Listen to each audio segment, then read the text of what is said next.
Check 1, check 2, Flintstones.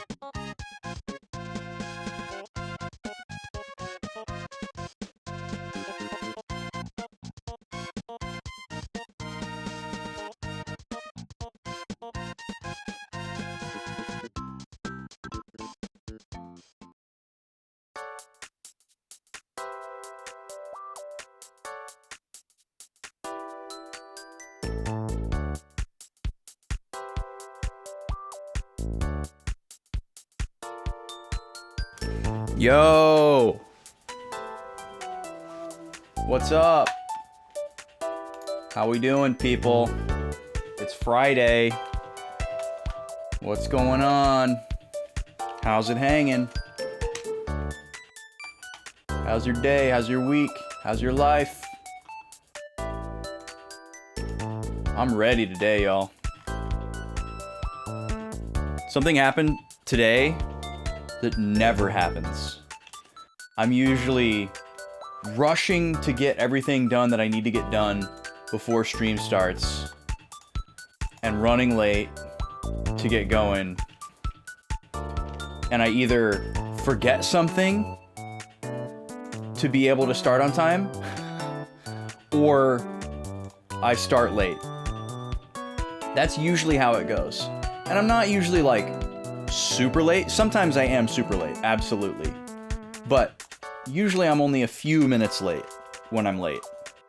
But today was the first time where everything was done and ready, and I was having to like triple check my mental checklist to convince myself that I wasn't forgetting something. And I had to just wait around to start stream. That's never happened before. I've never just waited around to hit go live. Like, okay, everything's ready, and it's not time yet, so I guess I'll just hang around. So I was like practicing keyboard and listening to a stream. Just chilling for like, I don't know, 10 minutes. It was really nice.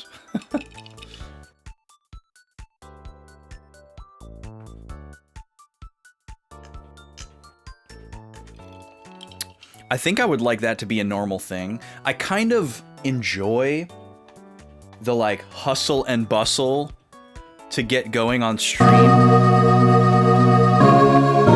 Sorry, that was very unceremonious. I kind of enjoy the like slightly frantic scramble to like get live, because it like hypes me up and it makes it more fun. But it's also nice to just have like a relaxing,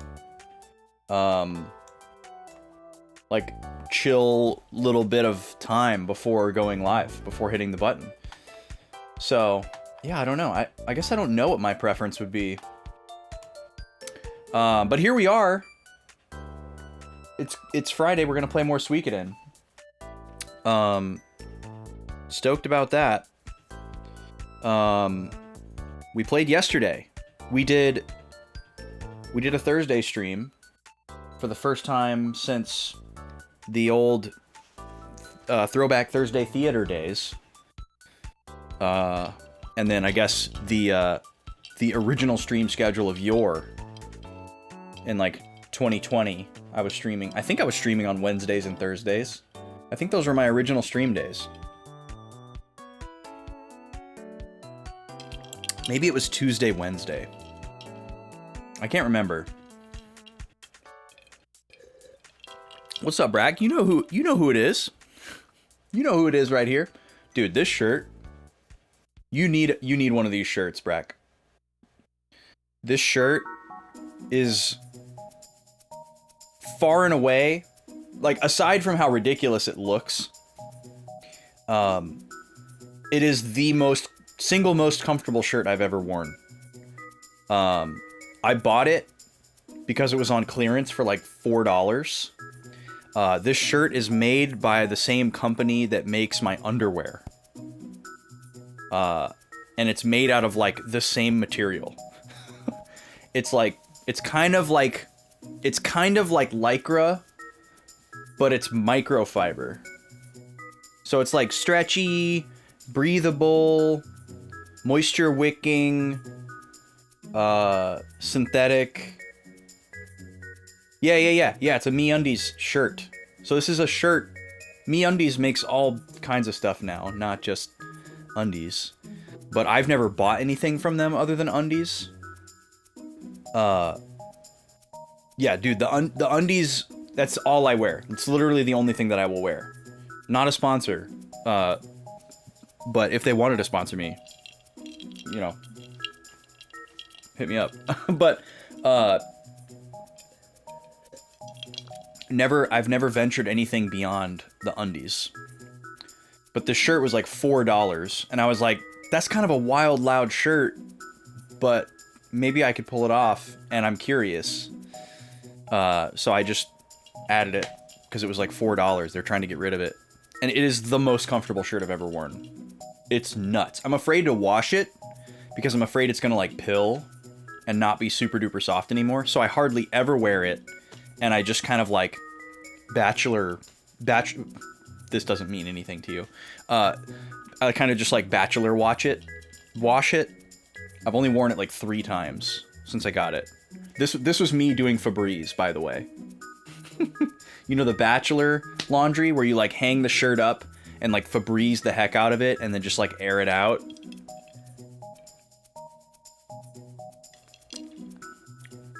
I have a perfectly good washer and dryer, but I'm just nervous about stuff pilling. Reminds you of Tostitos, Onimar. Onimar, nice to see you. How you doing? Where's T? Tostitos mentioned. Where's T? Okay, guys. It's Friday. We're gonna play Suikoden. If you weren't here yesterday, we played Suikoden yesterday. So, I hope you're not mad that you missed a Suikoden stream. But you did yesterday, if you weren't here. We're trying out this new thing, streaming Thursdays and Fridays, playing the RPG, whatever the current RPG is, 2 days in a row, to try to get through games a little bit faster, and because I want to stream more and see how that goes. So we had a whole full stream yesterday that we're going to recap before we start today. It's so wild to write the next day on the notepad here. Usually I'm looking at the last day that I streamed and adding 7 days. But today I'm just adding 1. I got to say tomorrow on The Boys when I ended the stream yesterday. Most of y'all don't even know that reference. That's how old it is. You're just relaxing. That's good to hear. Okay, a couple things before we get started. Quick housekeeping. First off, donation incentives for my American Heart Association Charity Week are live. I don't start these charity streams until Monday, February, is it the 2nd? Oh my god. I believe it's the 2nd. The 3rd. Monday, February 3rd is my first charity stream. However, I'm going to be streaming on a team of 10 other people, and we put together a schedule of everybody's streams all in one place. So I just posted that in the chat for you. It's like a speedrun marathon schedule, but it has everybody's like names and channel links and the times that they're planning to stream each day, and all of mine are on there as well. A lot of people don't know what they're playing yet for their streams, so they don't have like descriptions. It's just the person's name, but you can at least see when everybody is streaming. Everybody's going to have their own incentives, and if you want to check out mine, the link for that is in the chat as well. We already have some incentives unlocked. We're going to talk more about this during bottle time, because that's now the like charity check-in TM time. But just a quick reminder that those are open. Donations have been coming in. We've been meeting some of the incentives and unlocking stuff for the streams before it's even started. That's really cool. If you want to claim any of those rewards that are one of one, like naming the Pokemon Blue Trainer or the starter Squirtle or the rival name, those are first come, first served. So if those are super important to you and you got a spicy suggestion, make sure you're the first one to go in there and get it. And also you can put your single donation, however much you make, towards multiple things. So if you want to go in and make a $10 donation, you can actually put that towards more than one thing at a time. You can choose at one target, which is like a collective goal that everybody works on together to try to fill up. You can choose one poll option. We have a poll for which tunic we wear during the final Ganondorf and Ganon fight for the Ocarina of Time rando. You can put your same $10 on that, and if there was a reward that you wanted to claim, you would need the full amount. We don't have any that are that inexpensive, but let's say you wanted to buy the Squirtle starter name for $25. You could put that same $25 on one of the tunic options in the poll, and you could put that same $25 towards adding one of the Mario games for the Tuesday stream, or getting us closer to 120 stars on Mario 64, or any of the other targets. So, want to make sure people understand how that works. Again, we'll talk about it more during bottle time in the next hour or two. But I just wanted to mention that at the top of the stream. Also, there's a poll active in the Discord. If you're in my Discord and you haven't voted for the new Tuesday game yet, that's going to close at the end of today's stream. So make sure you have voted. It's a very spicy poll. It could still go either way. We do have a current front runner. Pokemon trading card game for the Game Boy Color is currently leading by a decent margin. But Batman, Arkham City, and Psychonauts 2 have a good number of votes as well.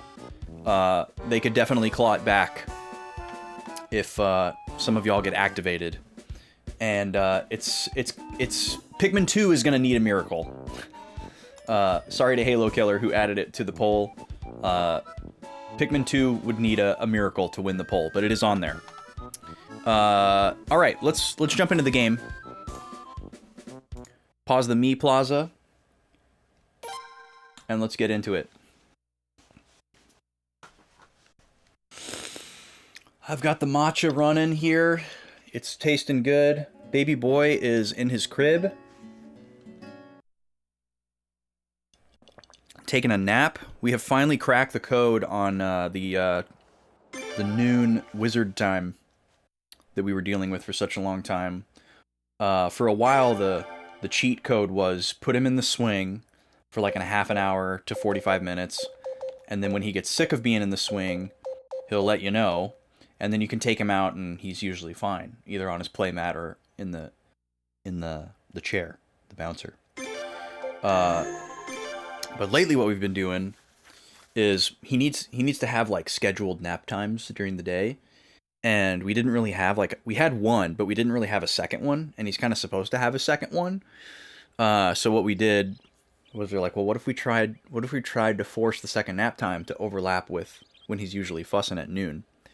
And that has worked. So just kind of wrap him up in his nighttime wrap that he's usually in, a little bit before he would normally get fussy, and put him in his crib, and he's good to go. So he's been sleeping until bottle time, every day, which is awesome. It's great for my productivity because I have like a window that I can usually count on being able to like get stuff done if I need to get stuff done, which is really important for me right now. And then obviously for stream, it's nice to not be distracted. Like I liked having him down here and being able to like kind of play with him with my feet or, bounce him or whatever. But it's obviously super convenient to have him just nap. He needs to nap anyways. And then, he can be out here for the second half of stream, which is cool. Okay, let's recap what we did yesterday and then get into it. As you can see, we are standing next to a very thick boy. We're going to talk about him in a minute. And there's no music in this area, so I'm going to turn this music back on so we don't have to just listen to birds tweeting while I read my notes from yesterday. Okay. Didn't take a ton of notes yesterday, but that makes sense, because we didn't really make any story progress yesterday.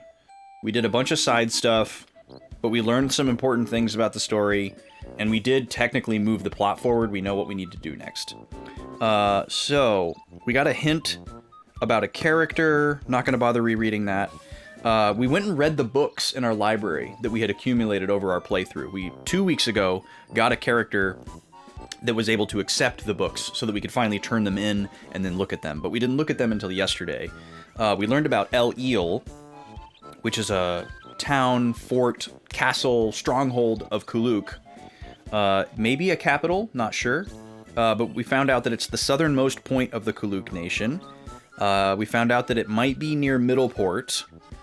And that the really powerful rune cannon that Kuluk used to attack Elia is presumably the one that is at El Eel. So it's probably not too far from Elia as well. El Eel is a castle and a commerce center. Our plan is to somehow get onto the island and take out the rune cannon before we like make a frontal assault by sea so that they can't shoot us with the rune cannon. I don't know how we're going to do that, because how do we get on the island without sailing to it? But we also know that Troy, who commands the First Fleet, kind of protects the nearby waters of El Eel.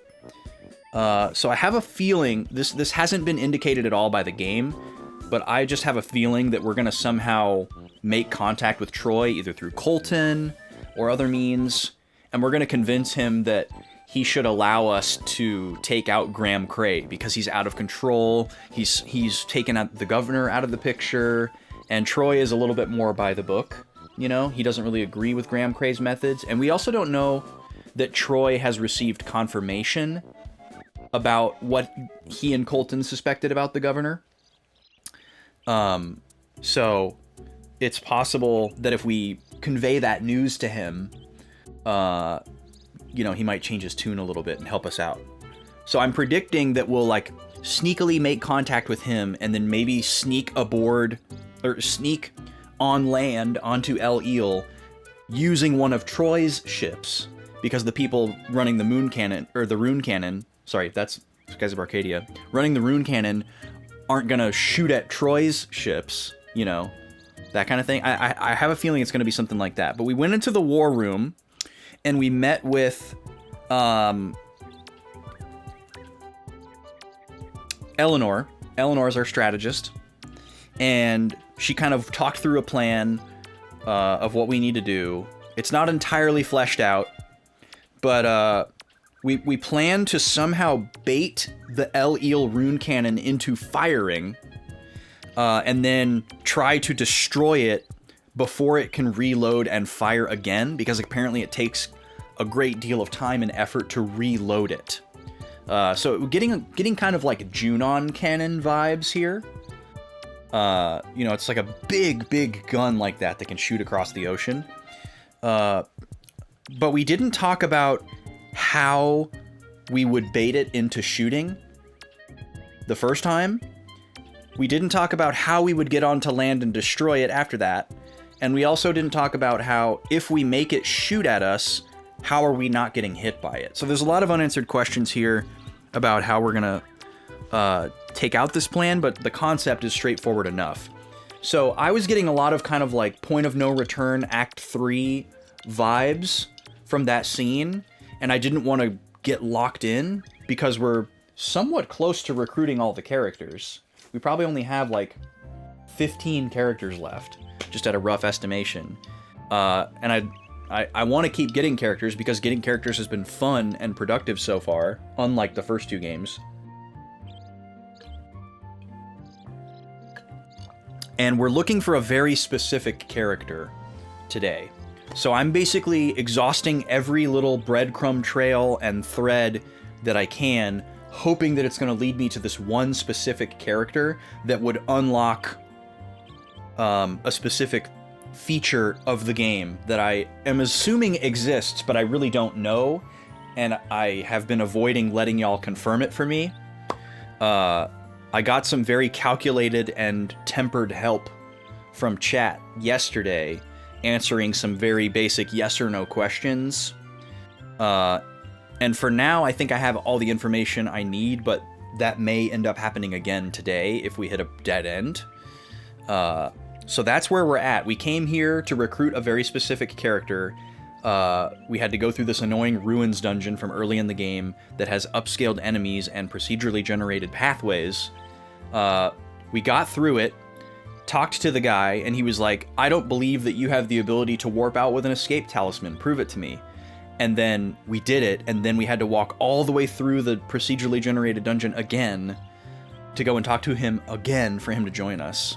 And it turns out that he was just trying to get us to leave him alone. But he was like, wow, you're persistent. I guess I will join you. But on our way to go see him, we just passed by this big, giant, thick golem boy who looks like something from Xenoblade or Dark Cloud 2 or something. Actually, it kind of looks like the Sun Giant from Dark Cloud 1 with a palette swap. But I have no idea what this guy is. So we're going to just bump into it, presumably fight it, and probably get something good. There's a save point right here. So that's what we're going to start off with. That'll do it for the recap. Yo, Onimar, thank you for the dono. Let's take a look here. Also, I don't think Nate is here right now, but we did get a donation from Nate yesterday. Thank you, Nate, for your donation. I don't have... what do you call it? I don't have alerts happening right now for donations. I will once we actually get to the donation week. We'll have like progress bars on the screen and little things popping up to celebrate... the donations when they actually happen in real time, so I'll actually know. It'll be much more pertinent, you know, to see like, oh, that met this target, or hey, that claimed this reward, we needed that, you know, whatever. But right now I don't have those turned on, just for simplicity's sake. Oh, Nate is here. Hey, Nate.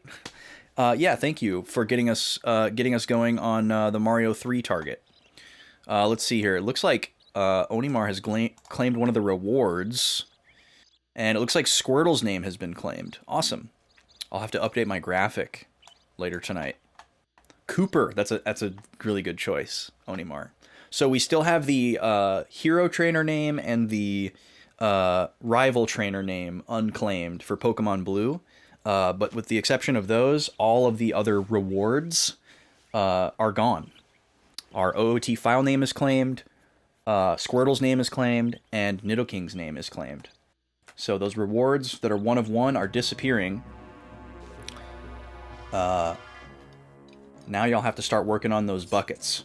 Those collective community goals. Alright, we're fully healed. We have all our magic. This guy is probably not scarier than anything we've fought thus far, but we're going to treat it with the assumption that it's scary. Oh, I lied. We are not at full health. Why did I not fully heal myself? Okay, let me reset really quick. Sorry, that's a little anticlimactic, but there's no reason for me to, like, deal with that when I could just pop some potions real quick.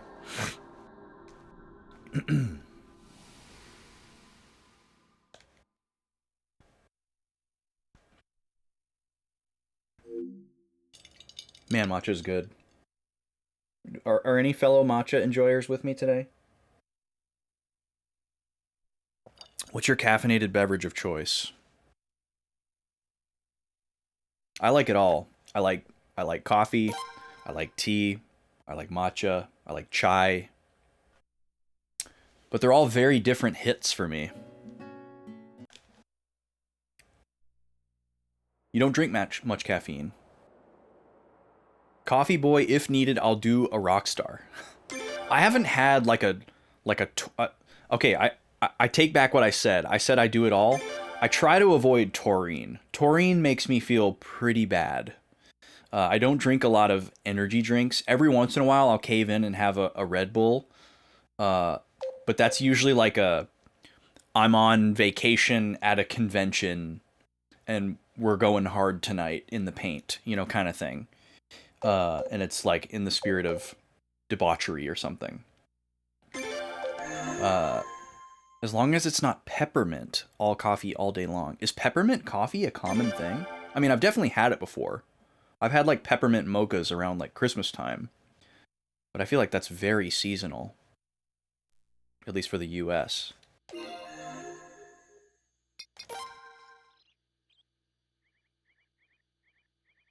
Oh, hibiscus tea is so good, Kiki. I love hibiscus tea. I love agua de Jamaica. I'm a big fan. One of the weird tea flavors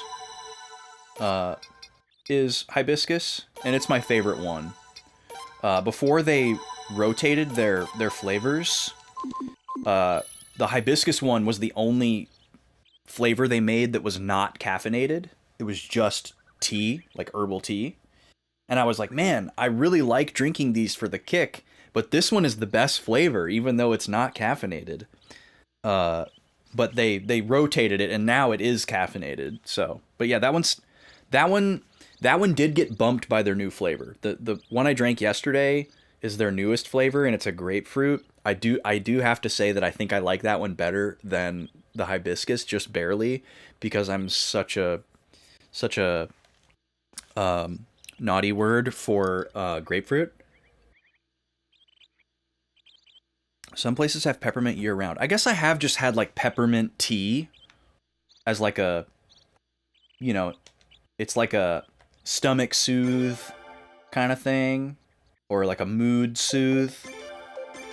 I don't mind it at all. I like peppermint tea. But peppermint coffee, I would never expect to see or hear about except for Christmas time. At least in the US. But yeah, I like green tea, I like black tea. I like all kinds of like herbal non-caffeinated teas. But as far as like caffeine sources, in general, I like tea. I drink my weird tea and my yerba mate, which is like super tea. Yerba mate is really good. I like that a lot.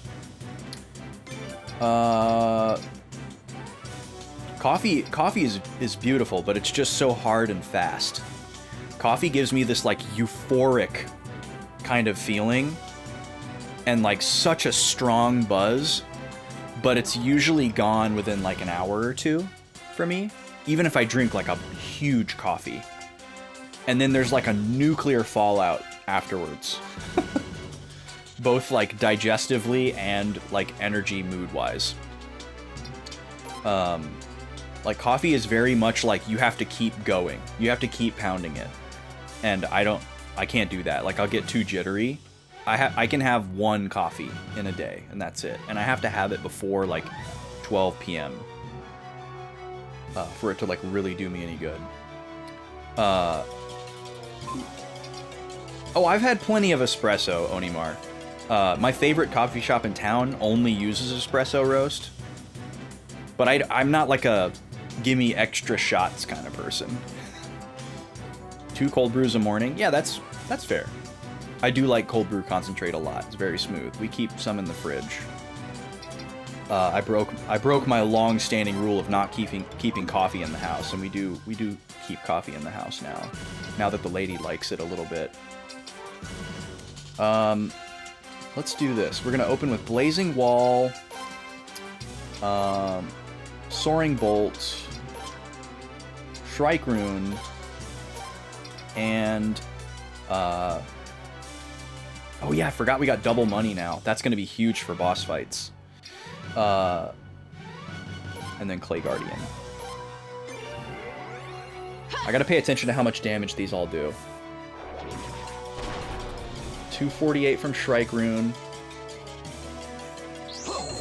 That's really good. 232 from Blaze Wall. He's very slow. That's good that he's going last. 300 from Lightning. Okay, he might be weak against Lightning. What was that? That seemed too weak to only be an attack. Is that some kind of like status move? Maybe the status missed. If that's all he's got, then we're fine. But we're gonna treat every boss with respect. That was supposed to do 600 and it only did 300, so I guess it wasn't quite as strong as I thought. Maybe we'll switch to regular attacks with Bart and see how they do.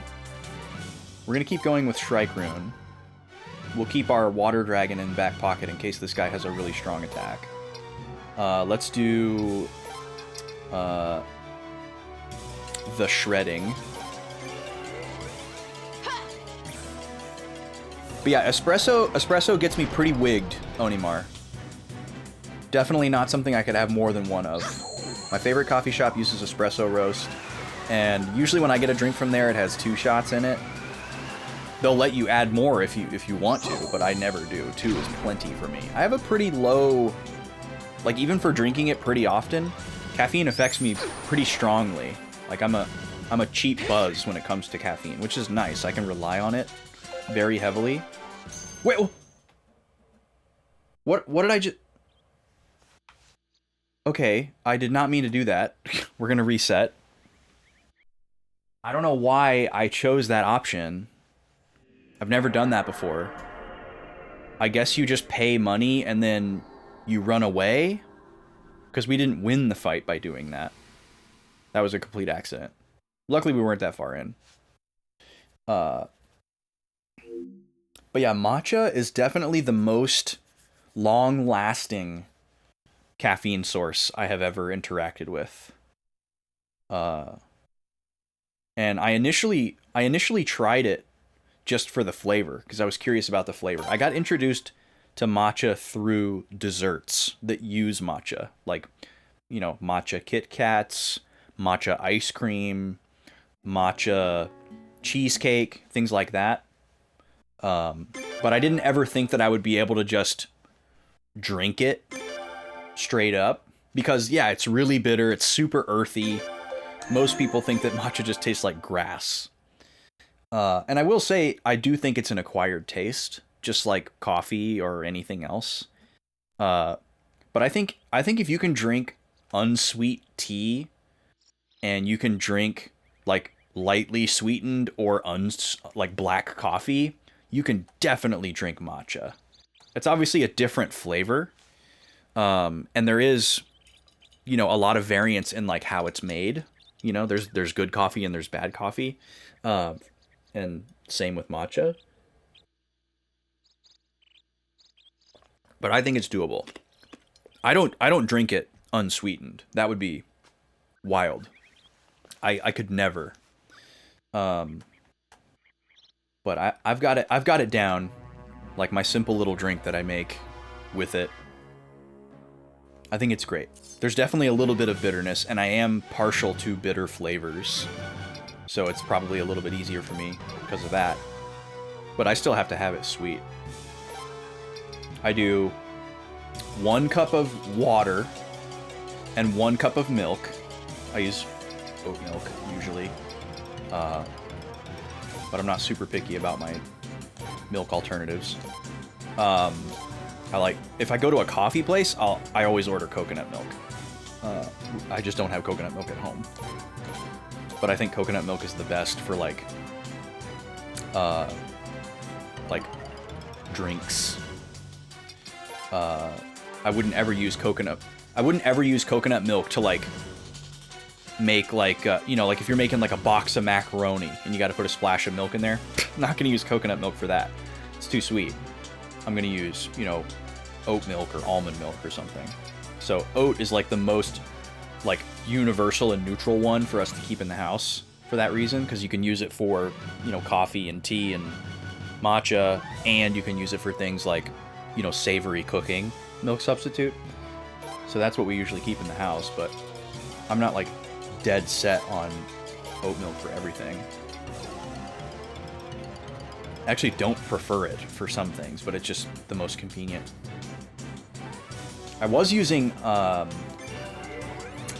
legume-based milk that I really liked, called Not Milk, but our store stopped carrying it. Or actually, 2 different stores stopped carrying it, so it's like I can't get it anymore. I used to buy that in like a box of cartons, and it was great because you didn't have to keep it all in the fridge at once. You only had to refrigerate it after opening. That stuff was great, but it's too hard to get. So I don't buy it anymore. We just buy oat milk from the grocery store. I miss it. I miss the not milk. Okay, there's a big AoE spell. We didn't see that last time. So we're going to heal this turn now. Another Blazing Wall. Regular attack from Bart. Kindness Rain from Mizuki. And Kate, the Shredding. Oh, I never finished talking about my recipe. 1 cup of water, 1 cup of whatever preferred milk or milk substitute you use. 2 teaspoons of matcha powder. So I use 1 teaspoon of matcha powder per 8 ounces of liquid. That's kind of the rule of thumb, and that seems to work fine for me. And then for my personal preferences, 1 tablespoon of white sugar to the 16-ounce drink. Mix it up real good with a frother or a whisk. You can make foam out of the milk if you like foam. I usually mix it up in the water before I add the milk because I don't want all of my milk to turn into foam. I did it again. How does that happen? Why am I keying down to that? What is going on? I've never... Why am I so absent-mindedly doing that? I have no idea. We're gonna spend all day fighting this golem.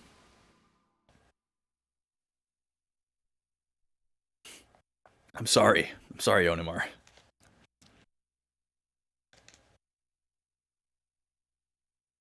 And when I make a cold brew concentrate drink, it's almost the exact same recipe. The cold brew concentrate we buy is supposed to be a 1-to-1 ratio of concentrate and then mixed with your, chosen like mix-in.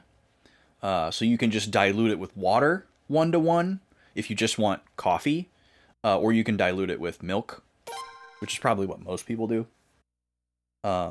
So I have, but that I don't usually make a 16-ounce coffee drink at home. One, because the concentrate is really expensive, and that's so much of it at once, and also because just I don't need like a big giant coffee. I just need like a little bit. So I usually do like a half a cup of concentrate, a half a cup of milk, and then like 2 teaspoons of sugar. Pour it over ice.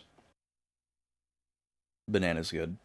And the concentrate that I buy is chocolatey. It's like mocha cold brew concentrate. It's not just coffee. It already has like a coffee or a chocolate flavor in it intrinsically. Well, not intrinsically. It's added. That's not a good word. Not a good use of intrinsic. It's not a naturally occurring chocolate flavor. Okay, let's get this right this time. I guess I didn't think I needed to lock in for this fight, but apparently I need to lock in.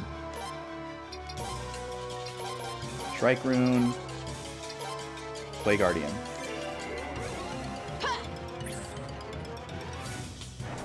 I love our party so much. I'm gonna be devastated if this game forces me to use some random character late game. I'm really worried about that. Because that's been a hallmark of the first 2 games, is like constantly forcing these main characters into your party. And that's actually one of the things that I have loved so much about this game, is that it hasn't done that. I've been able to use whoever I want the entire game, for the most part. And I really appreciate that. Okay, I know why. The reason why I was going down to Potch is because it's two downs to go to Rune. So I was thinking I was already in the fight menu, and I was just absentmindedly hitting down, down, X. That's why that was happening. Okay. Blazing Wall. Attack. Kindness Rain. The Shredding. But yeah, just like these 4 characters that we have, the way that the runes are balanced across them, and like all the spells that we have access to, it's just so perfect. Like Wind and Earth work really, really well on the same character. Like I never use the level 1 Wind spell, so I can keep my level 1 for Earth, and I never use the level 3 Earth spell, so I can keep it for Wind.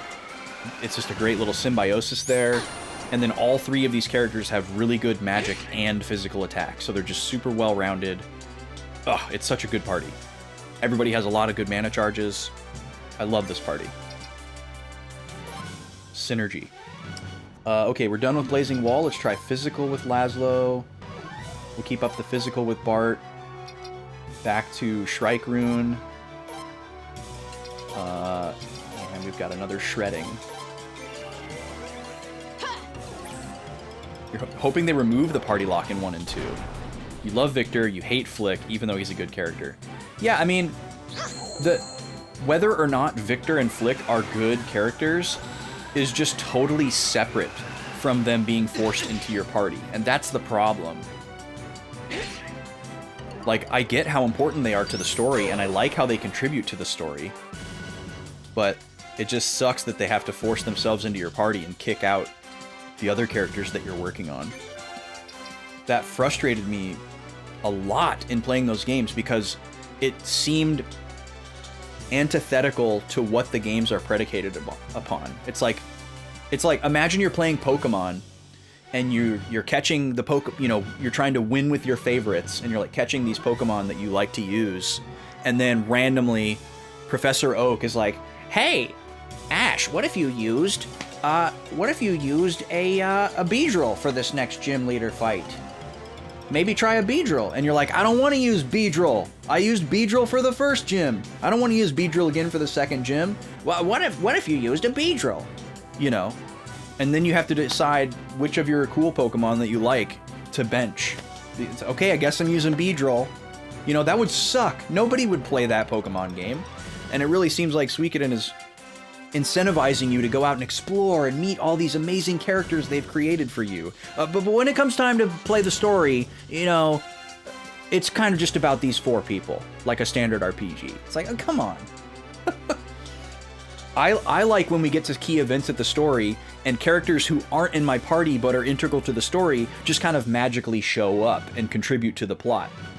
Like, that makes so much more sense. I love that.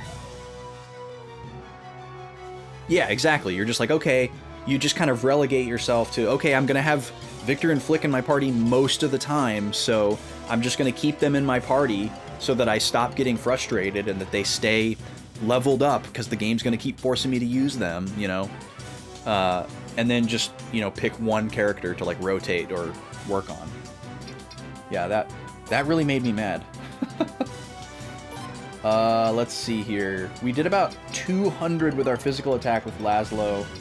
Let's try Eternal Ordeal here and see how that does. I think that's going to be safe enough. Bart is doing pretty well with physical. We'll keep going with that. Shrike Rune is goated. And we're out of shredding now, so I think we're going to go to basic attacks with... Or actually, we've never been able to use Earthquake. I kind of want to use it. The problem is if I use this, I lose access to Water Dragon, which we've also never used before, and it's an AoE heal. But this guy doesn't seem that dangerous, so let's try Earthquake. I want to see it. The last couple bosses we have fought have not been touching the ground, and this guy's definitely touching the ground. All right, cool, 600 damage. I don't know if that means he has high magic defense or he's resistant to earth. I never know how to interpret the way that it says attacks do damage. Wow, that must have been a crit from Bartholomew. That was 470 damage. That was incredible. All right, we're going to need an AoE heal here. But we got some kind of freebie. I don't know what that was because our support character is a treasure character. Also interesting that you can retreat from this fight. I guess we could still do Scorched Earth. Oh, no, wait. Yeah. No, we can't, because Kate just used her level 4. That's what I thought, but it wasn't redded out, so I was like, what's going on there? Let's do Eternal Ordeal again, because we're going to heal on this turn. Bart, definitely keep going with physical. Okay, and we need to do Kindness Rain here.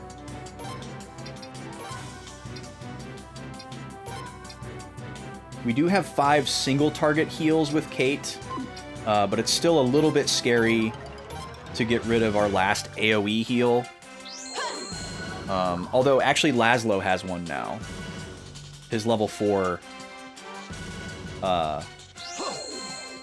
Rune of Punishment is a AoE heal, which is awesome.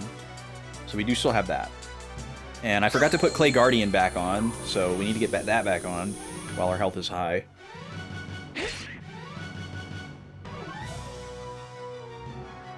I know I mentioned this yesterday, but I got back on playing Bravely Second offline.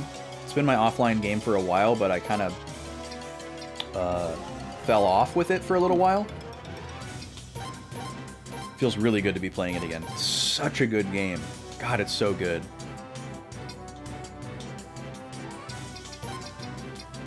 Strike Rune, regular attack. Do I like any FPS games? It's very case by case for me, Brack. It's very case by case for me. Like, if it has a good story, like single player mode, that's pretty much a must for me. I have no interest in playing like a multiplayer competitive FPS game. But if it's like a, you know, a stealth shooter where I'm sneaking around, or just something with a good story that's not too like run and gun shoot everything that moves, I'm into it. Or like you said earlier, like I didn't comment on this, but I did read the chat. You know, like something like Doom that's like very simplistic is a little bit more appealing to me. If the mechanics aren't too involved, and if, you know, the enemy AI is like learnable and manageable, and my field of view isn't like constantly getting me killed, or the environment isn't constantly getting me killed, things like that. I'm a little more receptive to it.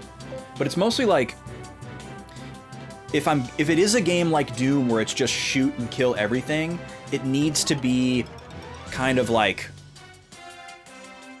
you know, either graphically simplistic like that, where it's not super gratuitously violent, which is funny because of the historical relevance of Doom in that regard. But at least in retrospect, you know, it's very tame visually with our standards now. It either needs to be like that, where it doesn't just feel like blood and guts are spraying everywhere. Like, I could never play Doom 2016 because there's going to be like entrails flying around and exploding bodies and stuff. Like, I have no interest in that. But if it's a game that's really arcadey, fast-paced, shoot everything, it needs to be like toned down from a violence perspective, because that weighs heavily on me and it doesn't feel good. Or it needs to be a game that gives me like a really good reason to be shooting who or what I'm shooting, you know, because of like some story significance, plot, or something like that. Like, my suspension of disbelief is there, and I'm like on a mission or whatever, and it's not just like kill the bad guys. You know, if it's not compelling enough, I'm not gonna want to just shoot people. I'm gonna like play the game wrong intentionally and be like, oh, why do I have to kill this guy? Why can't I just like walk around him, or like go talk to him, or, you know, like, I'm gonna play stealth even if the game's not supposed to be stealth. Things like that, you know, and then the game just doesn't click with me. A good example of a shooter that I like would be the game 13, Roman numeral 13. The visual depiction of the violence is fairly toned down. Imagine that! Rez, thank you for the 1, 2, 3. What's up, dude? Happy Friday to you as well. The lurk and work vibes are always pristine. Thank you so much for that. Oh, and PSA to everybody. We always say TVBB and never BBTV, because BBTV is an existing company and they are bad. We are TVBB around here. Let's see. Let's do Rune of Punishment one more time. And let's do regular. Let's do Shrike.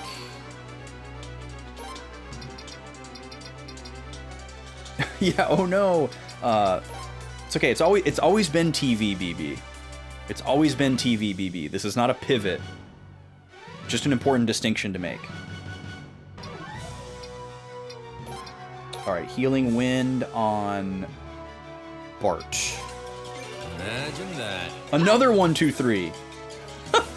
With the correction. TVBB. Thank you so much, Rez. Yes, important for all of the regulars to understand. TVBB.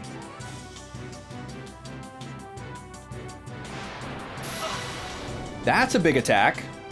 Haven't seen that one yet. Okay, maybe he's like below 50% or something. That almost killed us, but it didn't kill us. Okay, I'm not going to do Rune of Punishment this turn, just to watch my health attack. Let's do Shrike Rune and another Healing Wind, and this time on Laszlo. I love that we're suplexing this giant golem. It's so amazing.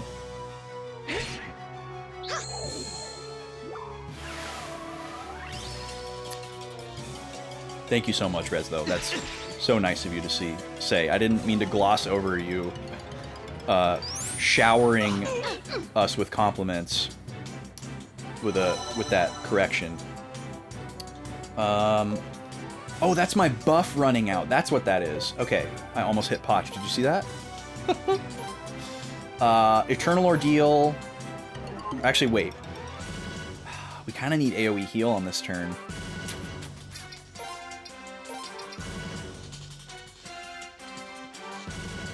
It's a bit of a waste, but I'm gonna do it. I'm assuming that this guy is pretty close to dead. We're gonna keep pummeling him. Get Clay Guardian back up. Doing an AoE heal and then rebuffing on the same turn is also very good. Yu-Gi-Oh! Character Taya. I do not remember any characters from Yu-Gi-Oh! Other than like the main 5 characters. I remember Yugi, Kaiba, Joey, and Yugi's grandpa.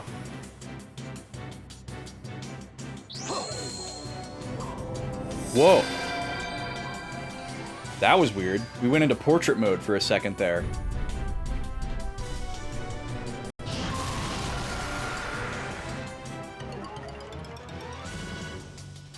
Don't know why that happened. Why did I only... Oh, did he attack me? Wait, why did I not get... Maybe that heals everybody except for Laszlo? That's kind of interesting. We'll go back to Eternal Ordeal here, because I believe that was doing more than regular attack. And then we need a... Well, actually, we still have healing with Kate. So Healing Wind on Laszlo again. Another day, another stream, another great t-shirt. That's what we're here for, Dur. How you doing? This shirt is amazing. I don't usually wear this shirt on stream because it's kind of like loud and wild, and it probably looks even extra wild if your bitrate is low. This shirt is actually so busy that it might actually affect my bitrate, which is wild to think about. But I'm wearing it because it's literally the most comfortable shirt I've ever worn.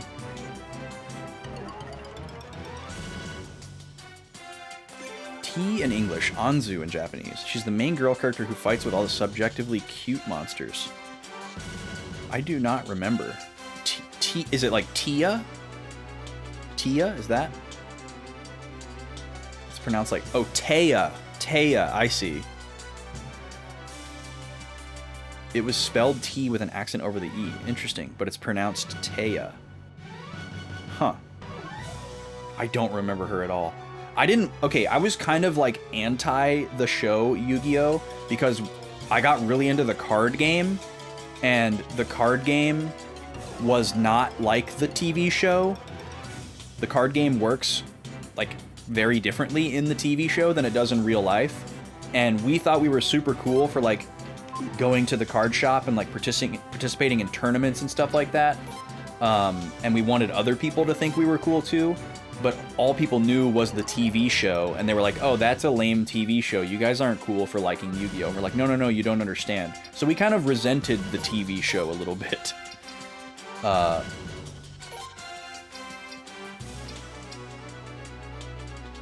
can't do this, right? Yeah. Okay. We are out of AoE heals. So I probably need to be proactive here and do a double heal on this turn. It's a little bit risky. Let's do this. Let's wait one more turn. Hopefully he doesn't do back-to-back AoE. You haven't watched in so long. You never watched the end. You weren't allowed to have the cards because they were demonic. Yeah, it's interesting how many people were anti-Pokemon because they thought it was like satanic or whatever. But Yu-Gi-Oh! Like, kind of is legit, like super satanic, paganistic, whatever you want to call it, which I'm fine with, but I can see why parents would have been scared of it. Like, that, I think that was a little more of a justified worry, especially if you didn't really look into it. I'm opening a prediction for the next ad break. If anybody wants to waste their points on Kirby, he's currently losing 8-0. But you know, if you want to be saucy and vote for Kirby, if no one votes for Kirby, there's no prediction. So if you want to make it interesting, that just opened up. Here's what we're gonna do. We're just gonna do a 4-way heal this turn. Everyone is going to heal themselves.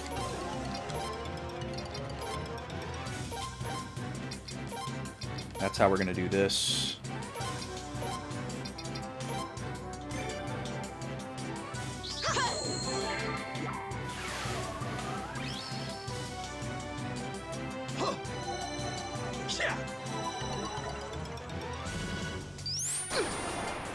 Okay, single target, perfect. Our buff is gone. Now, we're gonna do 2 heals this turn. Let's have Laszlo use 1 more Mega on himself. Bart, you can attack. Mizuki, you can Shrike. And then Kate, use your... Oh, you don't have another Healing Wind. Okay, you're gonna have to use a potion then. Mega Medicine on yourself. Comparatively way worse if you're viewing it from a Christian parenting sense. Yeah, yeah, exactly. Which I wouldn't be. But I could see a lot more logic in that one than the Pokemon boycotting from the turn of the millennium. Okay, there's the AoE. Great. You really need this guy to die.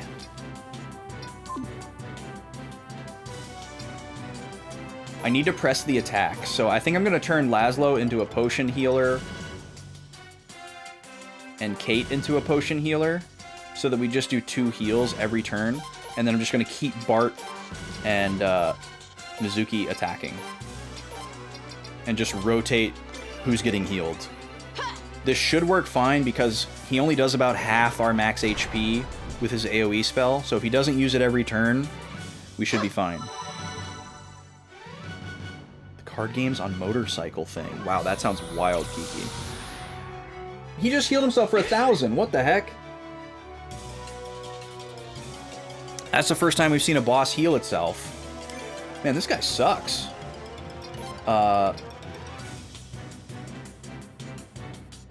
Okay, I think I want to press the attack a little bit more after him doing that.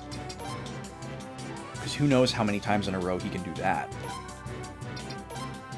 A lot of people find it a stupid gimmick. Well, I mean, the whole show is predicated on a gimmick if you really want to split hairs. So it's just a matter of where you draw the line.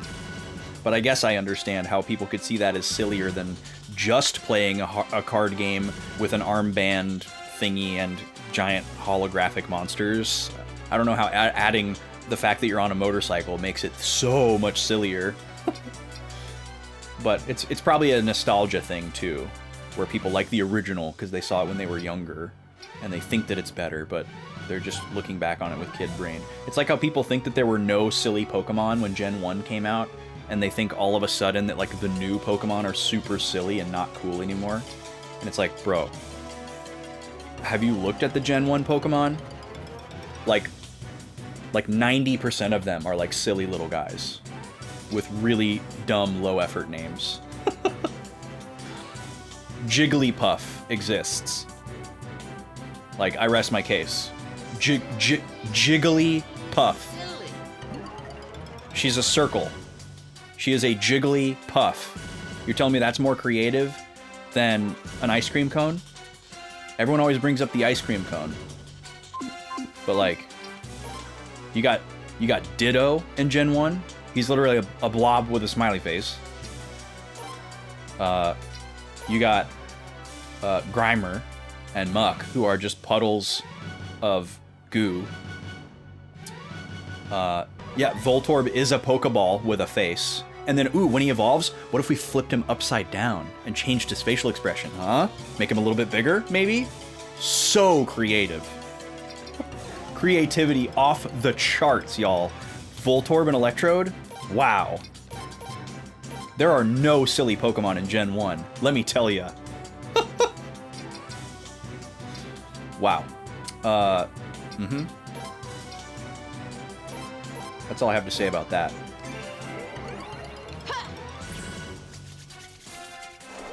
Yeah, we all love silly little guys. Yeah, Pidgey is just a bird, exactly. Every generation has two birds, which I think is a great tradition, actually. A great staple. Oh, we're in ads. I'm sorry. I didn't even realize. That's okay, we're not really missing anything here. He just healed himself again! What is going on? How do I kill this thing? Oh, boy. Eternal Ordeal. We'll try this Thunder Runner, see if it does more than his regular attack.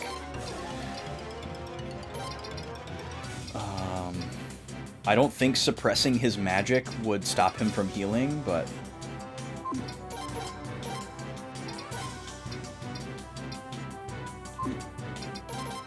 Come on, let's go. Let's go. Big damage. We need some crits. Something. Yeah, there you go. Staryu. So creative. He's a star. He's a starfish. What's up, Anakin? How you doing? Thank you for the hiya.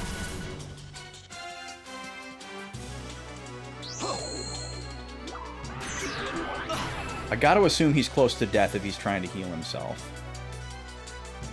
He's doing it again. Okay, no, that's the AoE. It sucks that he's doing that, but I guess it's better than him healing himself. But we need to continue to press the attack. So let's do this. Let's do...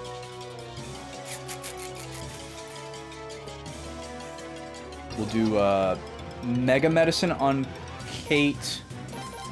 Regular attack. Shrike Rune.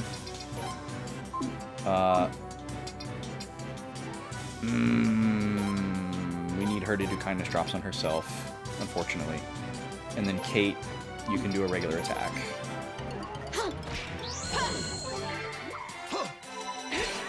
Yes! Thank you for the crit, Bart. Thank you for the crit. Don't heal yourself. Perfect. Single target. Oh, but it's really strong. That's our first death of the fight. But we can deal with that. Jizo Clock. Attack. Shrike. Welcome back from the ad. Sorry about that. I was locked in. You got away from me.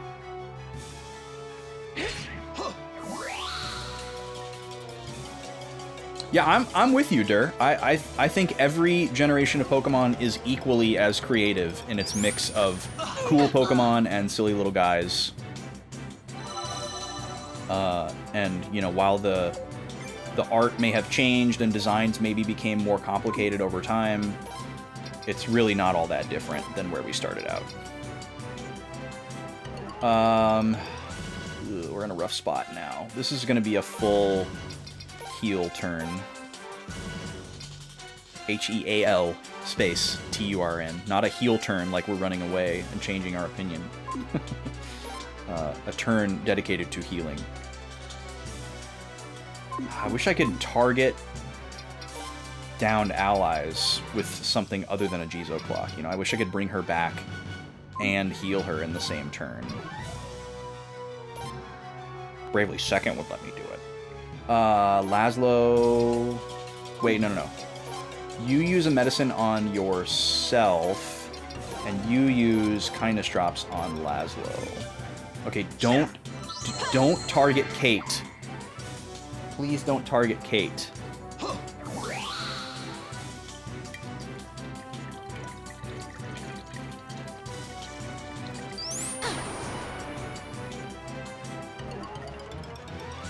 Perfect. Okay.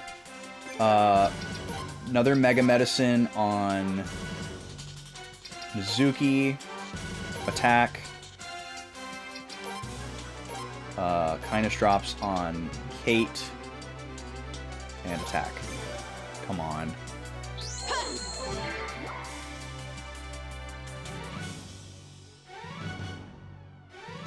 You like that objects can be Pokemon, very animism.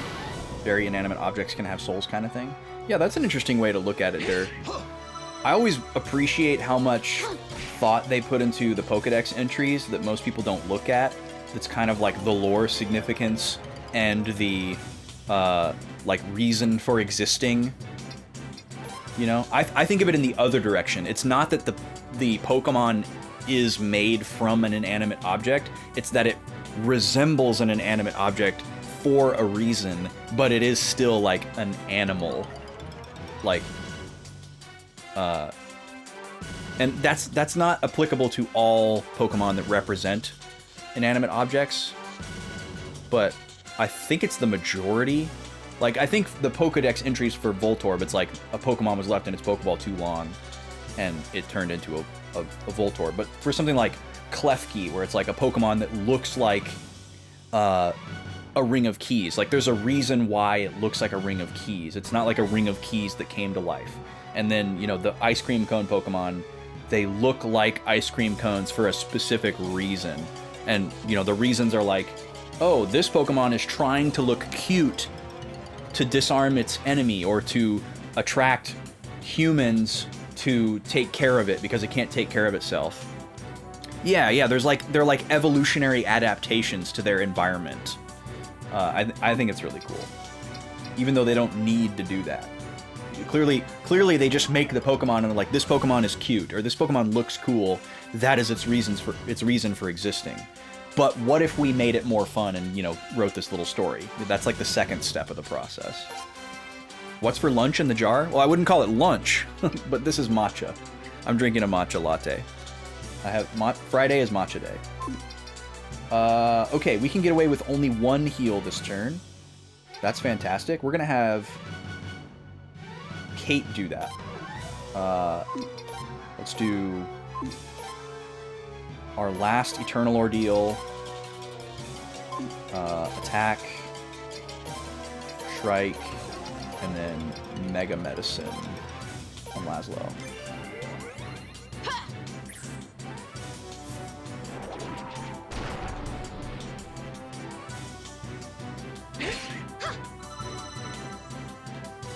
He hasn't healed in a while, so we're definitely back in the green as far as that goes. Okay, single target attack, beautiful. We want to see that every single turn. That's the best case scenario every time. Unless it's the one that does like 300 damage. We also need to put our buff back up. I'm gonna Mega Medicine myself. Attack, Shrike Rune, Clay Guardian. We still have 4 of these left.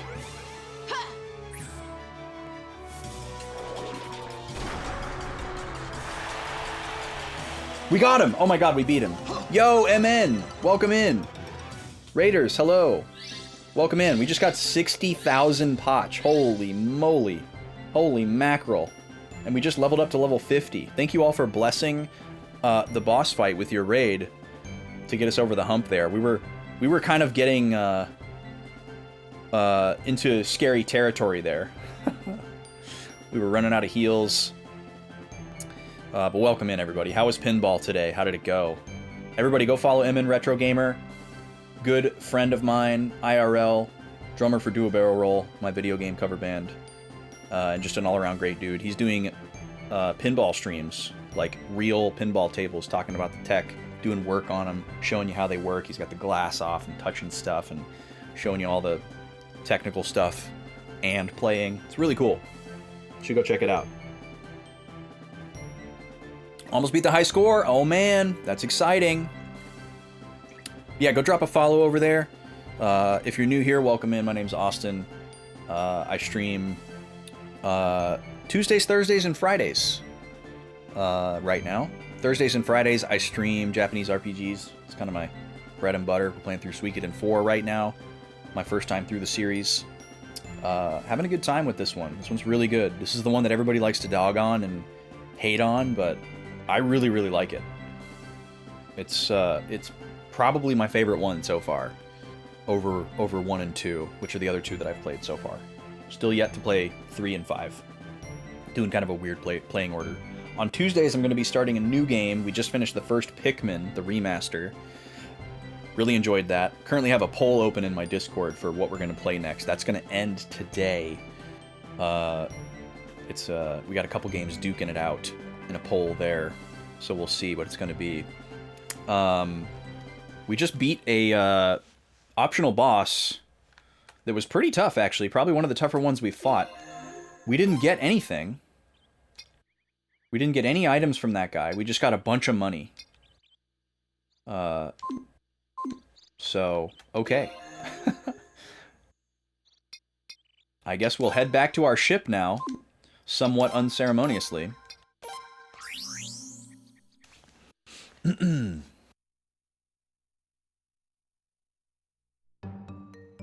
I need to go into my room and heal, because we are destitute. Used up all of our magic, and our HP is low. We're gonna rest a little. Save again.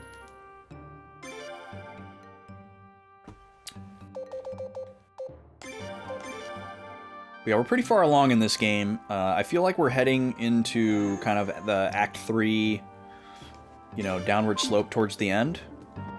But there's lots of optional stuff in this game, and I'm trying to do as much of it as possible because it's been pretty fun.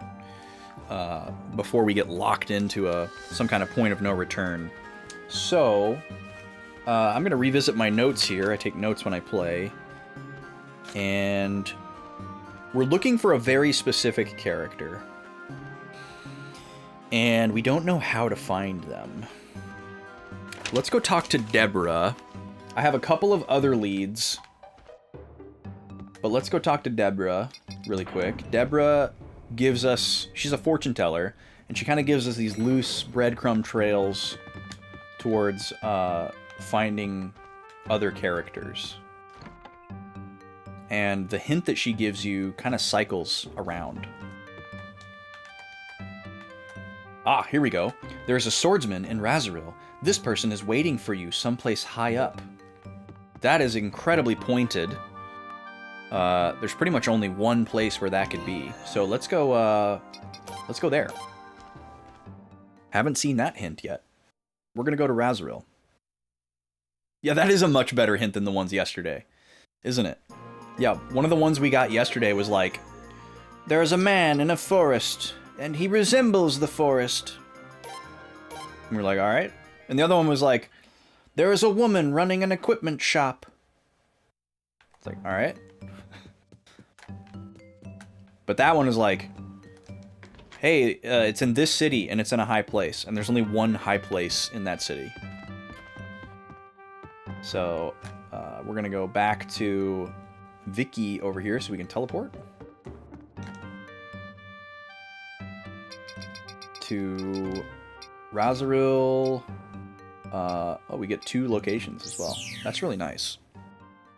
Well, we're gonna go to the Hall of Knights.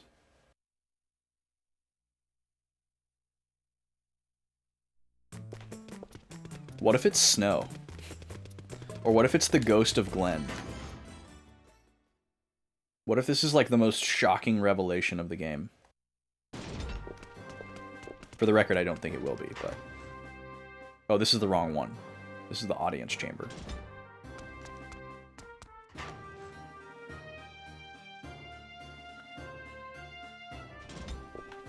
Boo-wee-dee-ba-doo-boo. Here it is. Hallway.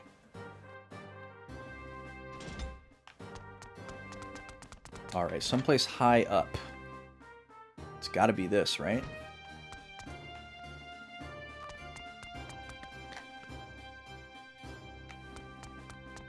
Can't go in Glenn's room still, right? Yeah.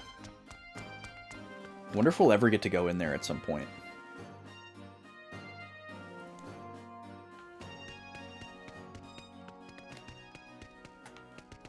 I love how the music gets quieter up here. That's so cool. Where you at? Oh, hello. Ameria. From up here, doesn't it look like humans are really insignificant? So, did you want something from me? Oh, interesting. We don't immediately just get to say, hey, join me. What are you doing at the Hall of Knights? I was asked to help the people here. Well, I'm kind of like their bodyguard. These Kaluk bastards burned everyone's houses down, so the citizens has no choice but to gather here. Won't you join us? But I have to be here for the people.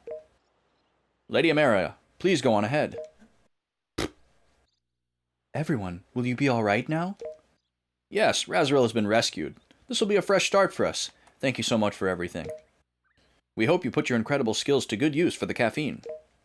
Okay, then our contract's over. I understand. Laszlo, I'll go too. After all, I'm already in it up to my neck. Until the conflict reaches a conclusion, I'll cooperate with your side. You'd better be grateful. Well, I'll be on my way. Alright, so I guess she wasn't recruitable until we liberated Razaril, and maybe we didn't come back up here after that point? I thought we had, but the inner workings of the recruit mechanics are still quite mysterious. But that's okay, because the hint system works well. We just didn't want to tell you how bad you smell.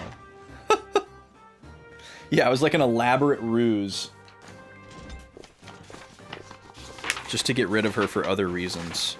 Alright, well this is a newly met character. We're going to add her to our list. Amaria.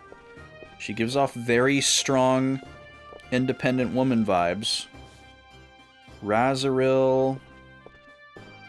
Spire. Swordsman. Tasked to bodyguard. It's funny that she was contracted to look after Razaril, but didn't realize that they had been liberated. I guess maybe she did. That's not really being fair, but... like, what did she think that she was defending them from? Oh, I can't change my party right now. Because Desmond is in here.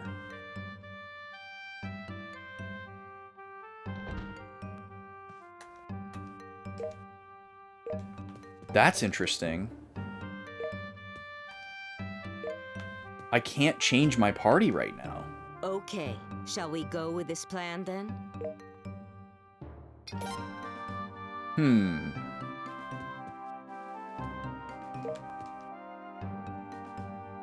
It's finally time for the showdown, but not the final showdown.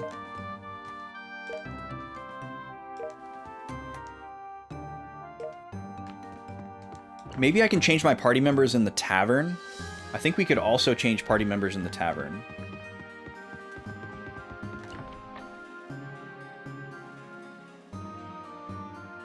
Let's see if Louise will hook us up here. Ah, here we go. Okay, so we're not locked. I don't want to change my party right now. I just wanted to look at Amaria's stats compared to everybody else. Helmut. 75-75 at level 26. 631 at level 26 as well. That's pretty impressive. Now, obviously nothing compared to what we're currently working with, but these characters are incredibly buffed.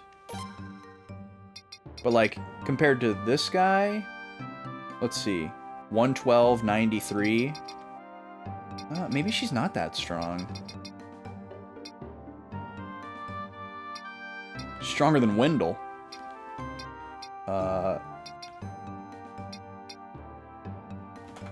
She's got like vibes for days though. She probably has like combine attacks with other characters.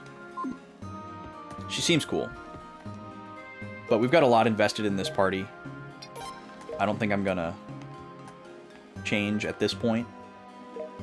That's right, these are all my minigame people. She looks like she would sing in a real cool band. Yeah, I could see that. That could be.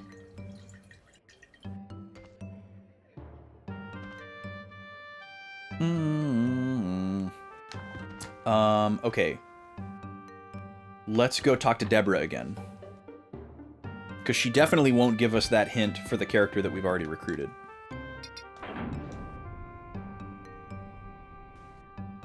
There's a specific character that helps us interpret these treasure maps that we've been finding.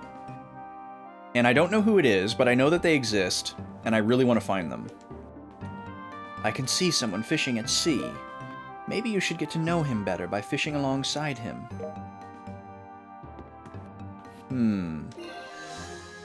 I have no idea how fishing works in this game. I know it's a thing, but... Someone who's fishing. There's not too many places where that could be, so we could probably pretty easily check for this character. I don't think this is going to be my treasure map character, but if I go and find this character and recruit them, I can get a new hint. So that's my motivation. There's Middleport. There's... I guess most of these towns have a harbor, and there could be somebody fishing there. Probably not Hermitage. Probably not Iluya.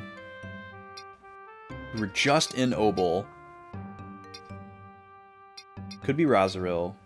My first thought was actually Mordo. Let's go to Mordo. I want to revisit this spa one more time, because I thought we recruited 4 characters from this spa, and that we should have a spa on our ship. But I'm starting to doubt myself. Definitely no one fishing.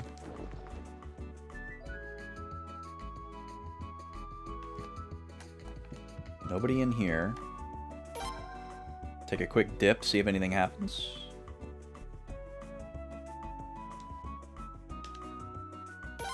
No purple.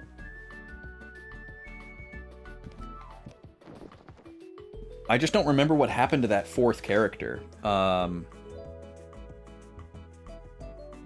it was Igor. He's a minigame guy.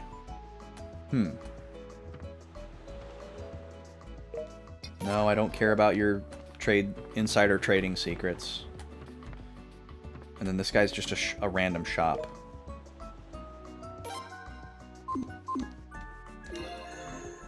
Okay, so it's not Mordo.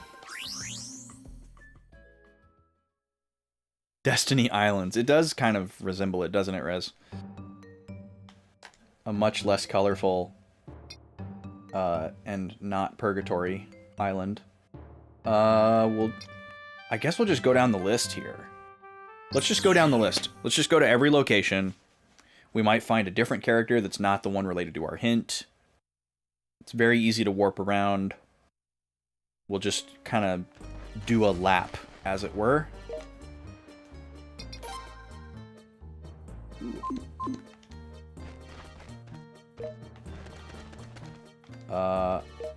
I'm also going to talk to non-portraited characters, just in case.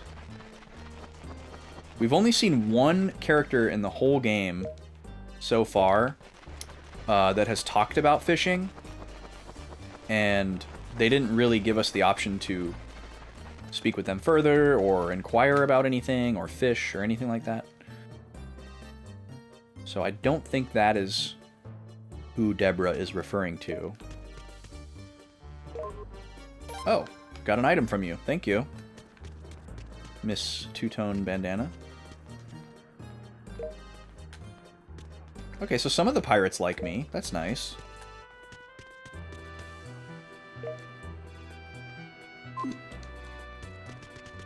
Anybody back in Kika's room?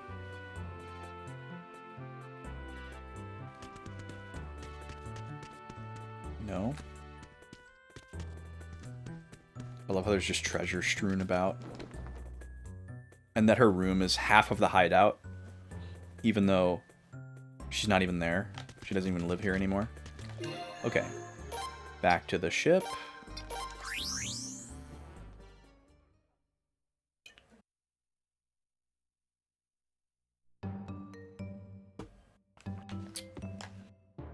Next up is Middleport.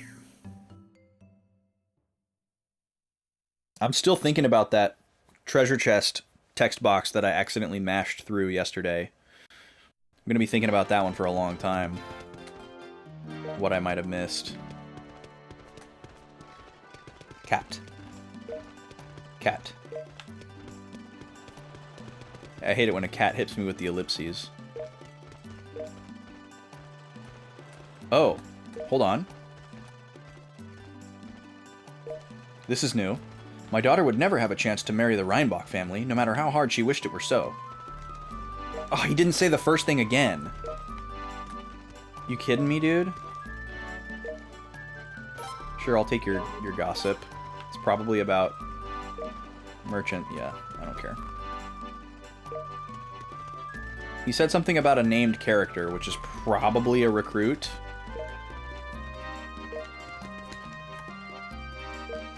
Alright, I guess I gotta be careful. I always assume that characters will repeat themselves, but sometimes they don't. I'd be more sensitive to that in like an older game. But I would expect in a game like of this age to repeat themselves. No smithy. We've been here very recently, so I'm not expecting to see anything new. These ladies aren't into interior decorating anymore.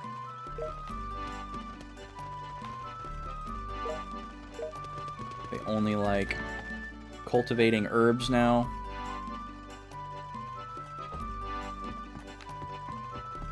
And that's why the washed up interior decorator lady joined us. Or part of the reason why.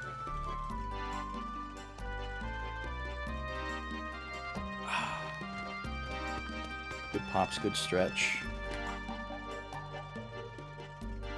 Anybody up here?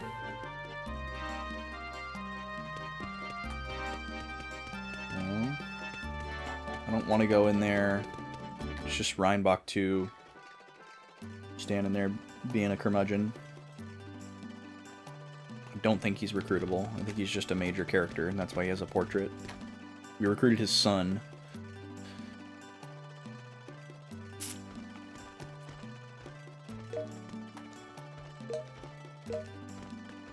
Can't believe that lady says that we are delectable. Anybody else in the empty house?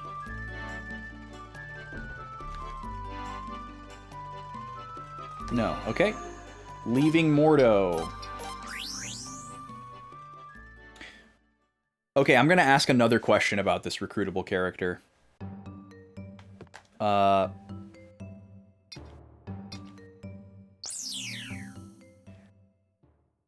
Is this recruitable character that translates treasure maps located in a place that I have been to before? Yes or no? I don't want to know where they are, but I would like to know yes or no if they are in a place I have been to before.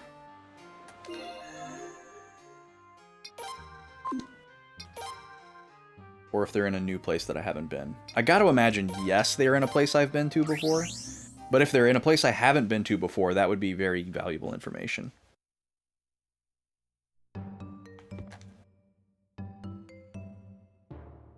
Spoiler flirting, yeah. That's essentially what we're doing here.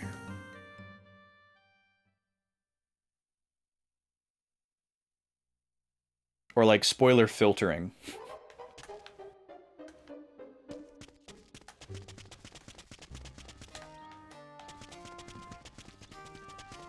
Guess we haven't been in here in a while. I don't expect that we're gonna find anybody in here, but who knows? We can go revisit the elf village, see if anybody's hanging out in there.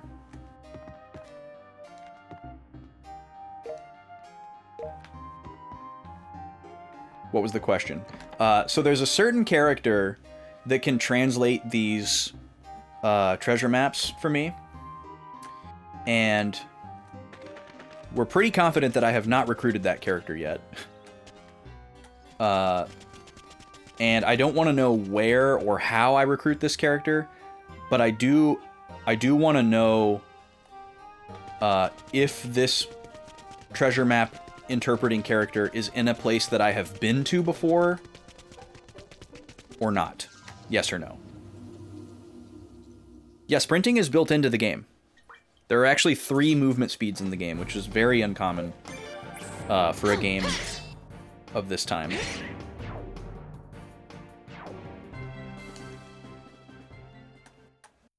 I guess, like, the Super Nintendo Final Fantasies technically had 3 movement speeds, but the only way to get the fast speed was through an item. But yeah, you can walk, run, and sprint in this game. It's pretty nice, actually.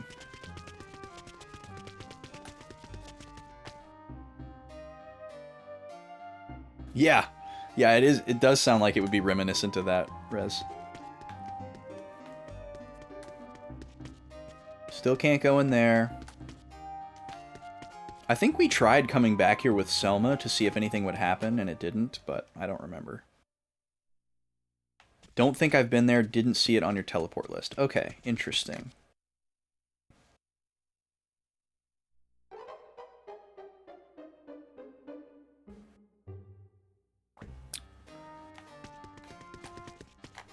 Because I would be inclined to assume that if I need the treasure maps to explore the greater world map, that I should be able to find the character who interprets those treasure maps that allow me to explore the greater world map in a place that the story would force me to go to. You know, having to like wander around aimlessly in hopes of finding the character who stops me from wandering around aimlessly seems a little counterintuitive. So that's a little frustrating if true.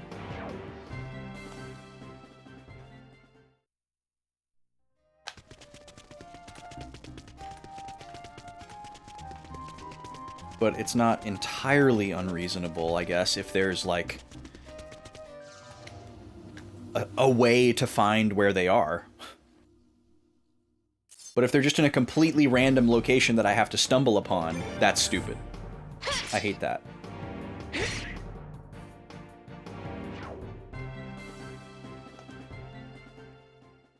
But I feel pretty confident that if we've gone this far in the game and we haven't found them, I don't think the story is going to cause me to cross paths with that character. Because we've been collecting treasure maps since the very beginning of the game. So I have to imagine that this particular character has been available for a long time, and we just somehow haven't gotten them.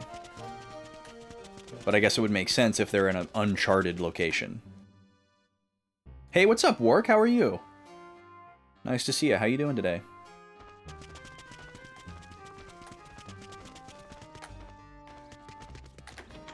But yeah, I that's another thing that's been frustrating about this franchise for me, Rez, is when like really powerful, crucial features that would either allow you to enjoy the game more or be more successful at the game are locked behind a specific character that is like super hard to find.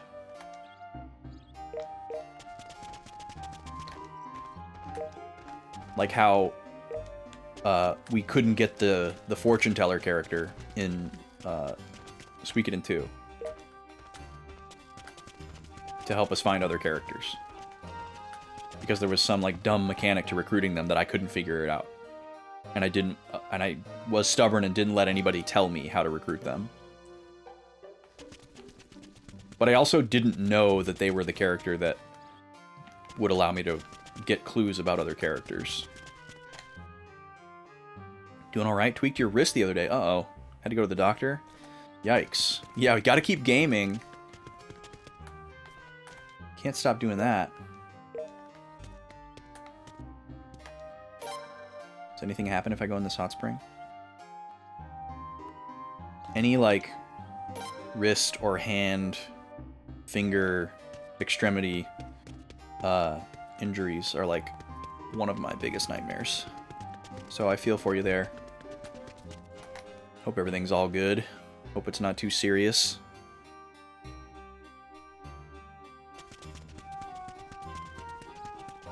Okay, I don't think there's anything new going on here. But a couple more areas to explore.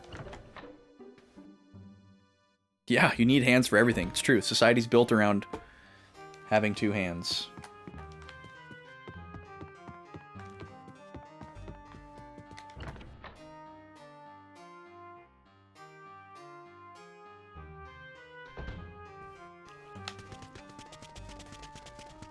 Matcha's gone, y'all. Sad day. Sad moment. Okay, that's it, right? Or is there another area of town?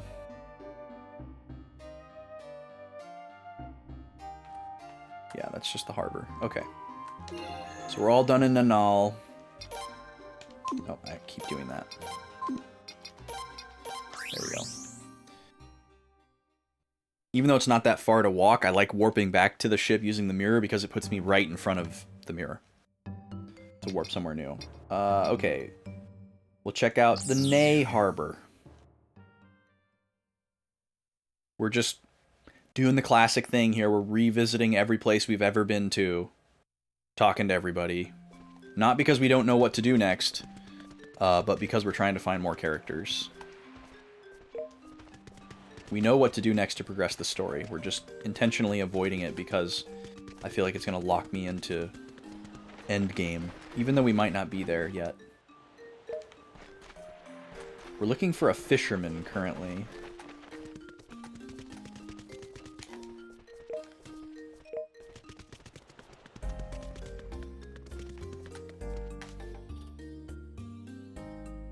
You hope I'm still on when you find it?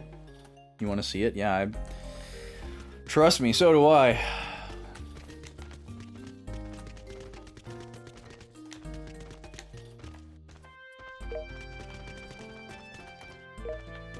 The real Mr. Laszlo. It's me, in the flesh.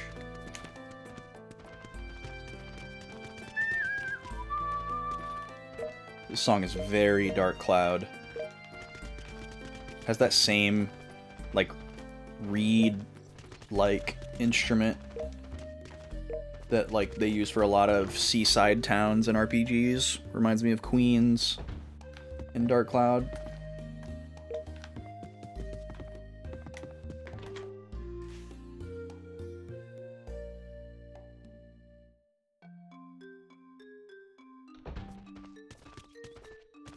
Dark Cloud randomizer speedrun? Oh god. If PS2 emulation wasn't still such a crapshoot, I would actually consider that. That'd be a perfect, like, $2,000 milestone for the charity streams. But PS2 emulation is still, like, too unstable for my tastes. Plus, I wouldn't have a way to emulate it on hardware. So I'd have the whole latency struggle and all that stuff that I hate as well. These guys aren't normally here. That's interesting.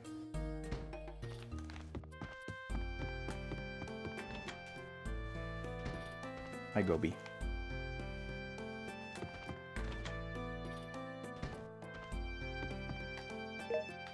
You are our inspiration. Well, thank you. I love thinking about this from the innkeeper's perspective.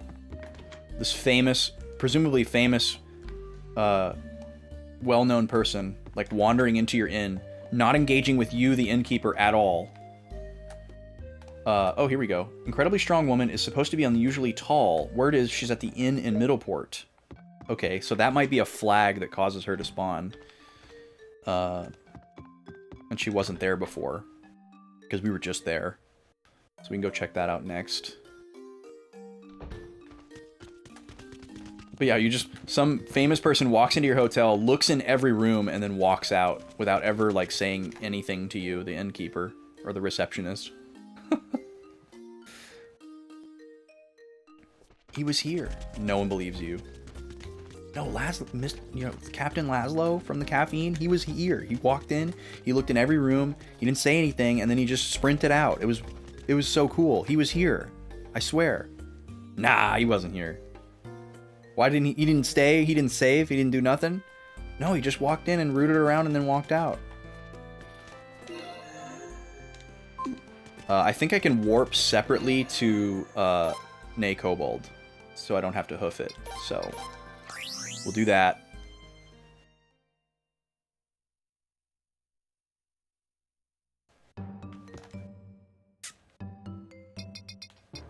Yeah. But I'm actually going to skip that and go back to Middleport really quick. Just in case this is, like, time sensitive or something hidden. Probably not, but I'm just gonna go straight there after the NPC telling me. So we're gonna go to the inn and see if there is a tall lady swordsman that we can recruit.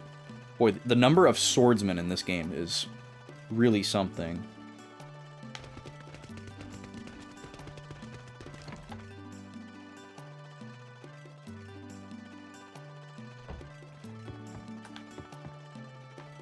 There's no one here. Was he talking about, Deborah? Because we did recruit Deborah here. Is Deborah exceptionally tall? I don't remember her being tall. She's always sitting down on the ship. I'm gonna stay at the end for no reason, just in case that causes something to happen. No tall lady, alright.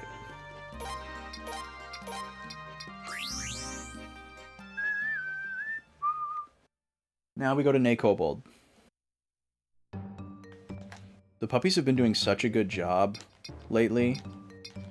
I'm sure many of you remember times where I've talked about how when only I'm here and the lady isn't here, they're like very restless and on like high alert and like bark at everything. Because they're used to either both of us being here or neither of us being here for the longest time. But now I think they've gotten used to just me being here during the day. And they've been very, very chill throughout the day. And not like on super high alert barking at everything. Don't go in and out too much. There are a lot of mice. But I can't actually go in. I want to go in there. Why can't I go in there? It's very sus. You dog.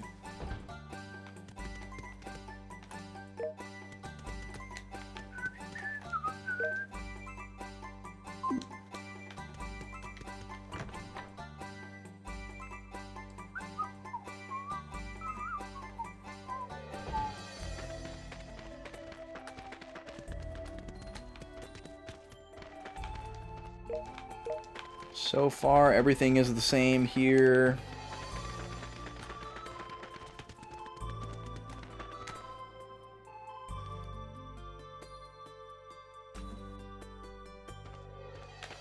Technically, the road between these two settlements is where we recruited Vicky. So we do know it's possible for there to be a recruit there. So we could be missing something. That lady just said she takes a bath once a year. Yikes.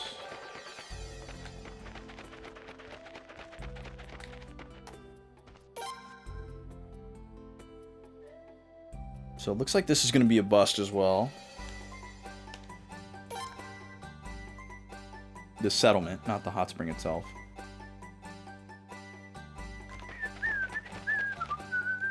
Okay, back to the boat.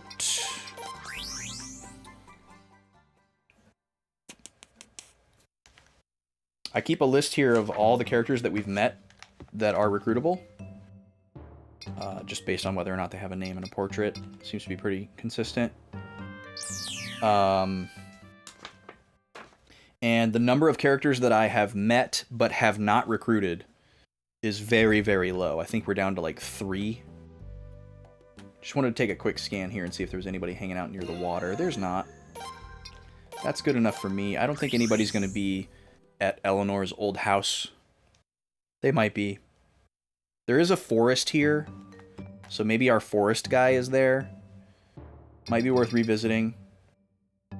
There is one recruitable character at Iluya, but he needs a very specific item that we definitely don't have.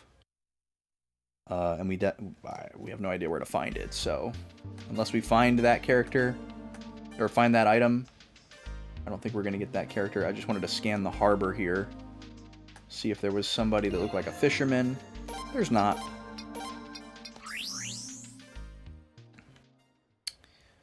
How many more locations do we have left? We have Just a few.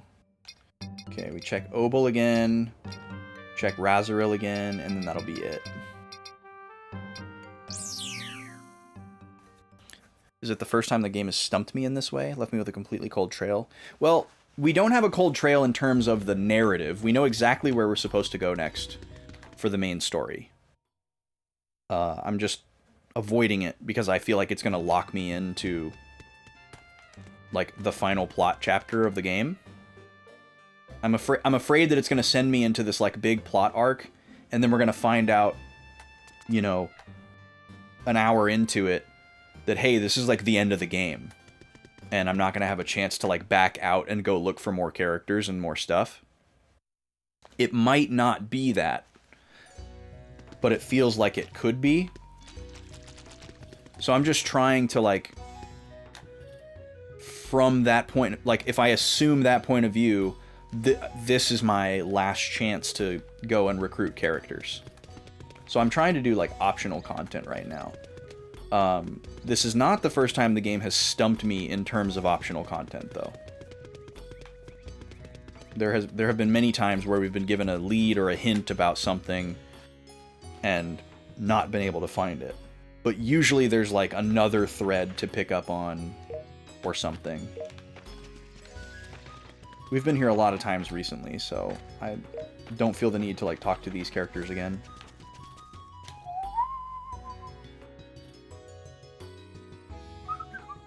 I believe this is also where there was the guy in the harbor that talked about fishing.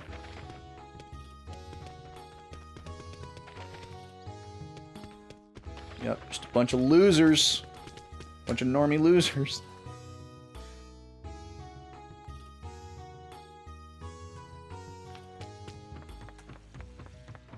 Yeah, here's the fishing guy. Let's go fishing sometime. I don't know what to make of that. I don't know how to do fishing in this game. Back to the boat.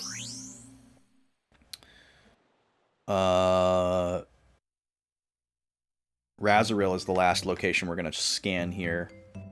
And then we're going to try something different. We're going to go to the port town. We just went through the Hall of Knights. I don't think we're going to find anything there that we haven't seen already. Yeah, you're right about that, Work. And it it's hard to tell if it's warning me. Wow, a random chest that I haven't picked up in the first town. Okay. 5 platinum. Thanks. Cuz like the war room in these games is very much like the don't know how to progress the plot, try going in here. You know, kind of tried and true method, and you know, you have like a big conference with your important characters, and then at the end of the conversation, our strategist, oh, hello, this is a new person. At the end of the conversation, the strategist is like, okay, are you ready? And you have the option to say, yes, I'm ready, or no, I'm not ready. So, you know, that feels like the game is telling you, hey, you're going to get locked into something here. And it's not necessarily saying this is the end of the game. It just might be things are locked for a while, but we just really don't know. So, Gretchen. You're Sir Laszlo, correct? My name is Gretchen. I've been searching for you. I have spent plenty of time alone in the mountains honing my swordsmanship. When I came into town, I heard of you and could not contain myself. Allow me to join you in battle, sir, please. Alright. Then I shall go on ahead. Alright, another new character. Met and recruited immediately. Razoril, Port.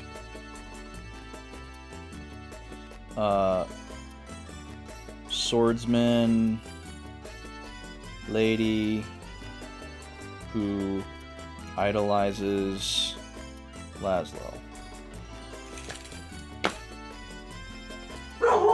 Hey, Gobi, please. That's me, setting my pen on my clipboard. Do they join at current level 1 or a gap between? I'm not exactly sure what it's based on. They don't join at level 1 or my level. Most of them have been joining at level 26. So I don't know if it's like looking at where I am in the story and then they ballpark it based on some kind of like invisible chapter number, or if it's like half my level plus 1, which would be 26. I don't know, but they're always under-leveled when they join. Oh, here's another guy. Carl. You want me to join your group? Well, perhaps the time has come for me to test my strength. I think I'll come with you. Carl has joined us. Then I shall go on ahead. Another brand new character. Carl. Razoril Alley. Shirtless. Fighter. Monk. Martial art. Guy. Okay. 2 party members in a row. Look at us go. The good thing about recruiting these characters is it will likely shuffle Deborah's hint, so we can get a different hint from her. He was very mustache. That's correct. Very mustache.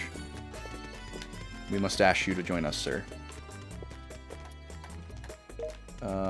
Talk to these NPCs again really quick. All the same stuff, most likely.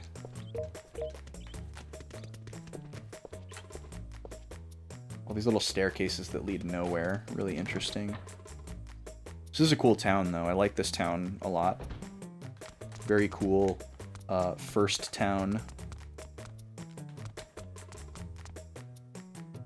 Oh, thank you. 800 to stay in this inn. Yikes. I guess it probably does behoove me to go back to the fort side and check the area near the water. I don't want to go through the whole academy again.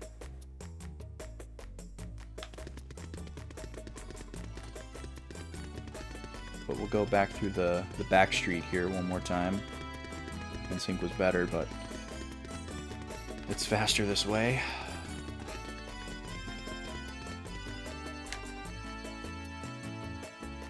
It would be a little bit of a letdown for an NPC to just say, oh, you need X, you should go talk to Y at Z.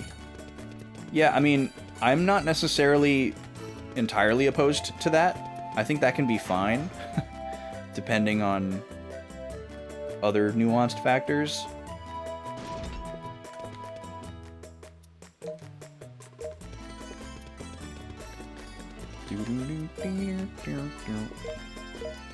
I love just walking right up behind somebody and initiating a conversation to the back of their head. It's okay, I'm famous. Alright, nobody out there. I'm not going to go through the whole Knight Academy again. I think we're good.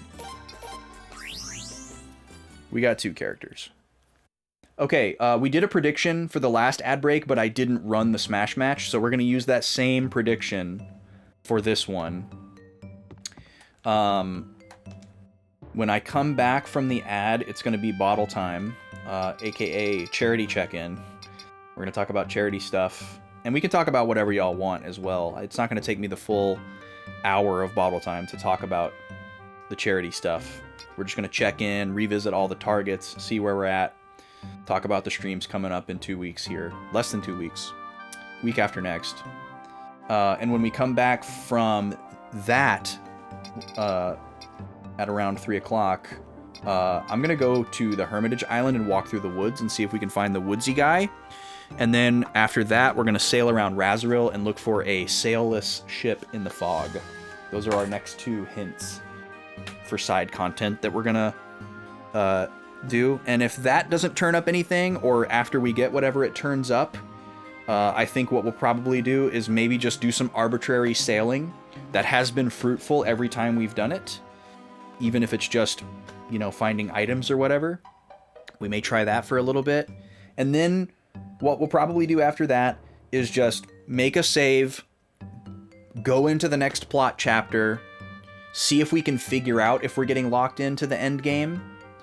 And then, you know, if we're not, if it feels like we're not, we'll just continue to proceed until we're, you know, back into a normal game state, and hopefully we can find out more. I just really want to find this treasure map guy. I want to explore the world map. I want to cache in these treasure maps, find all kinds of cool stuff.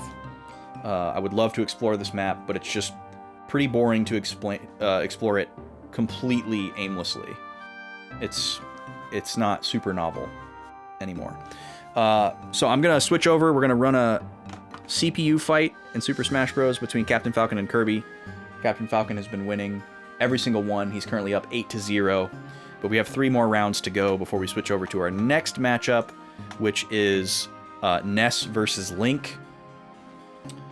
So I guess that won't that'll probably happen on Tuesday, if I'm doing my napkin math right. But I'll be back in about 5 minutes with the little guy. We'll have the screen blurred out down here, and I'll have the charity stuff up on screen. We'll talk about that while I'm feeding him. And we can talk about whatever you want as well, if you have stuff you want to share. But I'll be right back. Good luck if you're in the prediction, and thanks for being here.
This is, you don't understand.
Welcome back, everybody.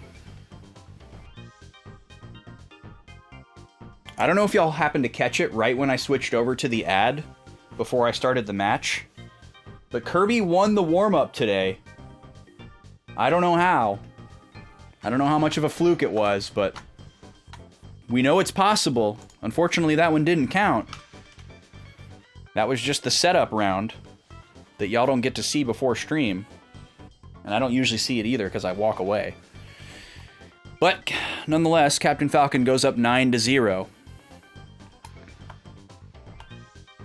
So, sorry to the Kirby Leavers. Everybody wanted him to win. Wow. Okay, well, whoever put in on Captain Falcon is going to get a decent payout here. GG. There's your channel points. We've got our stats updated here. I did that last time, too. Here we go. So we're all set. We're going to switch back over to this screen. Welcome back. How are we doing today? Let's turn the music on. I just wanted to be wrong once. Let me switch my audio receiver source here really quick so I don't have to listen to double music. You guys should only be hearing one.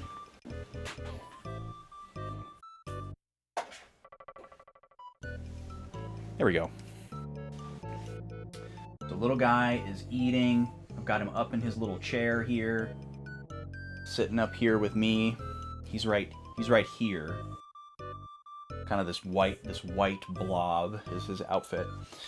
In case you're wondering where the heck he is and what this orientation is. He's been eating really well sitting up lately, so I've been going with that. He seems to eat a lot faster and get less fussy. Both of which are great. So let's do a charity check-in. Bottle time is a time where y'all can ask me about whatever you want, chat about whatever, anything that's on your mind that's stream appropriate, whether it's relevant or not, is totally welcome. If you want my takes or reactions to something, that's totally welcome. But we're going to do a quick charity check-in first. I'm going to be doing a marathon of charity streams the first week of February. That's not next week, but the week after that. I am planning to stream 4 days, and you all have the option to extend each of those streams to be longer and more intense, as well as unlock a 5th stream. Let's take a look at that. Here's the schedule. On Monday, February 3rd, I'm going to be streaming Super Mario 64. On Tuesday, February 4th, I'm going to be streaming Super Mario World with the option to play the rest of the games on the Super Mario All-Stars cartridge. More on that in a moment. On Wednesday, February 5th, I'm going to be streaming a Zelda Ocarina of Time randomizer seed with some specific settings that I personally prefer. And on Thursday, February 6th, I'm going to be streaming Pokemon Blue and beating the whole game using an any percent glitchless speedrun route. Most of these are technically speedruns, but like not to the point where I'm going to be timing myself. We're going to be stopping to talk about charity goals, and I'll have to do bottle time each of those days, and you know, other shenanigans that might arise. But my goal is to beat the games as quickly as possible. But there's going to be some incentives for every single stream where you'll have the option to make the games longer, harder, more dastardly, etc. The Friday stream on February 7th will unlock if our total donations reaches $1,000. These incentives are open now. Even if you don't want to donate towards an incentive and you just want to flat out donate, you can do that. There's a link in the chat. Thank you, Brack. Although, if you are going to make a donation, please put it towards something. You can actually put it towards multiple things at once, which is super cool.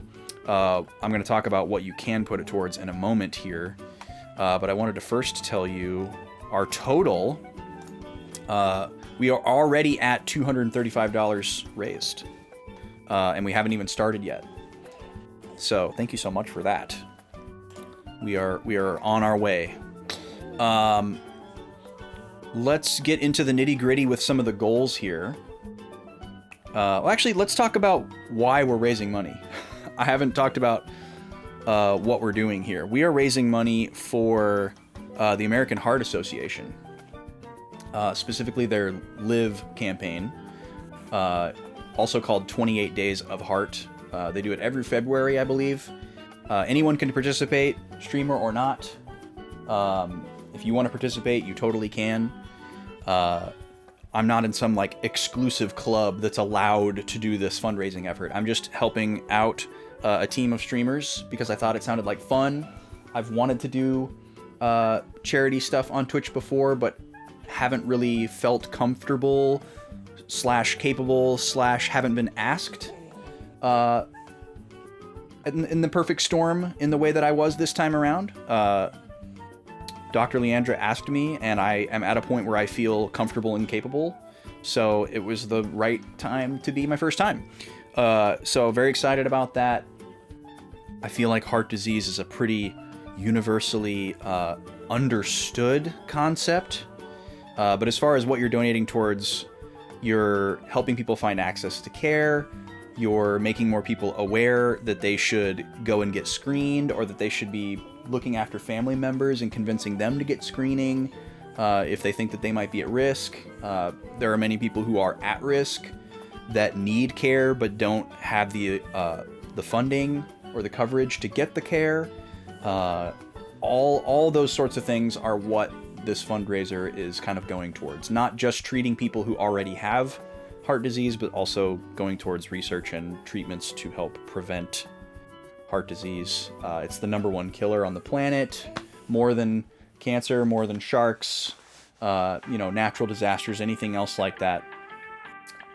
We probably all know somebody who is affected by heart disease or a heart condition, so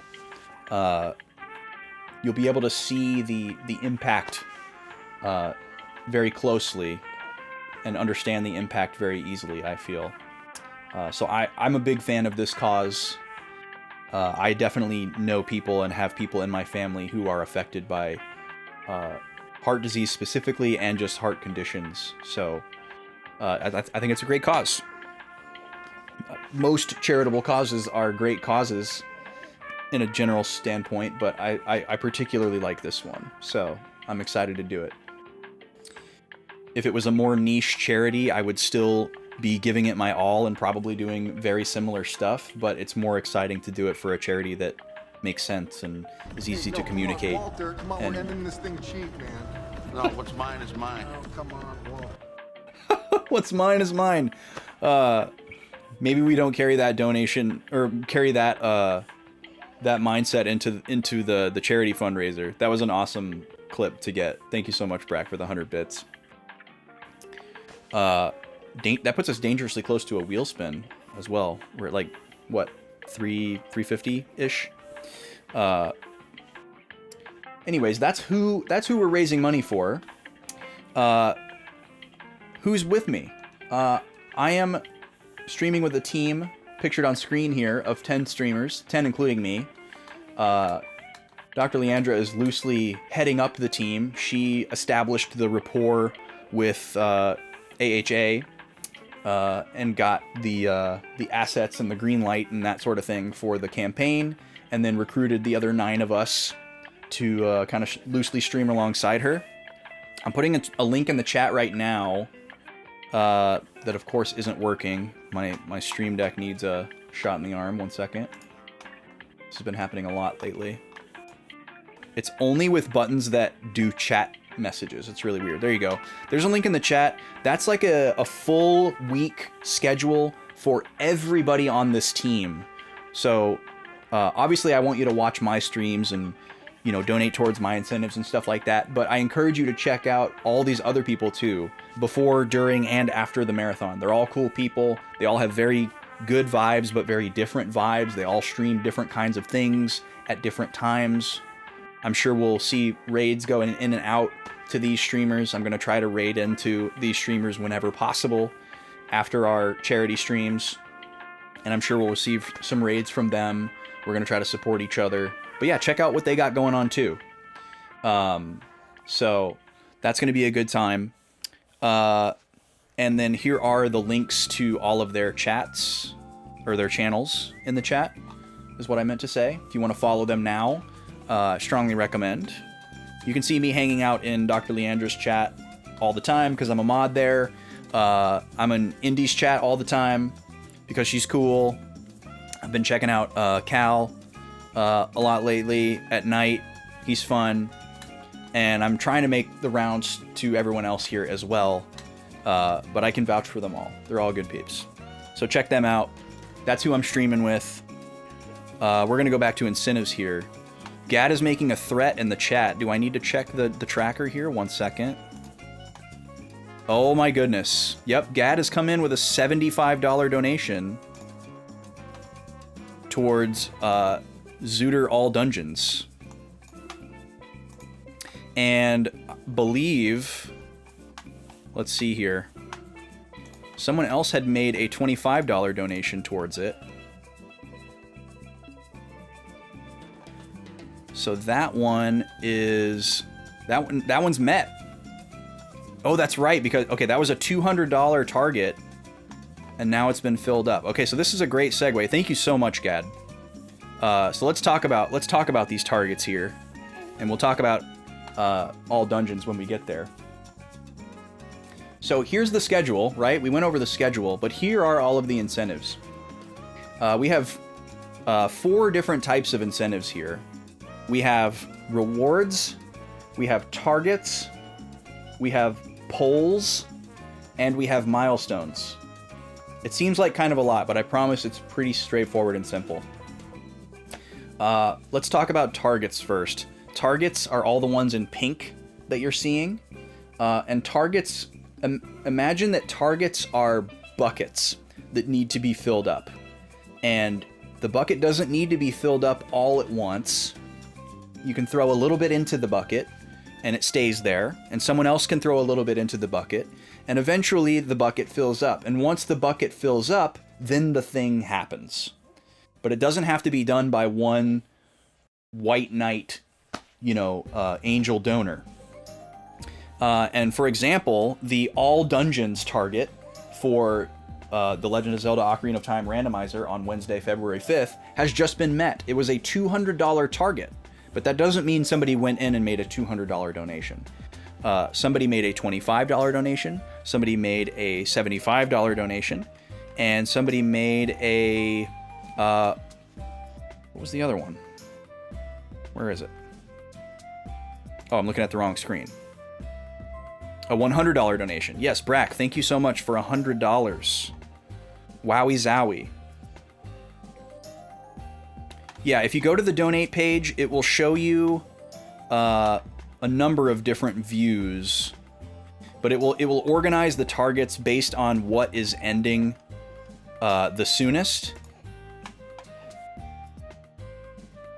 I'm gonna pull it up here so I can look alongside you. So we're now up to $410 raised. Thank you guys so much. We haven't even started the marathon yet. You guys are amazing. So yeah, you'll see the milestones. Milestones are for the donation total. You don't have to donate towards those specifically. That's automatic. $1,000 milestone will unlock the Friday Pokemon Stadium rental randomizer stream.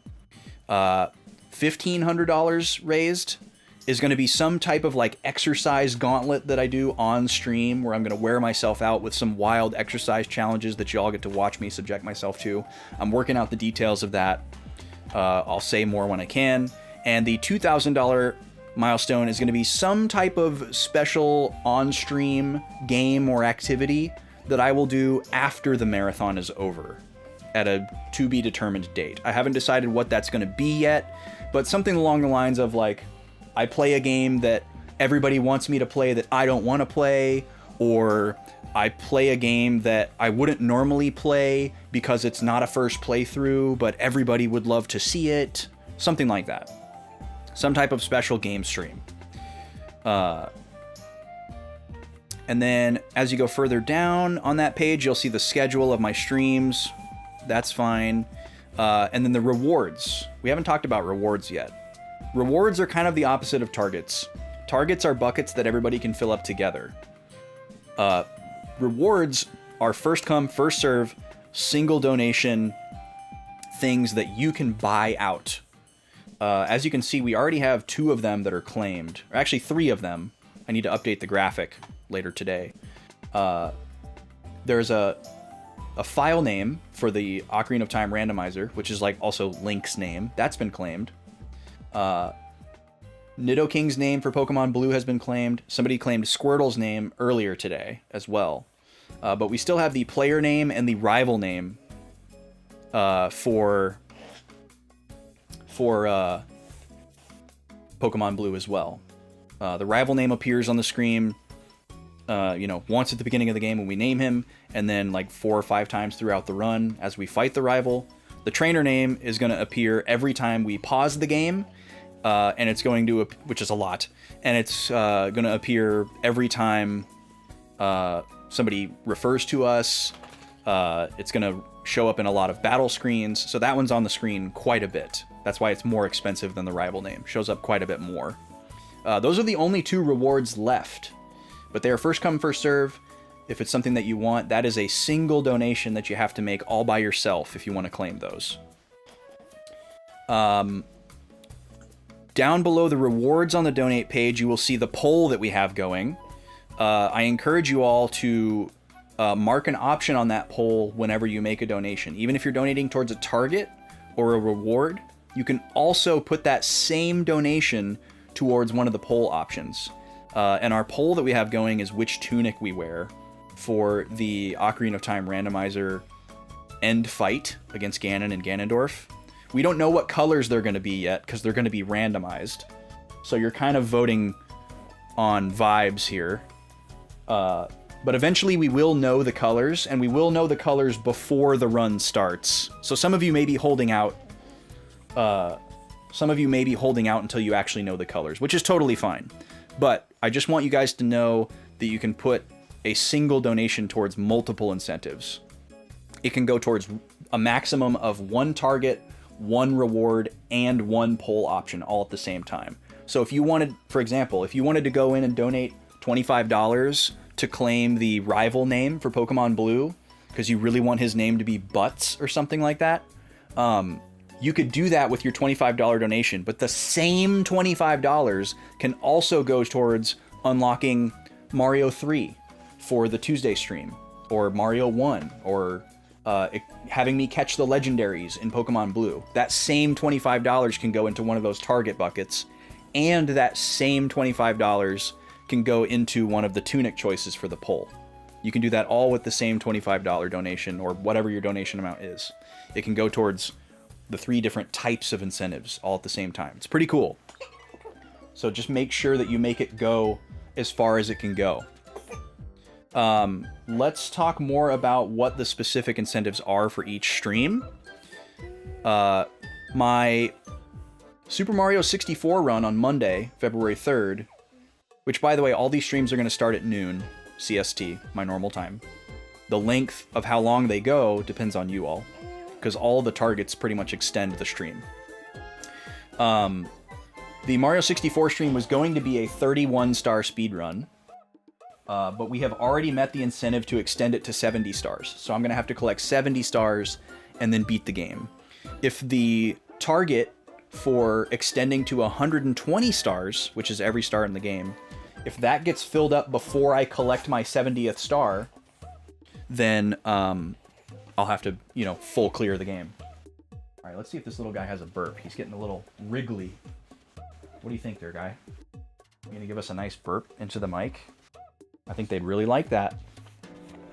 Yeah, that makes sense, Brack. That makes sense. You're playing a little inside baseball since you're helping us make the OOT seed, which thank you again. So that's the only remaining incentive for Monday's stream. We're already doing 70 star, but if you want to extend it to 120, got to get that bucket filled up by the time I collect my 70th star on Monday. For the Tuesday stream, I'm going to be playing Super Mario World only. But I'm going to be playing Super Mario World on the Super Mario All-Stars Plus World cartridge, which means that there are 4 other games on the same cartridge. And every single one of those extra games is an incentive. So if you want me to play every single game on the cartridge, I will, but you got to pay for it. So you can there's a target for Super Mario Bros. 1, which is already halfway full. There's Mario 2, Mario 3, and Lost Levels, which is incredibly hard. That's why it's the most expensive one. It's probably going to be the most time-consuming one as well.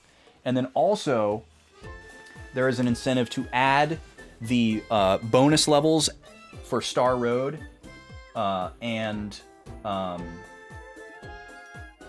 the, I don't know what you call the, like, other bonus levels, the really hard ones for Super Mario World. That is also an incentive. And all of these Mario playthroughs are any %. My goal is to beat the game as fast as possible. So Super Mario Bros. 1, that's like a 15-minute playthrough.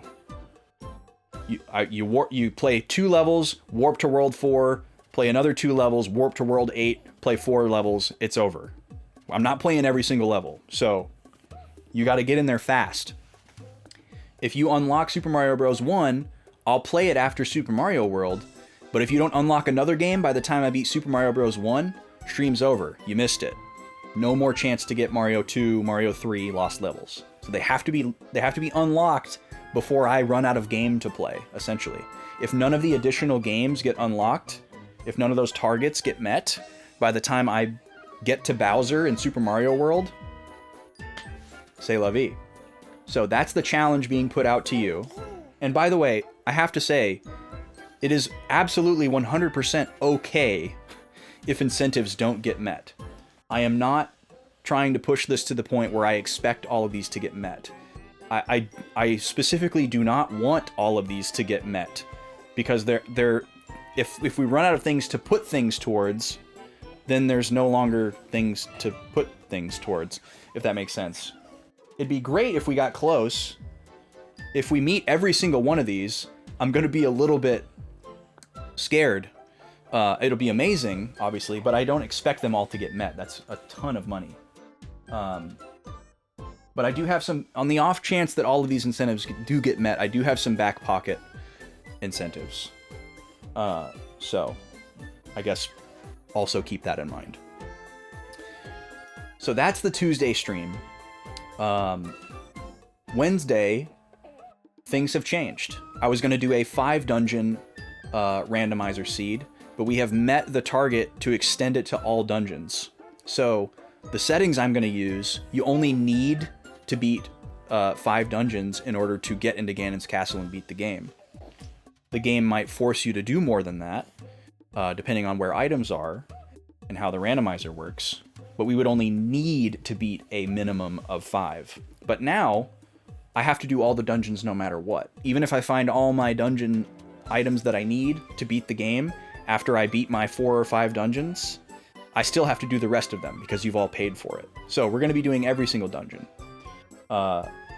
It's also possible to make me 100% the randomizer seed, but this is one of those pie-in-the-sky goals that I don't expect to get met. It's just something to be there that people can put things towards after everything else fills up, if that were to happen. But I don't expect in a million years that $1,000 bucket will get filled up to make me collect all the heart pieces and gold skulltula tokens and blah-de-blah.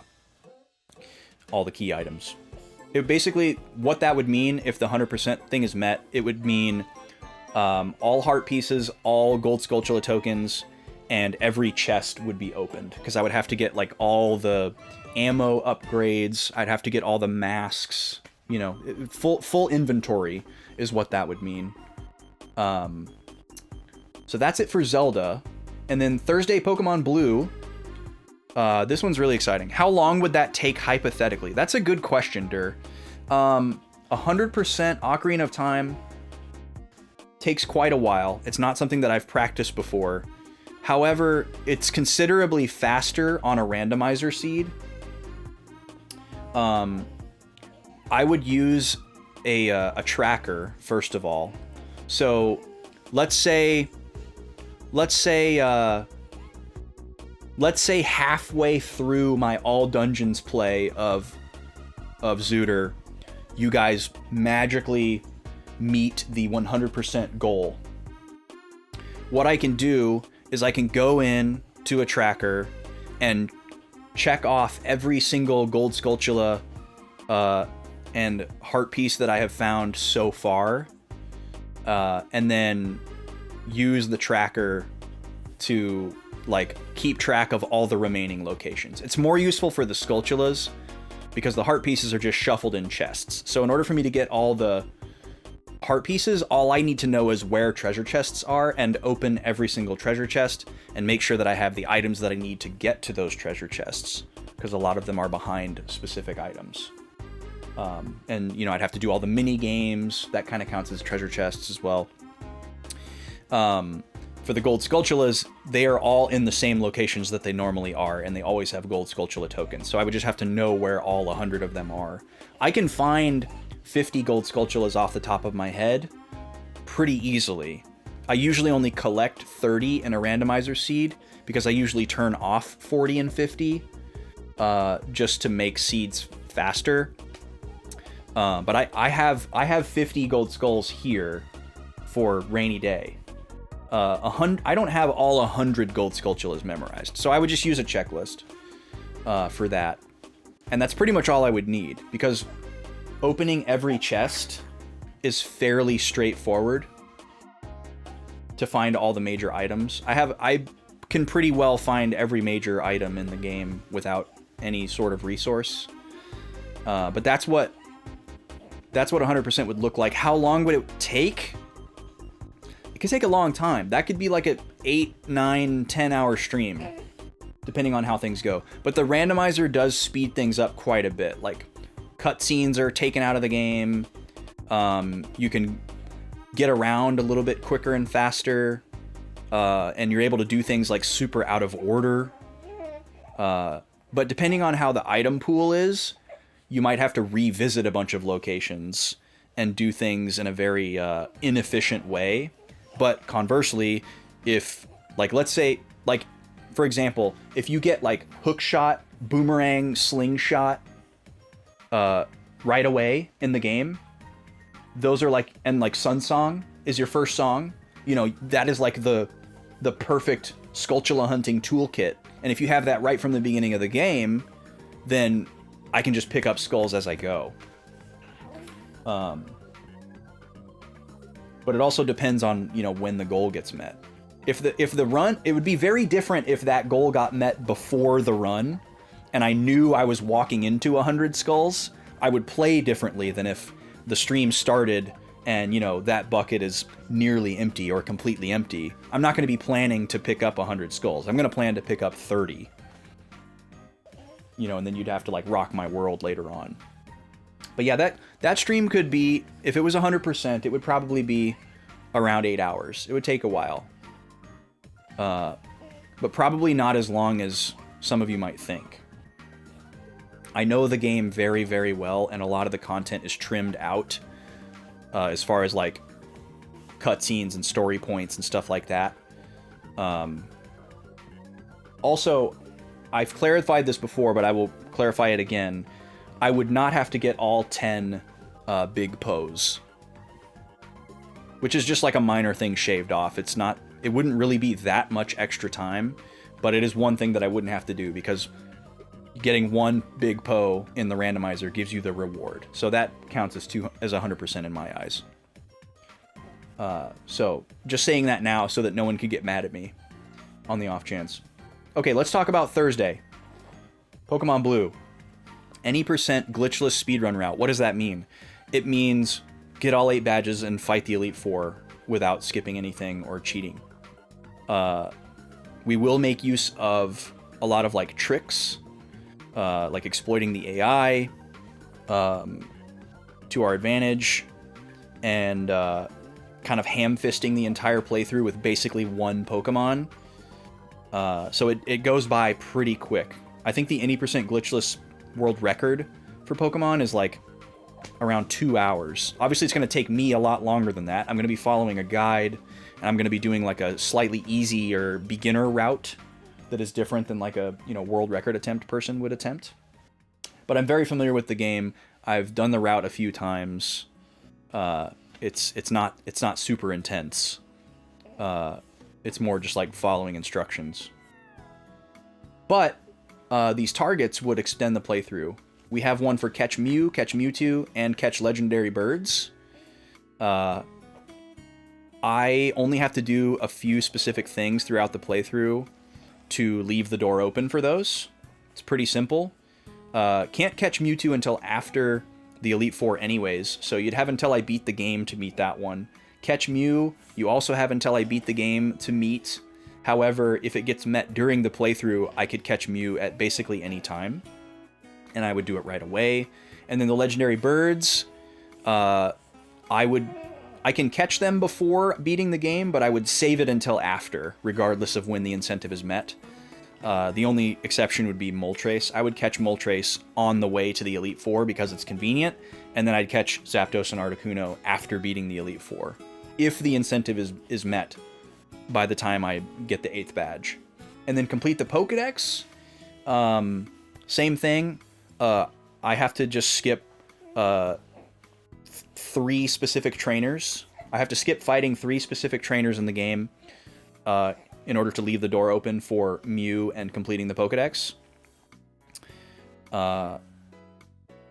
So that would happen after beating the game. You have until I beat the Elite Four to meet the complete the Pokedex incentive, if that's something you really want to go for. And the way that would work is I would catch every Pokemon normally obtainable in the game through normal means. And then the Pokemon that are unobtainable, I would use the Trainer Fly glitch, aka the Mew glitch, to capture. So that would be Mew, obviously, but it would also be the other 2 starters, it would be the version exclusives, and it would be the trade evolutions. All the like annoying Pokemon in the Safari Zone, and everything else like that, we would do through normal strenuous means, in the spirit of showing as much of the game as possible. Yeah, we did a complete the Pokedex run on Pokemon Yellow, Brack, where I caught all 150 Pokemon on the same cartridge without Game Shark or trading, and that was what we did. I caught every normally obtainable Pokemon in the game through normal means, and then I used Trainer Fly for the rest. Yep, Chansey will be brutal, Chansey will be brutal, but that's how we gonna roll. If y'all manage to raise $1,000 for that, you better believe that I'm gonna put myself through some pain as a reward. So, all right, little guy is basically done eating. That was very quick. We're gonna try again for a burp here. Great job, little guy.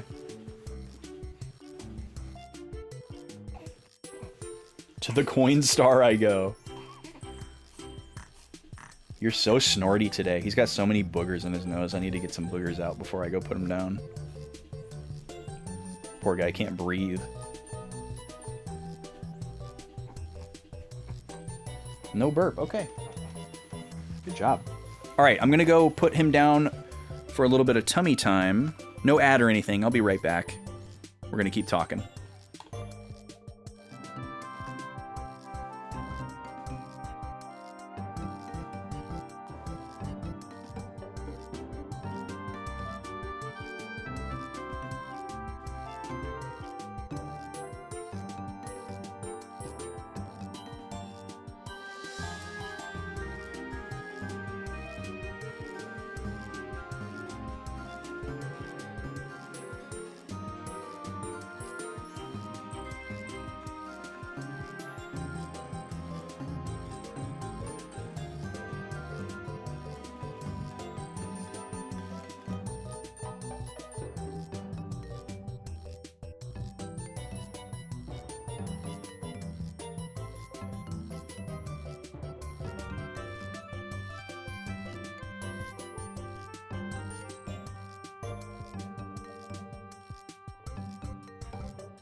All right, we're back.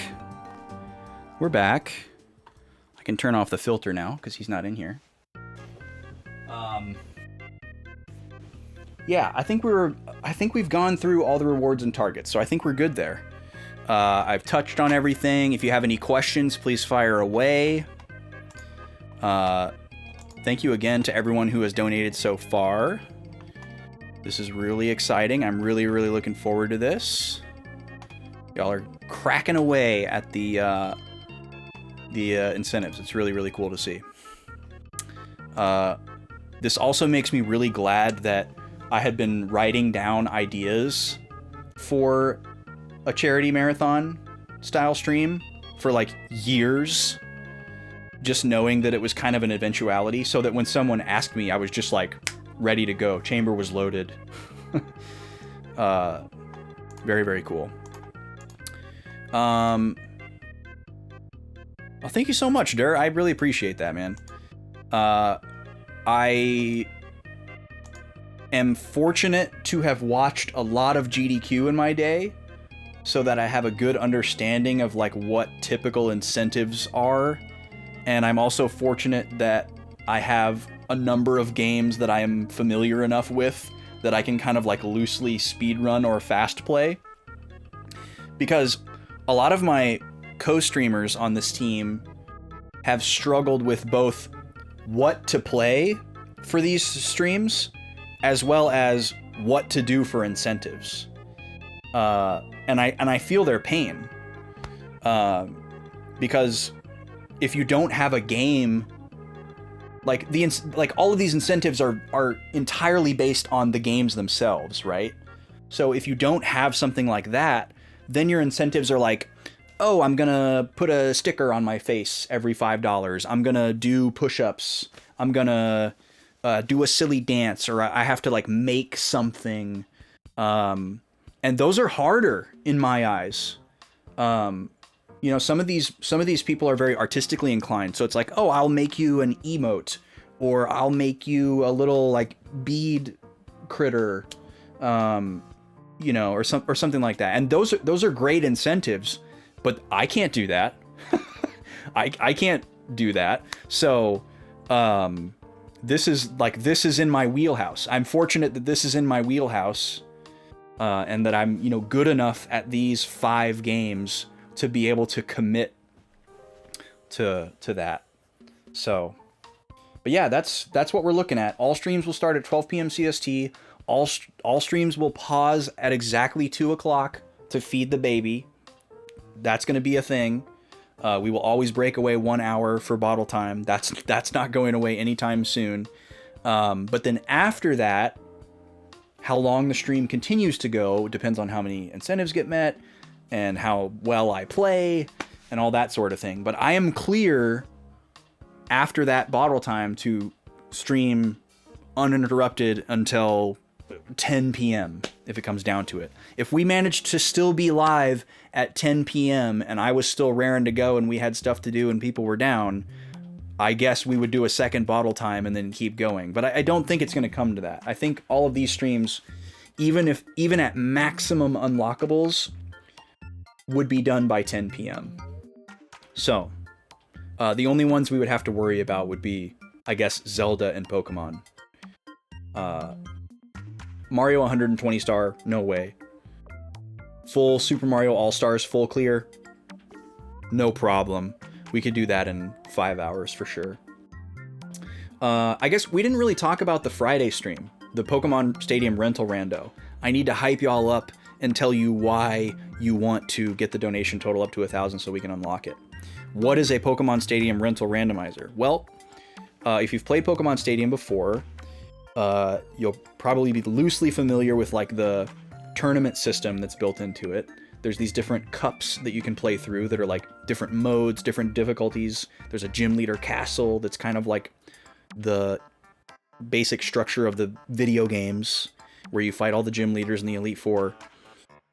But if you don't have your own Pokemon to import from a Game Boy cartridge via the transfer pack, you have to use rental Pokemon.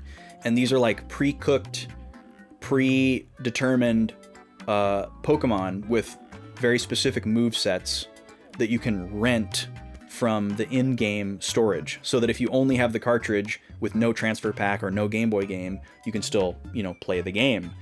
And you randomize it by drawing 6 random numbers. You randomly generate 6 numbers between 1 and 149, and then the Pokemon that corresponds with those 6 numbers that you draw, that's your team, for better or for worse. You might get really good Pokemon, you might get really bad Pokemon, and then you just have to take that team of 6 into whatever mode and see how you do. And my plan is loosely to start with Prime Cup, because that's like the one that everybody remembers, and it's kind of like the most important, not most important, it's like the most standard rule set, but it's also like the hardest one. Well, maybe not the hardest one. The hardest one is definitely the Poke Cup, but for a very specific reason. Anyways, we would start with Prime Cup Pokeball, and basically, if our team loses at any point, we would have the option to re-roll and get a new team. But if our team keeps winning, we would basically just shoot till we miss. We just keep going. And if we managed to get all the way through Prime Cup, Pokeball, Great Ball, Ultra Ball, Master Ball, which would be insane, by the way. If we beat all 4 of those in 5 hours, would be absolutely nuts. If we did, then we would go over to Gym Leader Castle. But I don't know if that's going to happen. So the Friday stream would be a fixed length. I'm probably going to be super bushwhacked and tired from the previous 4 days. So I'm setting a fixed length on the Friday stream. It'd just be normal time boundaries, 12 to 5 Central. You know, where however far we get is however far we get. I don't have any stretch goals, rewards, targets, or anything like that for the Friday stream. It's kind of like the chill finale is kind of my idea. Yo, welcome back, MN. Yeah, I'm going to be doing a week-long marathon of streams for charity the week after next, the first week of February. And we're just kind of talking about what I'm going to be doing, what the incentives are people can put towards, how they can make each game longer, harder, crazier, what have you. A lot of them have already been met. So super excited about it. I'm going to be raising money for American Heart Association. And I think we're about ready to wrap it up, actually. I've gone over everything. But again, if people are confused on anything, whether it's what these games are, or how the rules work, or how to donate towards a specific target, how to put your donation towards multiple things at the same time, happy to walk y'all through that. I want people to feel like they can reach out to me. You're not bothering me if you have a question. I'm happy to explain it if something is confusing or doesn't make sense, or what have you. I know it's a lot of like terminology and stuff. So thank you again. We're already at $410 raised. Well on our way. Thank you all again so much. Super, super cool. I'm going to go put Backlog Baby on his mat. See if he wants to play for a little bit. And if he settles down, we are good to switch back over to the game. Otherwise, I'll bring him in here and put him in the bouncer. But let me go, let's see. I'm going to go ahead and run the ad. I'm not going to bother with a prediction because Captain Falcon's probably going to win. Watch, this will be the one that Kirby wins. But I'm going to go ahead and switch over, run the ad a little bit early, go get him set, and then we'll switch back over to Suikoden for the rest of the stream. Thanks for listening to me do a charity check-in and whatnot. See y'all in about 5 minutes.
Okay, I'm back.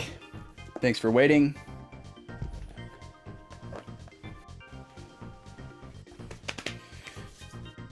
Baby boy seems pretty happy on the playmat right now, so I'm gonna leave him there. If he gets fussy, I'll bring him in here and put him in the chair. Let's see. Music for a sec. Let me get my graphics off the screen. Reset this for the next charity check-in. And then let's come back over here. There we go. Now I gotta switch the audio back for me.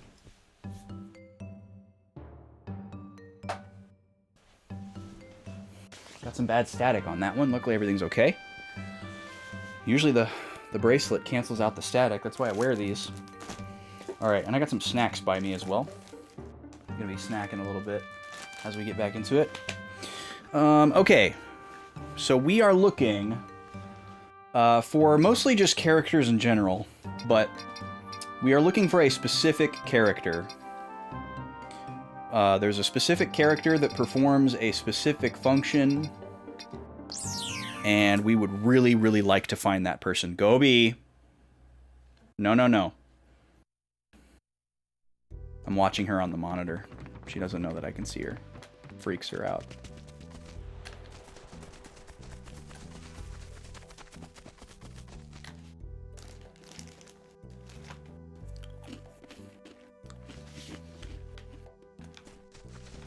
So I'm going to revisit this forest. It's the only proper forest that we've been into. So maybe the guy that was mentioned in the forest hint is here. After all the pairs are done, can we do a tournament bracket using the seeding from this round robin? Yeah, that's pretty much exactly what we have planned, Dur. Is to do a special on-stream event that is not locked behind ads, where we crown the best character, and we will seed the tournament bracket based on how they are performing in these one-on-one matchups. We're going to create our own internal Backlog Boys exclusive CPU tier list, and then we're going to put them all against each other based on that. And I haven't exactly decided how it's all going to go and what it's going to look like, but that's essentially what it's going to be. It's going to be some kind of tournament with all the characters that results in us crowning an overall best character. With science, yeah, exactly. Is that a person? That's a person. Found a person.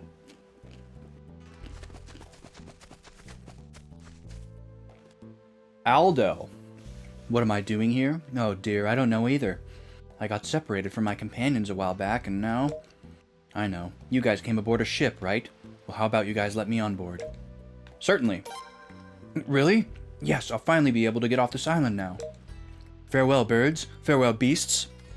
I'm sure we'll never meet again. Now let's go. I, Aldo, am not a man to forget his gratitude. Alright, there we go. That was probably the person that was hinted as being in the forest. He kind of looked like the forest. He had a loose color scheme going on. This is Hermitage Island.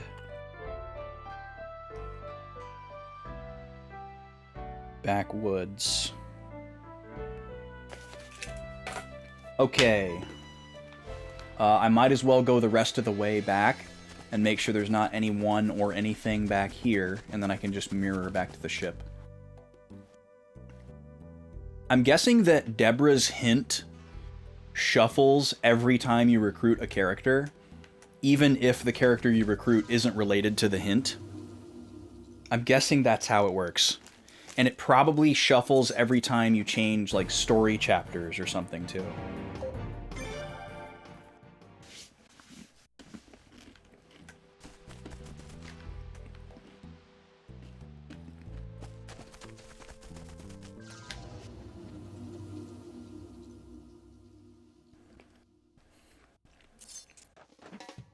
I want to fight these guys.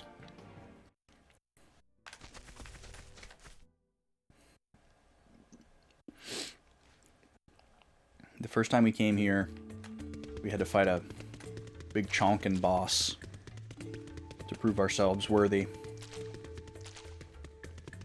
Looks like there's nobody back here. Yeah, there was a special item here that we had to retrieve to prove our worth. Okay, cool. Back to the ship. So now what we're going to do...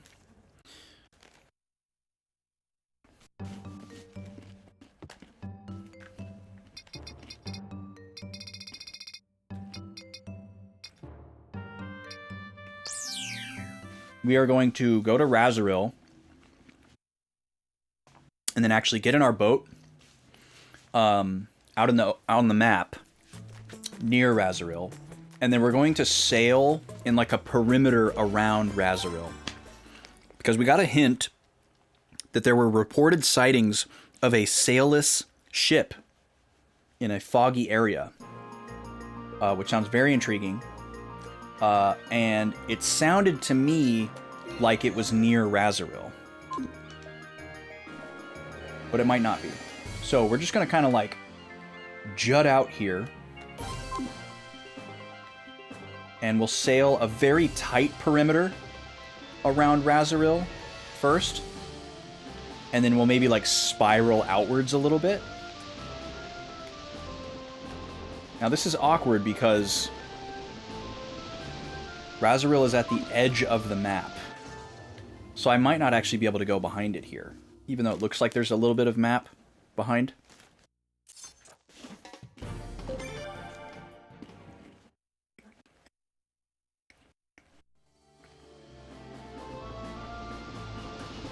Okay, it is letting me go behind. Something's pushing against me, though. Okay, so how... okay, yeah, there's the edge of the map. You can tell because the compass goes away. So yeah, the edge of the map doesn't actually go all the way to the edge of this frame. The edge. It's kind of weird, though. We did also run into a good old-fashioned invisible wall when we tried to sail north yesterday. And I think it's because we were headed towards a story trigger that we hadn't unlocked yet.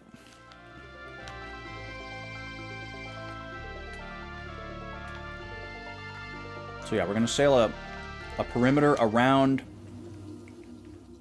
Razoril here, but still with Razoril in sight. Just in the interest of map completion.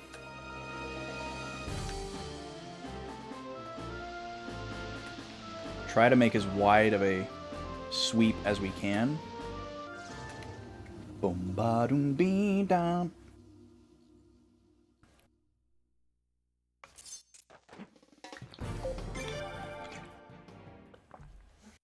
Can play the game one-handed. It's really handy, especially when you're snacking. Very boy-friendly game. We love a game that allows us to snack freely.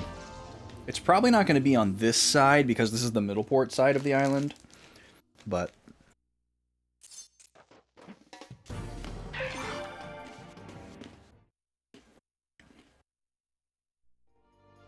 near Razoril could also be a very large area.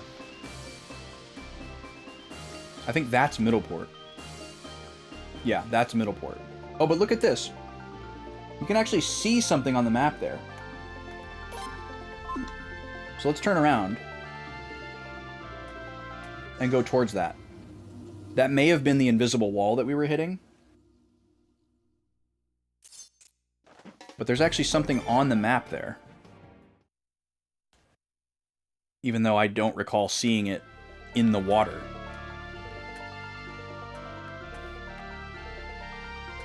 Okay, now that we're behind the island, let's change our course a little bit.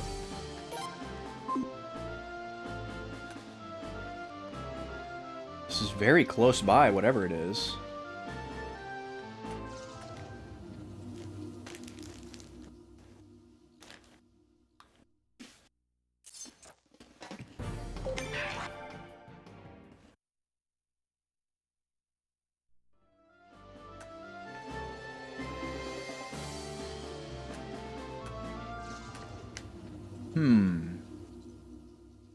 I feel like we should be seeing it by now.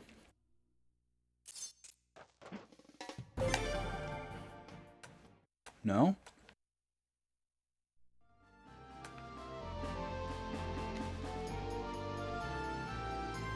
Yeah, we're like right on top of it. And then we're hitting an invisible wall. Interesting. Okay. So there's something here. But whatever it is, I'm not allowed to get close to it yet. So there's something really big right there. That's pretty intriguing. I think what we'll try next...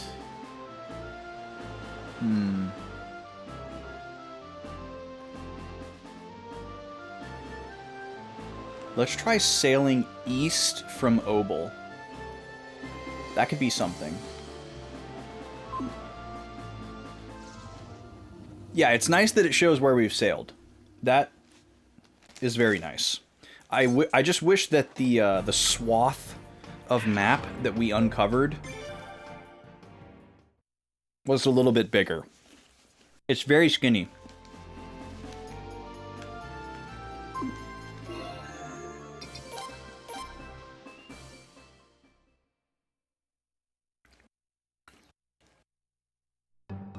Very skinny.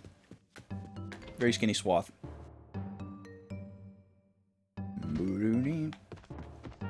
Alright, we're gonna warp to Obel. Is this the new Wind Waker sequel? It kind of is Wind Waker 2, isn't it? In a very weird way.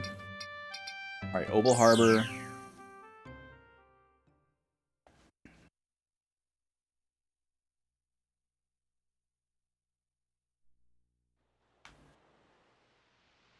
And back into the boat. Alright, I have to cut myself off here. These homemade Cheez-Its are so good. I could keep eating them, but I should stop. Alright, we're gonna sail directly east and just see if we see anything. I think the next one I want to try is west from, Nay. That'll be a pretty decent chunk. But yeah, sailing around really arbitrarily like this to try and find stuff was cool for a minute, but it's not really novel anymore. It's kind of just a bummer. You might say it takes the wind out of my sails. I want to have, like, you know, clues and landmarks and things like that. I don't want to just arbitrarily explore the map for days and days and days. That's not exciting. Like, imagining, like, mowing the lawn and just...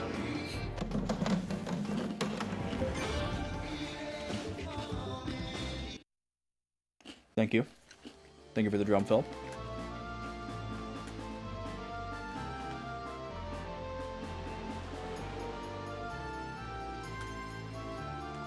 I'm gonna finish this chocolate bar from yesterday. It goes hard in the pan. And I like that there are these little, like, subtle scenery changes. Like, it'll get brighter or dimmer, cloudy, sunny. To kind of indicate to the player, like, hey, there's something different about this area, you know? It doesn't necessarily mean there's a landmass nearby, but it could mean that. Or it'll mean that it usually seems to mean that the random encounter table changes.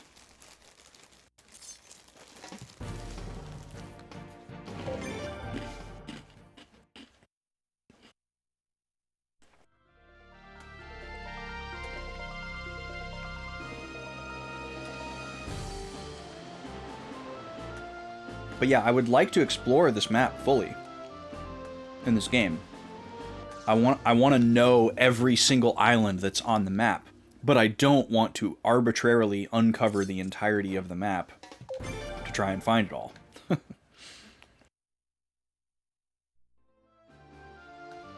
So I'm really holding out to find this treasure map character.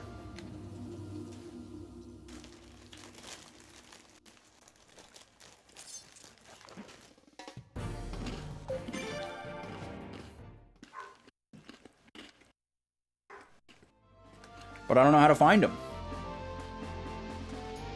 Alright, that's the edge of the map. We didn't find anything. Nima, please. Please. Nima! No, thank you. That's enough. I guess we could also try sailing north from Iluya. That could be interesting. Yeah, you like the no thank you?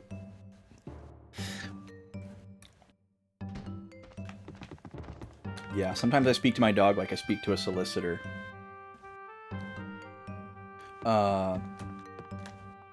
Okay, we're gonna go to Nay. I can tell when Nima is barking at something that is nothing or inconsequential versus when she's actually barking. I can tell the difference. Like, that's not the, hey, there's actually someone at the door bark, or like someone is very close to the house bark. Like if someone was walking up the driveway or something. Like, that's a different bark. I can tell the difference. That's like I heard a car door shut, but I don't really know where it is, and I've been activated. Or like someone is walking their dog down the sidewalk. That's the bark that we just heard. Okay, we're sailing, let's see, we're sailing directly west. This is bound to turn up something, right? There's a cute little landmass that doesn't mean anything. Something happens somewhere and I don't vibe with it. Yeah, exactly. Yeah, and then she's gonna come in here and grumpily be like, oh, and lay down. Like, he doesn't let me do anything.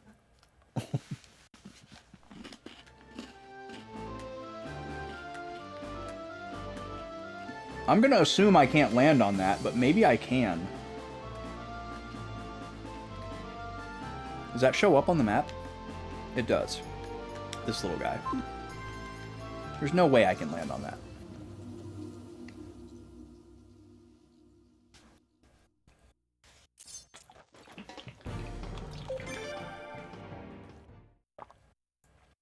Oh, but I am Onimar. I am her dad.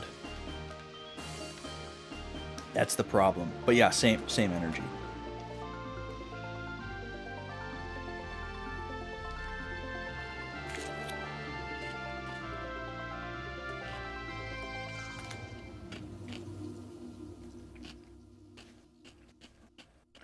Gobi. She's like, how does he know? She's trying to go in there and lick baby's face.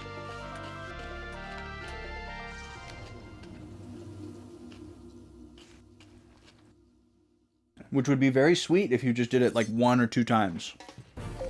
But you always want to do it like 47 times. And she's not doing it because she wants to give him kisses. She's doing it because she wants to get formula off of his face. Because she's like, ooh, a new snack I can taste.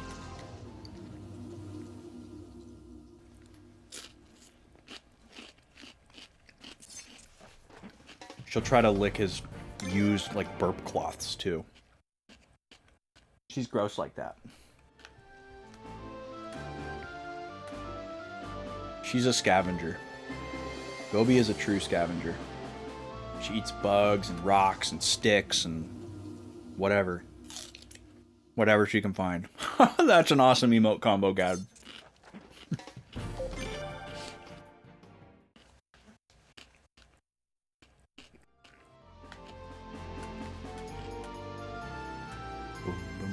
Bum, bum, bum, bum.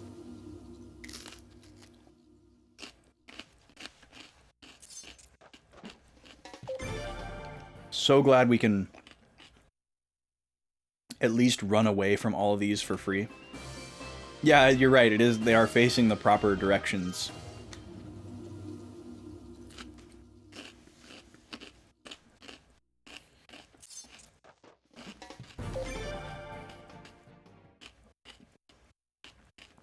I don't think there are enough encounters. Yeah, that's the other thing that sucks about this. If there was no... We had the same problem in Skies of Arcadia. If there were no encounters on the world map, I could maybe talk myself into exploring the whole map arbitrarily. But even being able to run away for free, it's just a lot. And the fact that I can't, like, zoom out and I have to keep panning the camera around and, you know, dance with the motion sickness devil.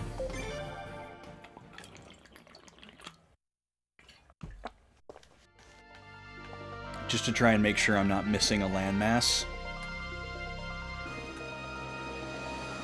If I could, like, zoom out, like, super macro, like, I can do this, where I can technically see more area, but I can't move the camera. So really, this is the only way for me to, the other ones are like fixed, like cinematic angles, and I don't know why you'd want to use them. Other than maybe like your first time out on the water. Like, why would I want this camera angle? This is very cinematic. This is somewhat cinematic, but I can't move the camera at all when I'm in either of those perspectives. And yeah, the encounter rate is pretty high.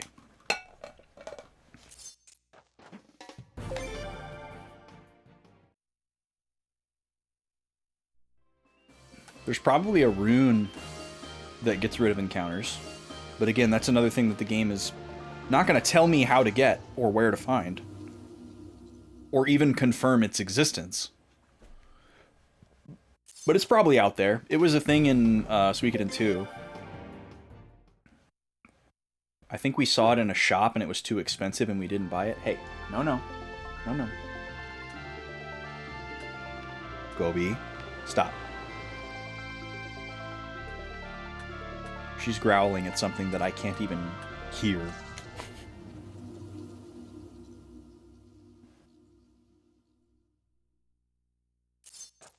Probably a car door, like, down the street. They are really, really triggered and activated by car doors. They know that that means that there is a person. It's not just like the noise itself. Like, they understand what the sound of a car door closing means. Like, they associate that with, like, oh, someone is here and arriving.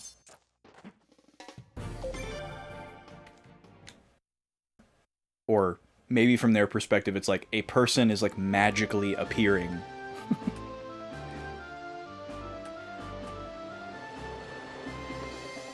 Because even when they, like, see us pull into the driveway and, like, get out of our cars, I don't know if they really understand that we are in the car. I guess they probably do, because they also have been in the car. But that doesn't necessarily mean that when they see another car, they understand that there's a person inside of it. I guess if they got close enough to see into it, they would, but I don't think they have that type of logic, like, connected logic, where it's like, okay, I've seen my master get out of that car, and that car looks like their car, so there's probably another person in that car. I don't think they have that level of cognition. So it's probably, to them, it's just like a person is randomly appearing out of this other thing that was moving but has now stopped.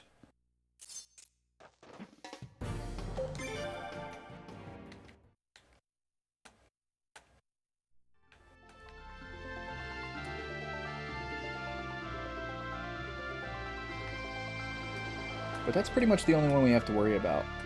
Because most delivery people don't ring the doorbell or knock. Some of them make enough noise to where they realize that they're at the door. They'll hear, like, the little scanner thing beep. Or they'll just hear, like, their feet shuffling around. Or them, like, setting down a box or a padded envelope or whatever. But most of them are really good at being quiet. And I have to assume that a lot of the delivery people are the same delivery people, and if they get annoyed by dogs barking at them, they probably learn and remember which houses have barking dogs. And so those are probably the ones that are super quiet when they come to my door, because they remember that the dogs bark if they make too much noise. But I think some of them get off on it. I think some of them, like, think it's funny to stir up the dogs. And those are the ones that, like, knock and, like, run away really fast. Like, haha, now you have to quiet your dogs down. Got you. Alright, we went that whole way and we found nothing. Nice horizontal swath. Let's warp to Iluya. This is going to be our last random attempt at exploration here that I think I can bring myself to do. So I need to think about what kind of guidance I want to ask for next. Well, actually, hold on. I am going to continue to think about that, but I remember now what I said before we went on break. I'm going to advance the story after this with a stacked save and see if it feels like we're going into some type of endgame situation, or... Oh, it's raining here. That's kind of cool.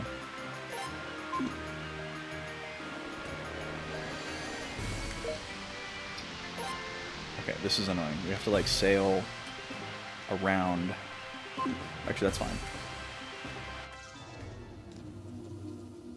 But yeah, I'm gonna try to advance the plot and see if we really are getting pulled into something.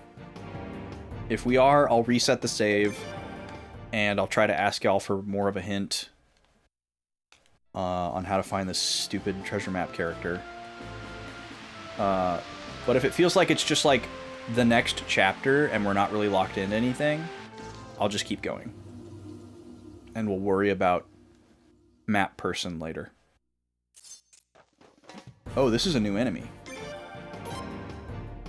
Maybe it's not new. Maybe I just haven't seen it in a really long time. You know where they are. Okay. Gotcha. Well, we've confirmed that they are in a place that I've never been to before. So that's kind of good enough for me right now. I'm just wondering if the place where they are, and don't answer this, I'm just wondering if the place that they are is somewhere I'm going to end up going eventually? And maybe I could have just gone there earlier and gotten them earlier, but I can find them towards the end of the game. That would kind of make sense to me. Or if they are just in a completely random and hidden location. You know? Because we've been getting these treasure maps since very early on, so that leads me to believe that this character was probably available pretty early on. Maybe around the time that we got the Obel ship, when the game kind of like opened up. That's kind of when I would assume that a character like this would become available. It's kind of when all the characters became available. We got the ability to start recruiting. And I could see it being like that, where eventually you'll end up in this place and run into this character, and they're not necessarily required, but the game makes sure that you cross their path and you get the option to, you know, go after the optional treasure map stuff before the end of the game. But if you somehow went out of your way to go to that place early, you could get that character early. That would be reasonable. So there's some kind of invisible wall here. Either there's just nothing up here and they made this map larger for no reason, or this is some like massive, like Scarlet Moon, Kuluk area, region that we cannot go into. Can I zoom out my map for your knowledge? I actually cannot. All I can do is scroll this screen. So I have this top region here. And that's that. And then here's kind of like the next row down. Yo, welcome in. Thanks for the follow. We've got those islands. This is kind of like the bread and butter stuff. These are all like required locations that we've been to. And then there's the bottom. I seen what I need to see. All right. Gotcha. Okay, so now what we're going to do is we're going to go into the ship, we're going to save, and we're going to advance the plot and see what happens. Am I healed? Yes, everything is topped off.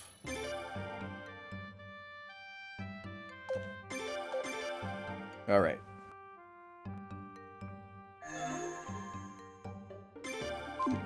And I don't need to duplicate this save, because if we end up saving again, we'll just save in the next slot, and we'll remember that this is the one that we would come back to if we do get locked into something. Oh, hello, Gretchen. I'm always prepared to fight. Fantastic. We'll probably never use you. I'm sure you're cool, but we'll probably never use you. Alright, let's see what happens if we say yes to Eleanor. Okay, shall we go with this plan then?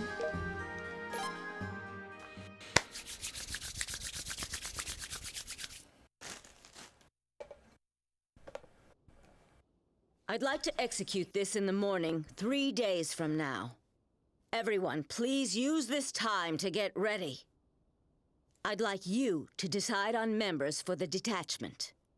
Come talk to me whenever it's convenient. Okay. So you are going after all, even though you finally regained your kingdom? Yes. If we leave everything as is, we're bound to suffer the same consequences. Even you know that, don't you, Setsu? Yes, sir. All right, everybody, listen up. Once we hit El Ile, the threat to the islands should disappear for a while. It may only be temporary, though. But remember, we're fighting for lasting peace. That's exactly what's most important to all of us now, right? Right. And that's why I chose to put my life on the line.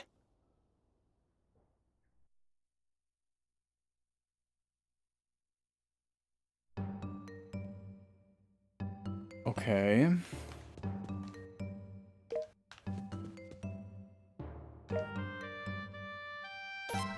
Okay. Okay then.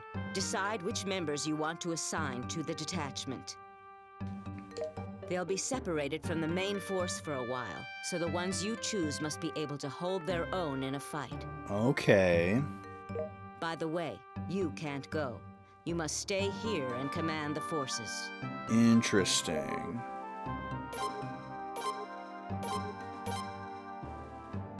So we have to form a totally separate independent party.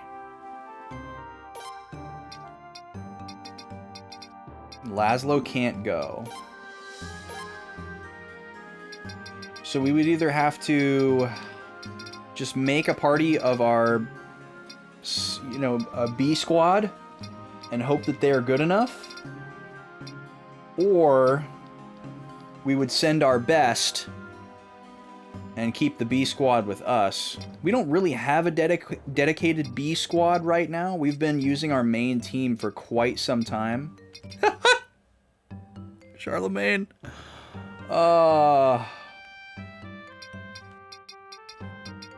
Brack, there's something I have to say about Charlemagne. Maybe you see it too. It makes me laugh every time, but nobody would understand except for you. Yeah, we probably need to, like, somewhat set up a secondary party.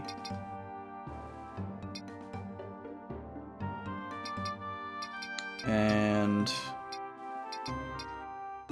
Sigurd and Hervey is a good choice. Lino's a good choice. I think most of them... Oh, God. I just realized I put my foot on my keyboard. But we don't have a great fourth for this party. And even Lino is not a very well-rounded character. Like, a lot of these other characters would probably be such better choices for this situation.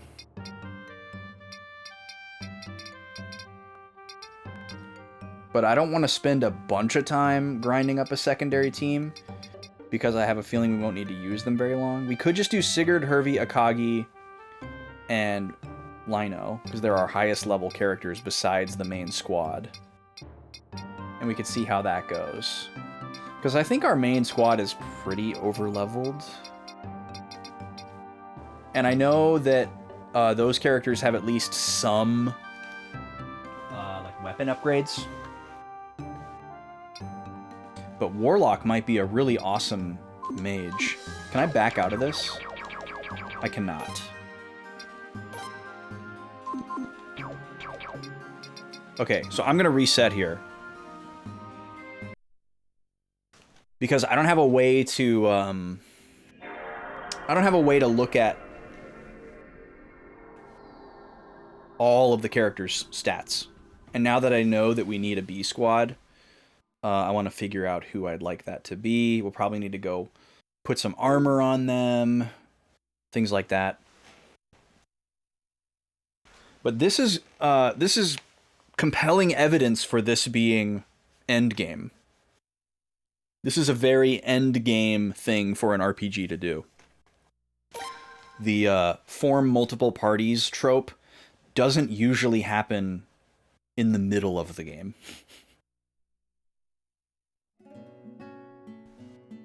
Sometimes you have parallel edits, but this is a lot different than a parallel edit.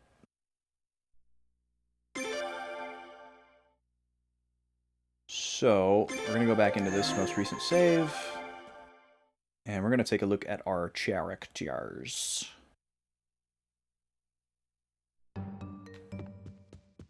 First thing we're going to do is we're going to bench everybody that's in the party.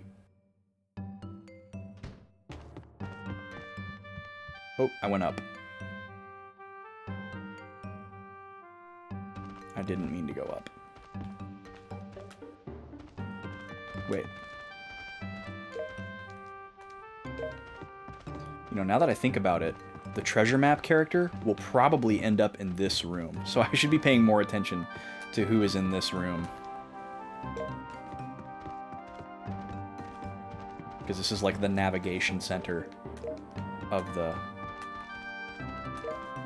Yeah, see this guy. Look at this little station. It seems like whoever the map character is will probably end up right here, replacing that. Oh, that's right, you did tell me where they would be. You said they were on the 4th deck.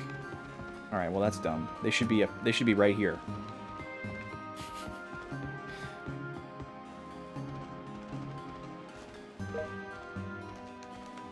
He's seen what he done need to be seen. Yikes. Okay.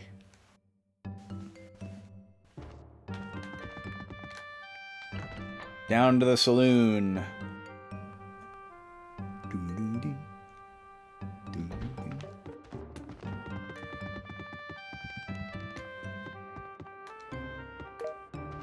Change members. Okay. Kick out our A squad real quick. Now, let's have a look at... where's Warlock? I want to see Warlock. I want to have a look at him. Don't disappoint me, Jesus Christ. And then the other ones we were looking at were Sigurd, Hervey, Akagi. Let's see, Akagi is 161, 108. Yeah, so Sigurd and Hervey are significantly stronger. And then Lino is also pretty strong. So let's see.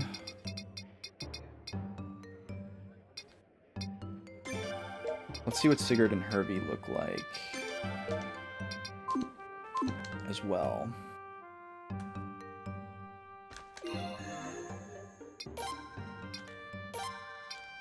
Ooh, okay, so Warlock has the upgraded Earth Rune.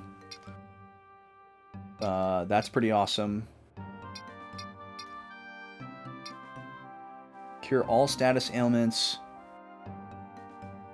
Earthquake. And then a magic dodge. It sucks that it doesn't have the basic buff, though. And then he's got Flowing Rune. High-class water rune. So he has an ice attack, an AoE heal that he can do 4 times. Suppress magic. HP status ailments KO cured for 1 ally. Wow. And he can do that 1 time. Okay, yeah, so we definitely would need a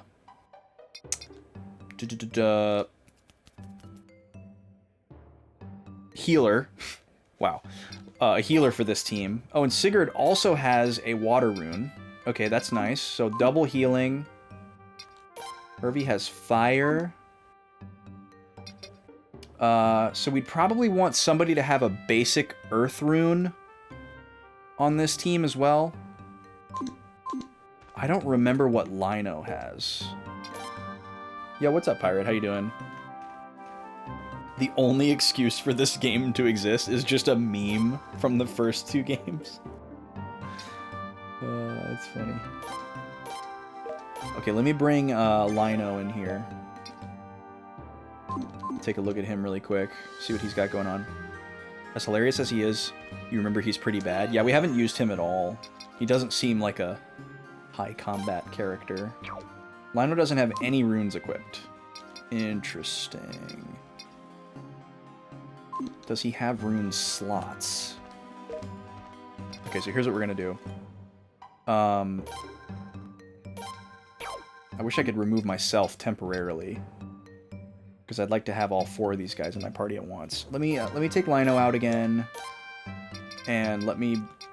Yeah, there's Rambach. Let's grab Warlock again.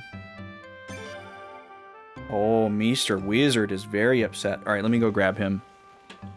Bring him into the bouncer.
Alright. He may have just had a bad dream. I think he was asleep, and then he just, like, kind of screamed. So he may have just had a bad dream, and it woke him up. Got him in the chair here. He may be happy just sitting in here, hanging out. But if he fusses, I can bounce him. Okay. We're gonna go take a look at these 3 characters' rune potential. Oh, Onimar says he's slightly above average. Interesting.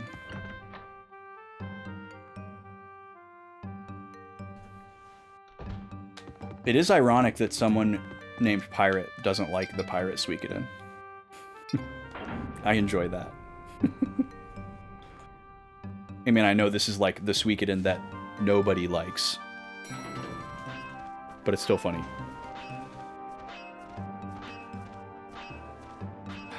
turning off the monitor there. Low battery. Try to preserve it. Okay, let's take a look. I love how she's just hanging out here. Watching the blacksmith work. Okay. So they're at level 6. I don't know if it's worth upgrading his weapon, because he's not going to be physically attacking at all. He probably will only be able to use magic. See if we can do anything with that platinum. We can make helms. Probably make an armor as well. Mythical armor. Whoa. Ups fire, thunder, and wind defense. That might be worth save scumming to see if it's good. Master's Garb. This was a good piece of armor in one of the other games. That would be worth it too. To check out. Wow, that platinum that we found in Razoril really coming in handy.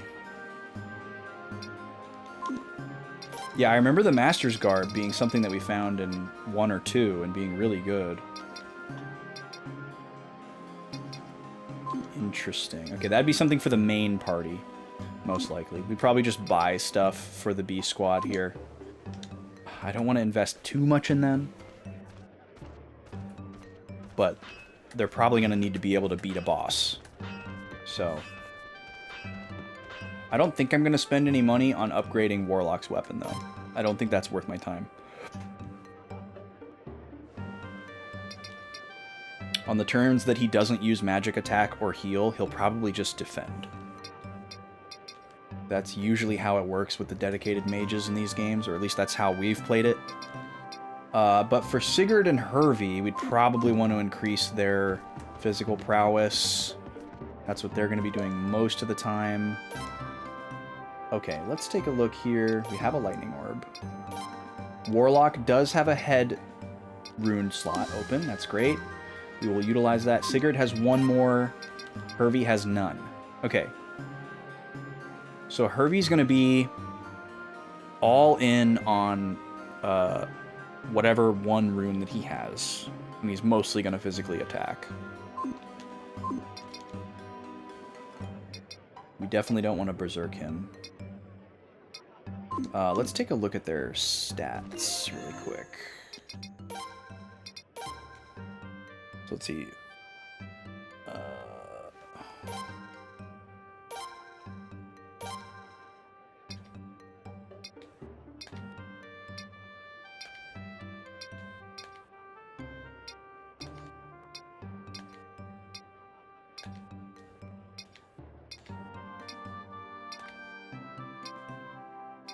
Okay, yeah, so Hervey's going to be all in on physical attack.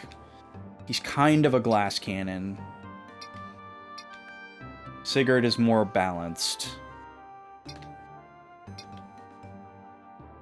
You don't remember this one being only a 4-member party? That's surprising because so many people seem to hate this game for only that reason. And I actually prefer the 4-person party to the 6-person party. I know I'm not going to get that from any other Suikoden games, but it's been great only having 4. Less equipment to buy. Whatever. I mean, I don't know. It's whatever. It really doesn't matter either way, I guess. Like, when you have 6 people, you have more actions per turn. Blah de blah. But not having to deal with the like front row, back row thing is also nice. Like the short, medium, long. I guess for a lot of people, like that's Suikoden. And this is too much like every other RPG. So I guess I could see a way to that argument, but I don't care. Okay.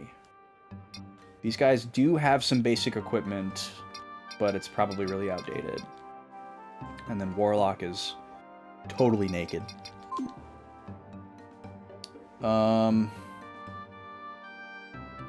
What runes do I have in stock?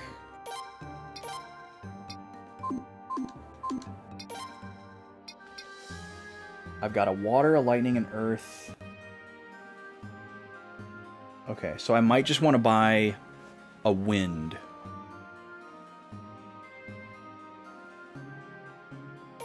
Oh yeah, here's the one that reduces encounters.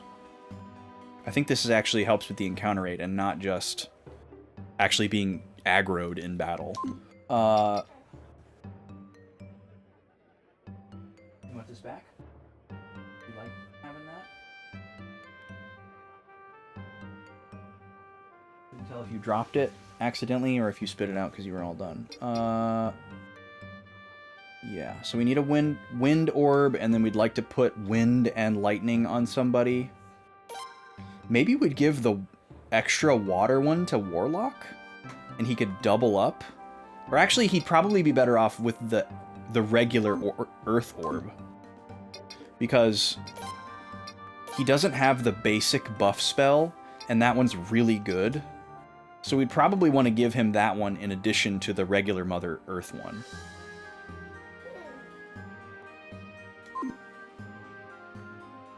So that's probably what I'll do. And then Sigurd will be a backup healer. Hervey's going to be all-out physical. He probably won't use that fire rune. So we could give Sigurd the wind rune as well. Well, actually, let's see how that compares. Because water... Let's see. Water, the one you want to preserve is 1 and 3. Gobi, stop. And then the one we like to use on wind is the level 2, because that's also a heal. So, yeah, maybe we'll give Sigurd wind and then he can be the off healer. Plus mixed attacker. And then whoever the 4th character is, we can just give them lightning. Call it good. Is there a double beat or rage rune equivalent in this one? Well, we have the, what is it called? Fury Orb. I think this is the same thing as the rage rune. It just puts you in Berserk, and you just attack only. I could give that to Hervey instead of the fire rune, but I don't really want him to be completely uncontrollable. I'd like to have the option for him to use, you know, items or defend or whatever. So... not going to do that. And then the double beat, there's one that we've seen that seems to be like that, but I don't think that it works the same way. The way that they describe it in this game makes it sound like you deal double damage, but also receive double damage. It's like a gamble rune. I haven't seen one that's just you attack twice. Like a Falcon rune or something in Dragon Quest terminology, to mix in some Dragon Quest terminology. Okay. So we're going to buy a wind orb, and we're going to put it on Sigurd. Oh, here we go. Double strike. Yeah, see, this description holds rune that doubles damage 2 ways. That makes me a little wary. I don't think that's just you get double damage for free. I think that's you get double damage at a cost. What is Violence Orb, though? Causes 2 hit Berserk. Okay, this might be more like what we're talking about. Still not a very convincing description, though. Drain Orb, Killer Orb. We have one on Bart. Warrior Orb. Strength up, defense down. No. Wizard Orb's the opposite. Sunbeam is the regen. Alert Orb is trash. I don't know why you would willingly put that on anybody. Counter is great. Probably not going to spend the money for it, though. I guess that would be the one to put on Hervey. Either this one or the Killer Orb would be the one to put on Hervey, so that he could just go all in on physical. Killer Orb works pretty well. We seem to get a good number of crits on it for... Oh wow, I totally missed the ad timer. Let me get a prediction open here.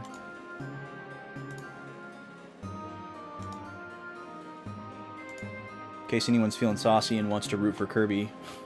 He's currently losing 9-0. we'll run a Smash match during the ad break here in just a few minutes while we're getting settled here. Okay, so we're going to buy 1 wind.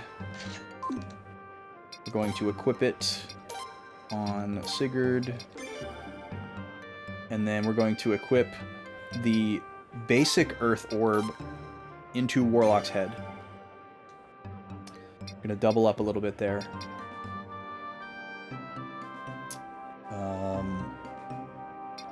And then we're going to put lightning on whoever the 4th character is.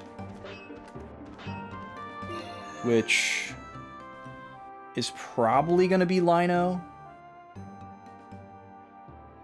Yeah, it sounds like a pretty broken rune. Like, just, hey, how'd you like to double attack for no catch, no cost? Sounds a little broken. I guess let's take a look at their equipment. Oh, hi, Piccola. Fancy console, chinchilla stand, wave wallpaper, sliding door.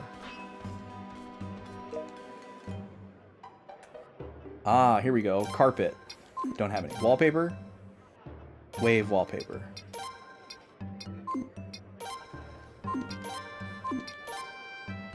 Fancy console.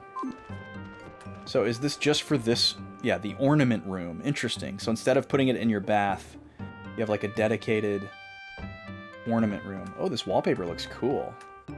So we're having like a little Animal Crossing moment here. That's fun.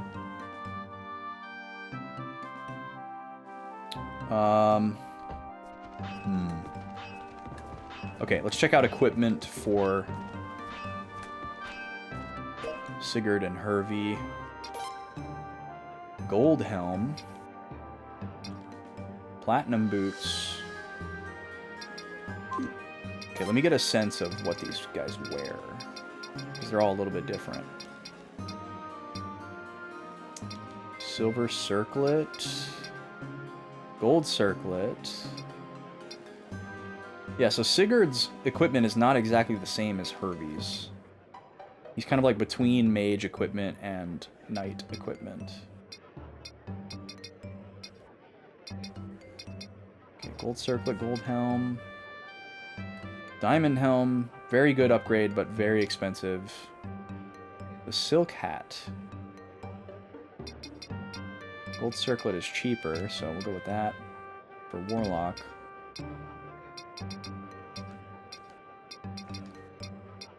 Okay, here's the body stuff. Silver chain. Silk robe, holy moly. Okay. That's a massive upgrade for those two guys. 36? Criminy.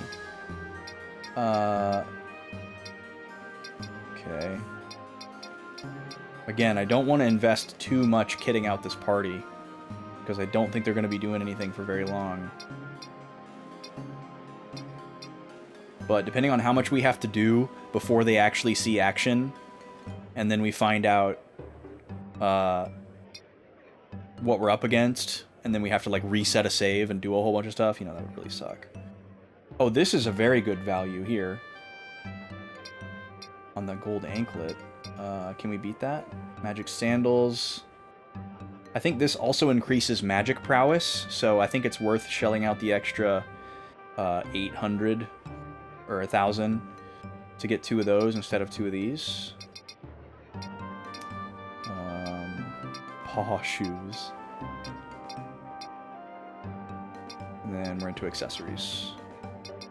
Okay, let's see. What do we want to do? I want to figure out what to do for Hervey and then go bench him. So let's focus on Hervey for a second here. He has knight equipment like the hero character. Gold helm. Diamond helm.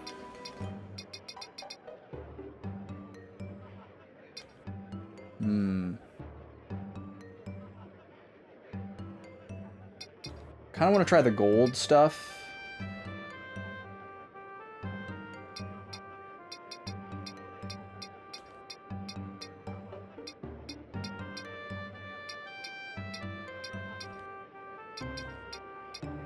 Gold. I mean, that's a lot of points. We're not gonna shell out for the diamond. That's nuts. All right, so let's do gold mail and gold helm. And then how about for hands? What do we got for hands for him? A shield. I think that's more than I want to spend. 12 points is a lot, though. What about for feet? Power boots, silver boots.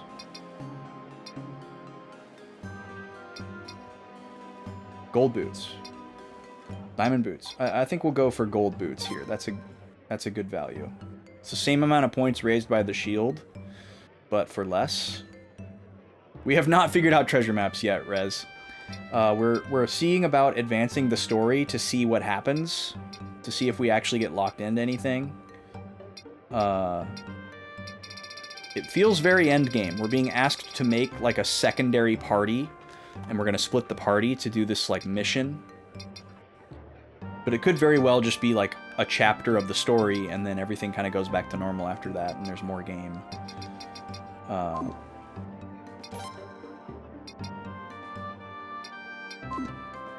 Okay, let's equip Hervey.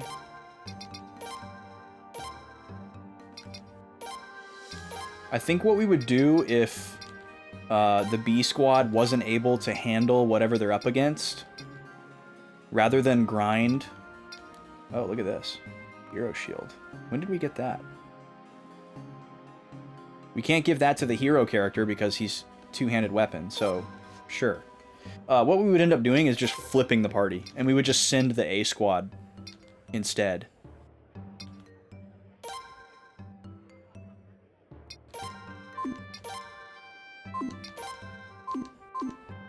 Okay. So Hervey is all equipped. Let's go put him away. And then figure out who the fourth character is going to be. It's either going to be Lino or... Oh, the ad's starting. Okay, I'm going to switch over. Be back in about 3 minutes. This is the last ad break of the day, y'all. BRB.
Alright, we're back. Captain Falcon does it again. He's going for the clean sweep here.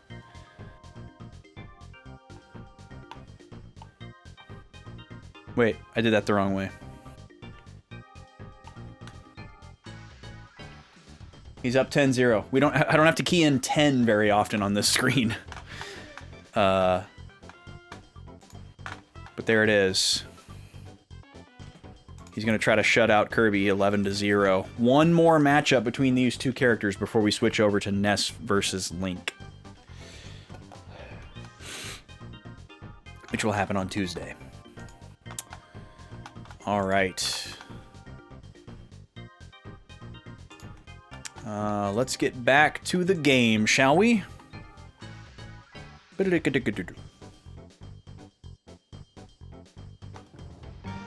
Okay. So, we're going to go here, change members. We're going to put Hervey in. Oh, fine, he says. And then we're going to take out... let's see. If it's not Lino, who would it be? Do we have another 38? Akagi. That's right. It could also be Akagi. Akagi has better magical abilities than Lino. But Lino is just strong. Also, like, canonically, it kind of makes sense for Lino to go on this mission.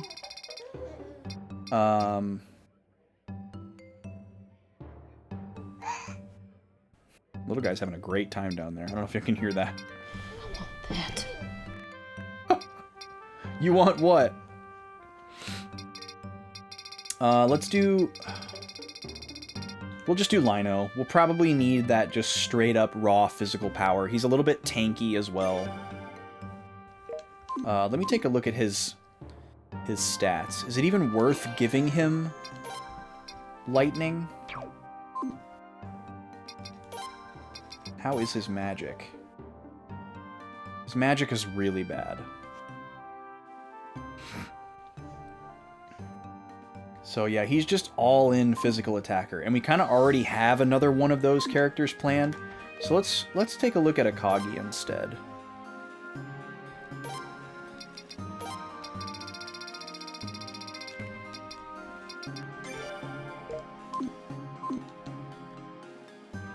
Akagi also kind of makes sense canonically because he would want to avenge Ramada. And Akagi is like the counterpart to Mizuki, who is in our main party, so that's kind of neat too. Doesn't have any runes equipped. Yeah, his abilities are much more well-rounded. He's got more magic charges. He's not nearly as strong as Lino. But that evade and speed is really nice. So let's go see if we can give him a lightning rune.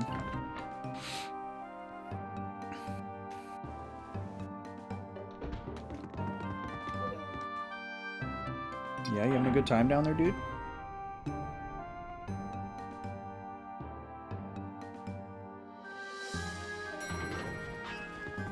Coos of delight are emanating from the bouncer.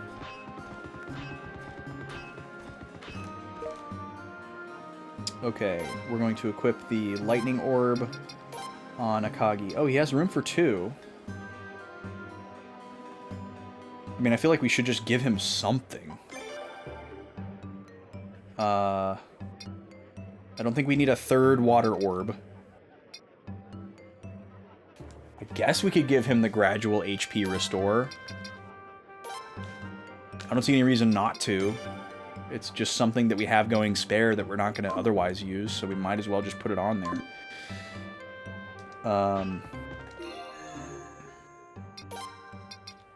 Yeah, because we've got everything else covered. We've got wind, water, earth covered. Double coverage on earth, double coverage on water. So that'll be nice. So our B squad is formed. What level is Akagi's weapon at? Sigurd and Hervey were both level 6. He's level 5.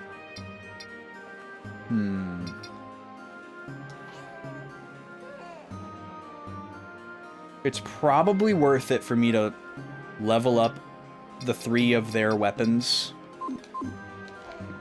at least a couple of times. As much as I don't want to spend money on them, I'll probably be glad that I did. So let's go back up. We're going to put Warlock in this time. Because we're not going to upgrade his weapon. I don't think it's worth it. He's going to be doing magic or using items or defending. He's never going to physically attack. And I don't think that increasing his weapon level is going to improve his magic. I could be wrong about that, which would potentially be very detrimental, but I don't think that's how it's going to work. Alright, we'll bring out Hervey. Now we're going to go back down to the weaponsmith. I think I'll probably try to go to level 7 with all 3 of them and see how that looks. And then we also need to look at equipment.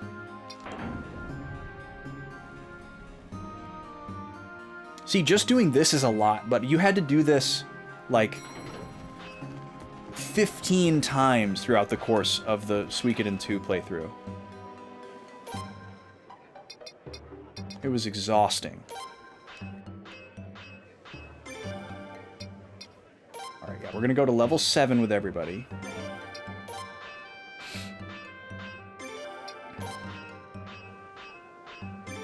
Stop there. And then let's take a look at equipment. We already equipped Hervey. Okay, gold circlet. Silk hat. Gold circlet's way cheaper.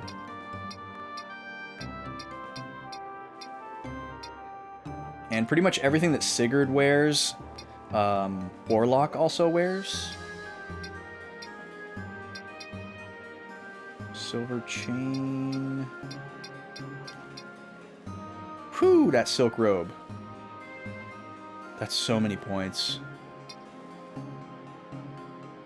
We'd have to buy 3 of these, though, which is like almost all of our money right now. We could take the A squad out and grind money, but I'd prefer not to.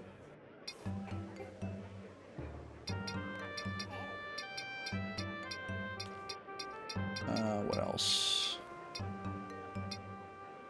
Gold anklet. That's a really good value. Those are so cheap.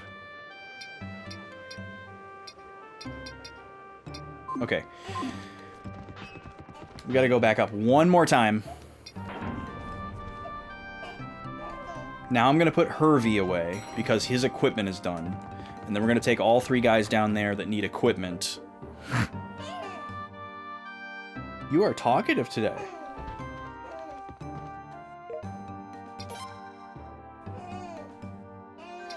Yeah. Hi, Nima. You finish all your food down there? You sorry that you spit up? Nima spit up. Okay, Warlock. Don't disappoint me. That's so loaded for him to say.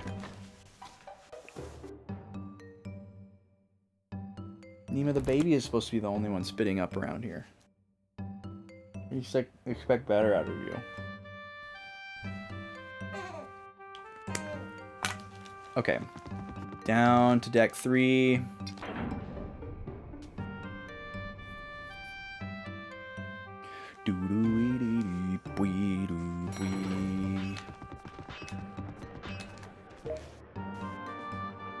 Oh, wrong shop. Equipment. Okay. Let's see here.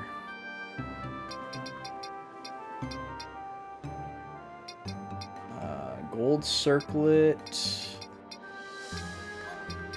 Akagi doesn't wear anything on his head. Unless it's a wool hat.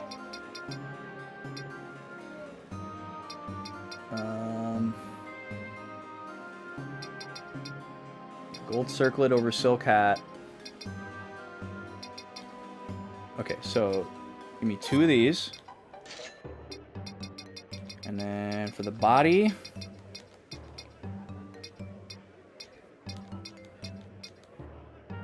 Man. That's so much money. But it's like the only thing that they can wear. These other ones aren't really that big of an increase. So I think I'm going to do it. But let's come down here first.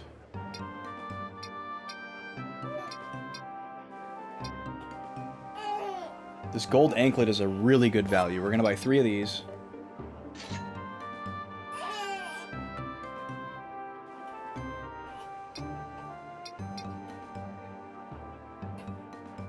Yeah, it's the same increase as the magic sandals. I think magic sandals increased magic prowess as well, but we're not going to worry about that. And then we're into accessories. Okay, so now, the big one. 3 silk robes. 58,000. Yeah, he is jamming. He really is. He's kind of like oscillating between I'm having a great time and I'm upset. But he's definitely jamming. Alright, here we go. No turning back. We're supplanting blowing money on equipment for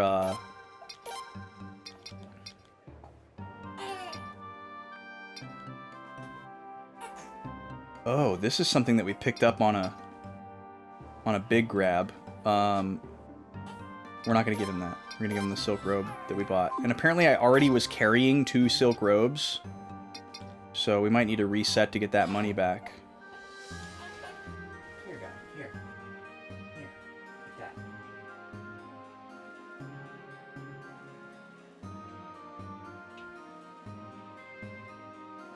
I think he might have wanted that. Okay. Gold anklet. Okay. That was not for you. Silk robe. Man, when did we get all this Guardian stuff? Do we have the full Guardian set?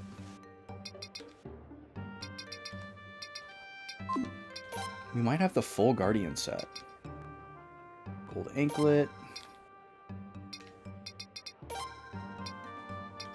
Oh, cool. We just happen to have something there.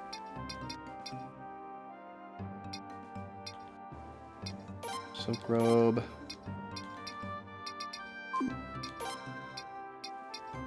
My man has no shoes on. Okay, let me see this really quick. Oh, okay. The hero character can't wear the Guardian garb. Maybe none of our characters can wear it, and that's why we haven't noticed that we have all of it. We have Guardian sandals, Guardian bracelet, and Guardian garb. But we don't know if there's a headgear piece. I gotta assume there is all 4 pieces if there's a set, but maybe not. Nima, please. Okay. I think this team is equipped. We wasted a little bit of money, but I'm not going to worry about it. Because we're going to get double money with our A squad. So let's save again here to commit our progress. And then move forward.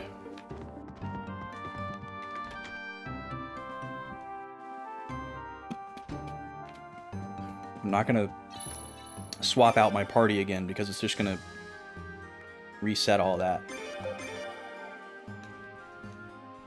when we go talk to Eleanor, so.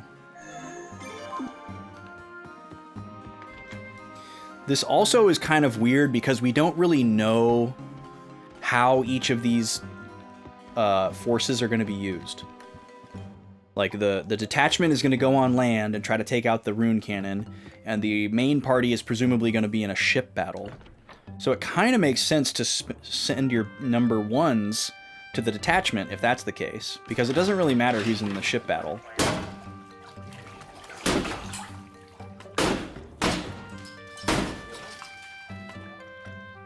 Hey, this is a private residence, man. Okay, shall we go with this plan then? Brack, thank you for the hundo.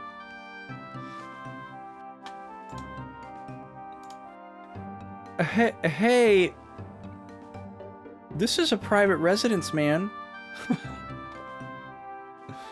To be that calm when someone's just smashing your stuff. My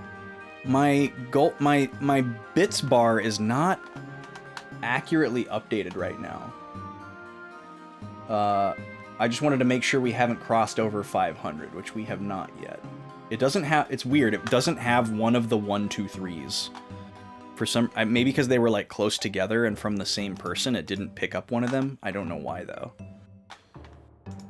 But we are at 446.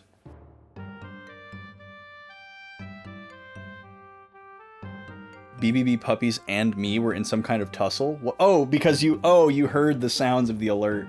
That's funny. Okay, here we go.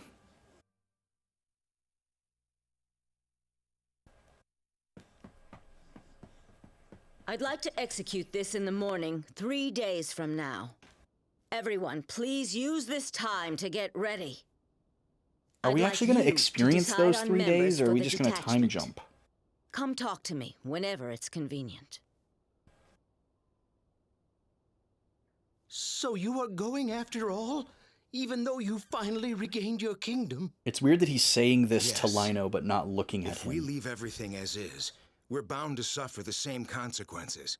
Even you know that, don't you, Setsu? Yes, sir. All right, everybody, listen up. Once we hit El Il, the threat to the islands should disappear for a while. It may only be temporary, though. Maybe the far north of But the map is like a remember, big we're fighting mainland for lasting continent. peace. That's exactly what's most important to all of us. Because if now, the whole world was right? just islands, I don't think they would Right. refer to them as And islands that's why I chose in to that put way. my life on The the line. islands. You know what I mean? So maybe like the big mainland continent from the other Suikoden games is up at the north end of the map. Okay, here we go. Okay then. Decide which members you want to assign to the detachment. They'll be separated from the main force for a while, so the ones you choose must be able to hold their own in a fight. By the way, you can't go. You must stay here and command the forces.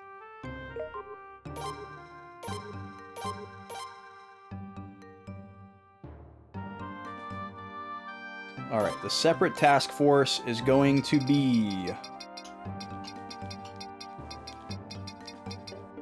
Sigurd, Hervey, Warlock, and Akagi. And we'll give them a healing support character.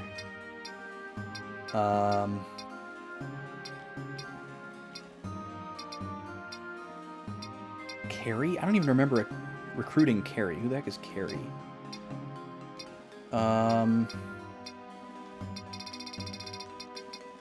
Let's go with Dr. Yu.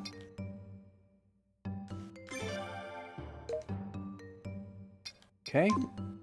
And then our basic party is going to be the same one we've been using forever. Bart, Mizuki, and Kate. Support character.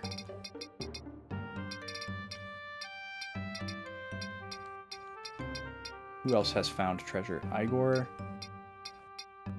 Nalio, Oscar. Yeah, we'll go Cedric again. We'll just keep Cedric. I don't think we need to set this now. I think we can set that when we get to the battle. Okay then. I will accompany the detachment and instruct them directly. Maybe we don't even control the other party. Maybe it, like, plays itself out somehow. Wait a minute. Won't it be dangerous for the tactician to accompany them? We must destroy the rune cannon by any means necessary. That's why I'm going. I've got the map of the fort and the structure of the rune cannon memorized in my head already. And there's no way that I could draw it out and pass that information to someone else.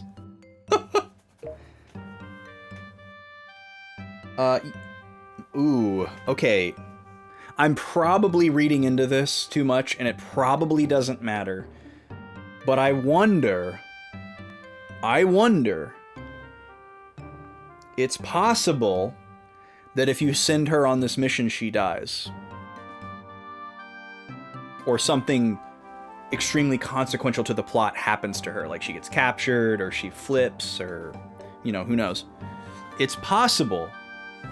But it's also possible that this is just a completely throwaway conversation option that means absolutely nothing.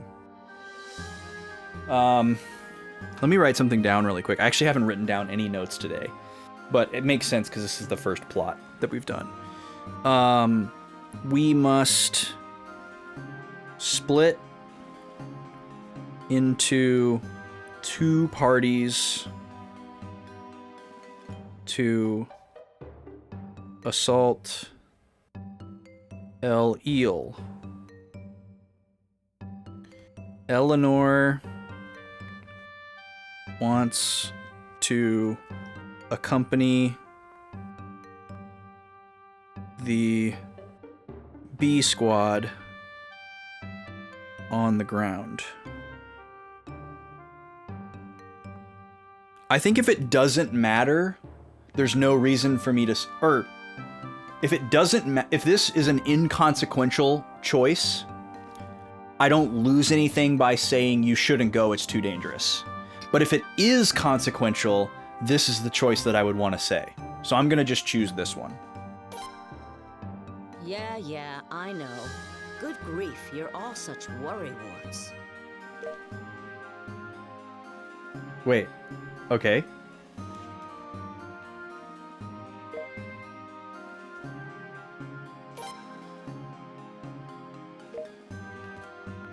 Okay, so yeah, it seems like it was an inconsequential decision. She's just like, yeah, I know you think that I shouldn't, but she's gonna do it anyway. And it sounds like we just need to sleep before the plot will advance again. So let's do that.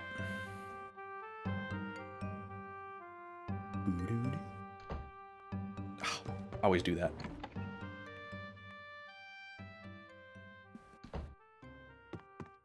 Gotta go up first.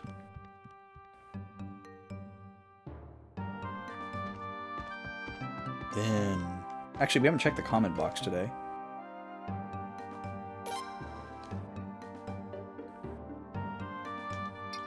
Who's that? Kenneth. Oh.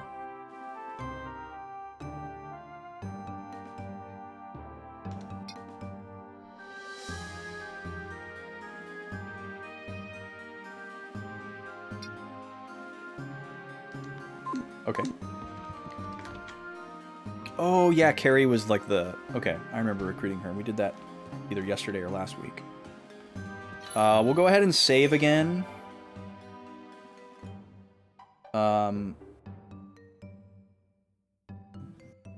We'll put this in a different slot.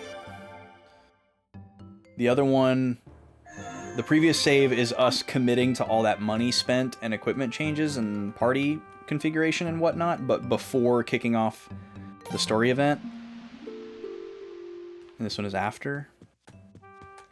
Okay, we've slept. Let's go down to the war room. There's probably a new scene waiting for us.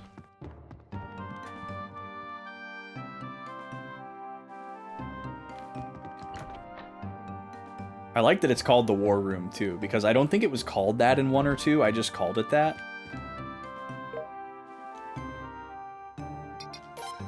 All right, they're giving us lots of opportunities to back out here, so this makes it feel very final.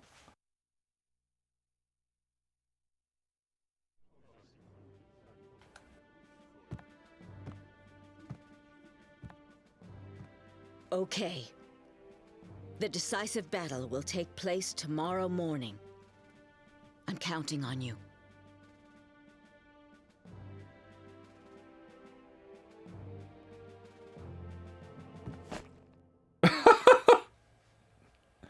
Victory will be ours. I love the implication that he just has never said anything. But he's like the commander of our entire army and operation. But he has, you know, he has said things. He just isn't voiced.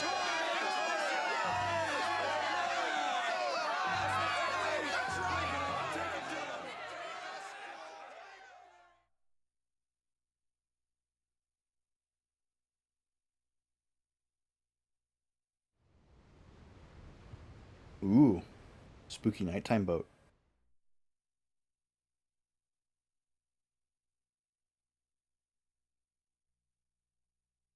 What all the screaming about?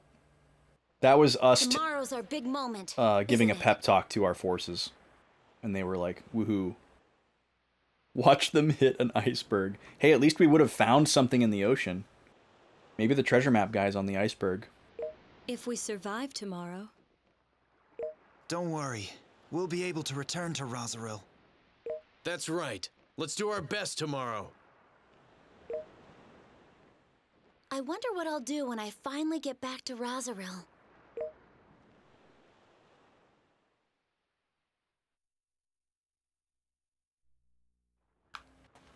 Okay, so these are like our closest... Look at this guy just training over here.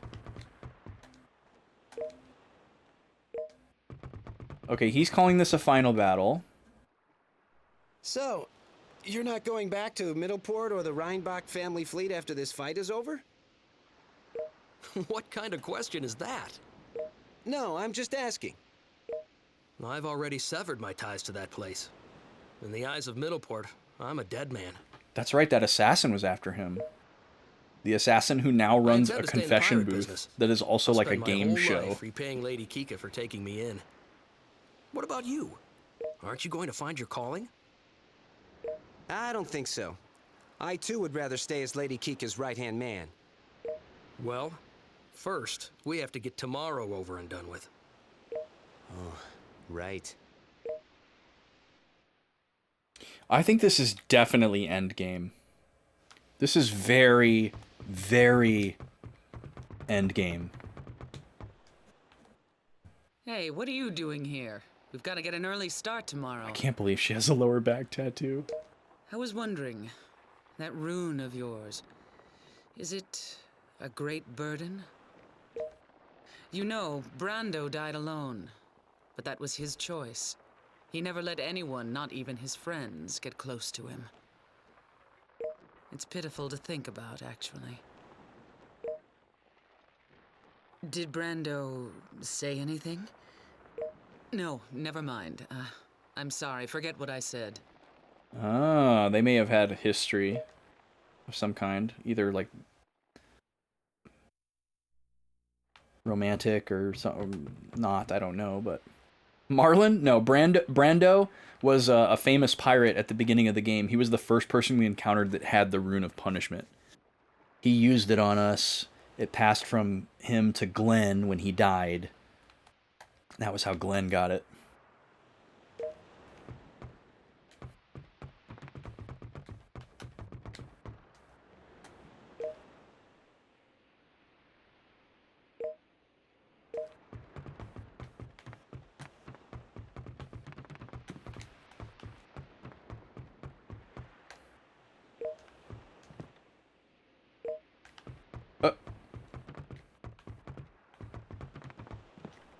Okay, so am I still able to, like, go into the boat and do normal stuff?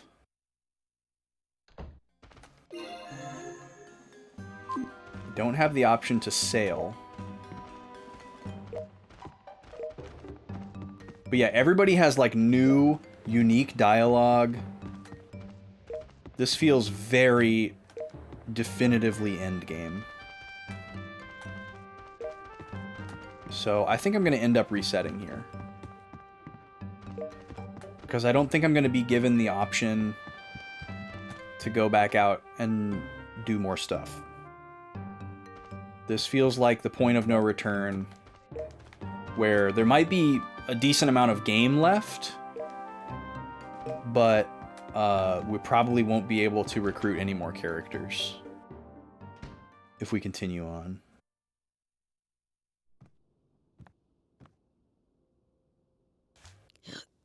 Oh, she's saucing up. Can't fall asleep.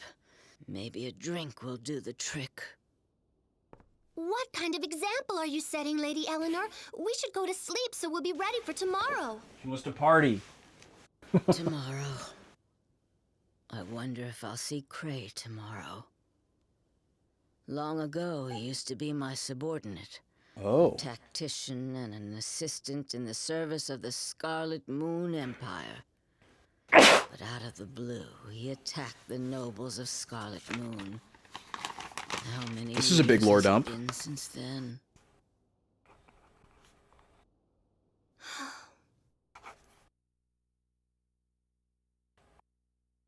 Okay, hold on. Let me write that down. Graham Cray used to be Eleanor's subordinate.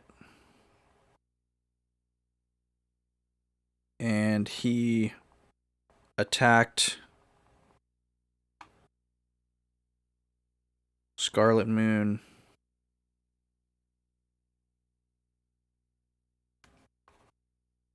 Nobles.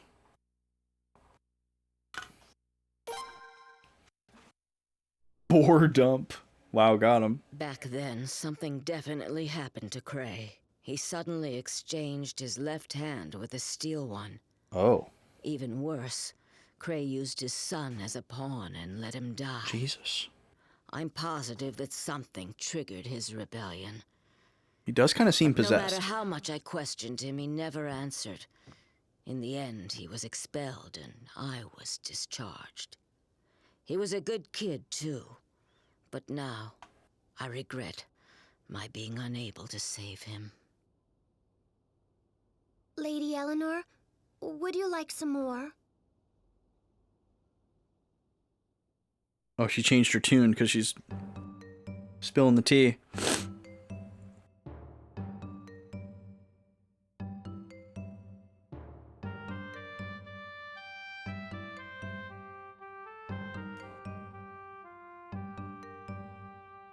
Sorry, I'm writing more notes about Graham Cray.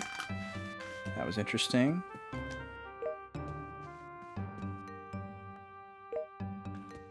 Okay, so it looks like we need to sleep again to advance the plot. This is probably a chance for you to go around and talk to all of your characters and get their unique dialogue. Oh, we get a scene with Lino. Yeah, this has got to be endgame, guys.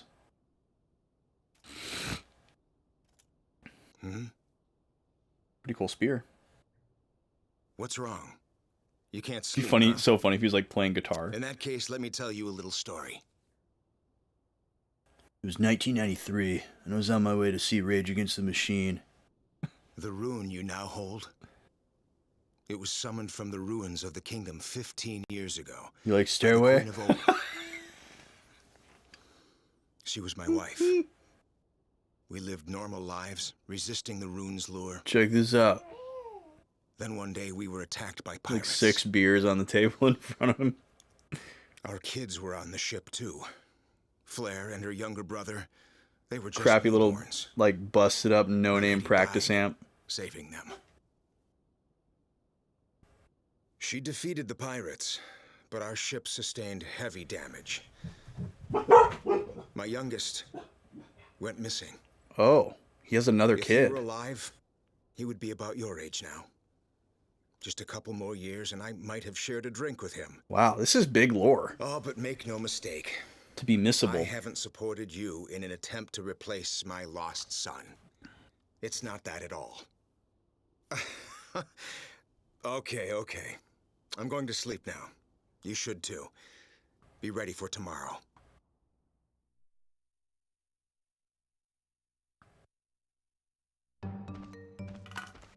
Wow. Okay, I'm definitely resetting. And it's time for me to pose another question to chat. I'm still, even though we don't have that many more characters to recruit, I still really want to find this treasure map character because I have to know if it works the way that I think that it works.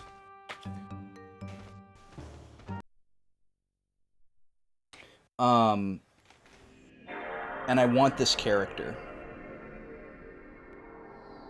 So, I think I have a very simple way to go about doing this.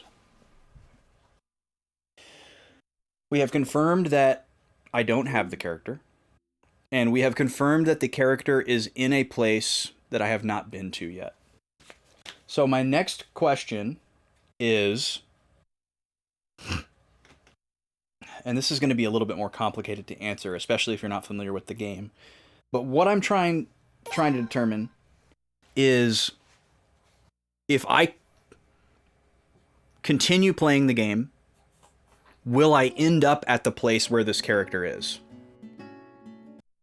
And an easier way to ask that question might be, is just to ask, is this like the quote-unquote point of no return like I think it is? Because if it is, then obviously I'm not going to get this character after that. Yeah, I am inclined to believe that as well, Brack. Like, I feel like... I feel very strongly that this is the point of no return.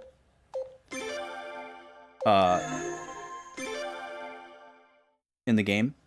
So...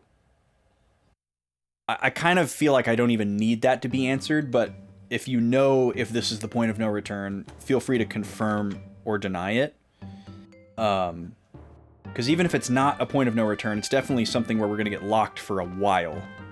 And it's probably right before the end of the game, if it's not the end of the game. There might be some kind of like post-game state where you can, you know, continue to explore the world after the next big plot dump, but I'd prefer to do it now. So... Okay. So how would I go about finding this character? That's the question. How would I go about finding this character? Based on what I know. It doesn't seem like the game is going to give me any sort of hint as to where entirely new locations are. So even if we got, for example, if we go talk to Deborah, which I'm going to do,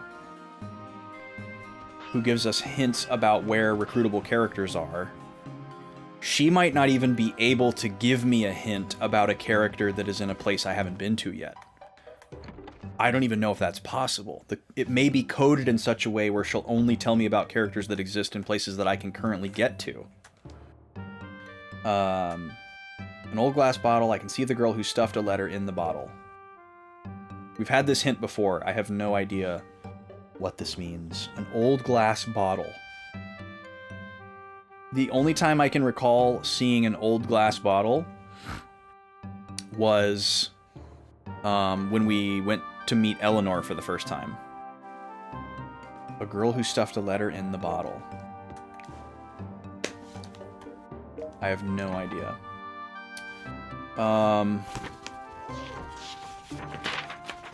I can't believe we've recruited this many characters, and the one that is the map character is not one of them. There's a character at the Iluya Ruins who wants a flower seed. We haven't found that yet. And then there's a character named Noah who used to be at the Obel Castle and had a card game, but he's not there anymore, and I have no idea where he went. Maybe we missed him. Maybe he's not recruitable anymore. And those are the only characters I have written down that are recruitable that we didn't recruit. Every other character that we've met, we have recruited.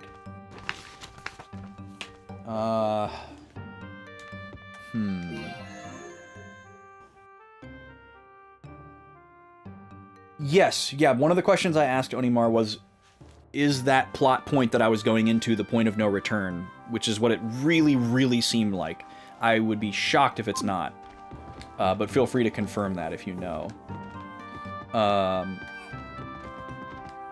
And if it's more complicated than yes or no, just say whichever one is the most accurate. Like, even if it's gonna lock me into stuff for a while, but there's like some kind of post-game state, just say yes.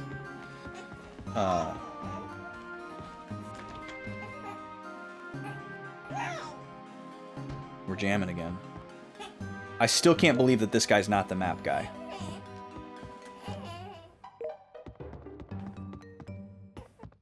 The only other thing I can think to do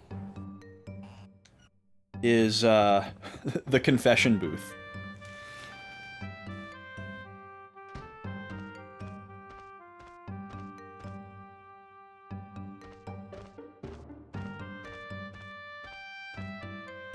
Because the confession booth is kind of like a hint system. For, like, per characters. I have to, I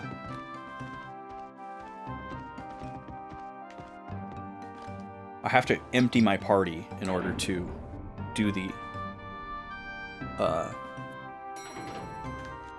confession booth. So let me just do that really quick. Why does this look like a door?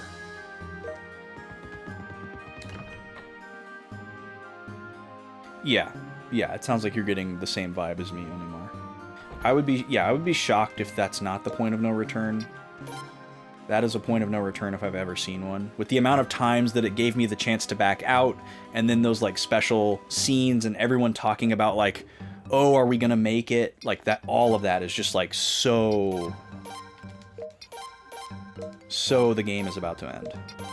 Those are, like, all of the telltale signs at once.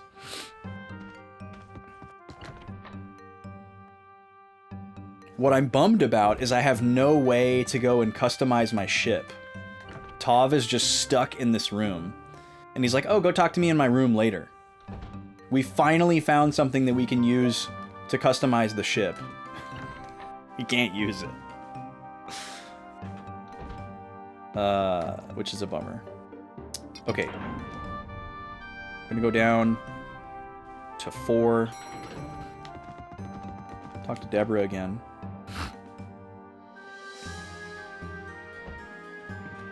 Make sure she still says the same thing. Yep. And now we're gonna go to the confession booth. And I'm gonna have to play 20 questions with chat again. Okay. Let's see.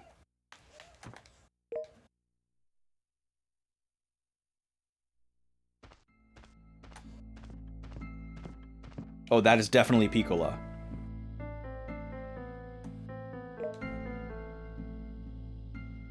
My, it seems I've come to an extraordinary room.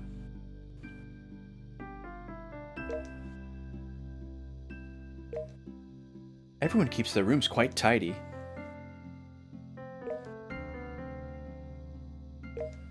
Decorating his room with objects is fine, but I wish he would come to my room sometimes as well.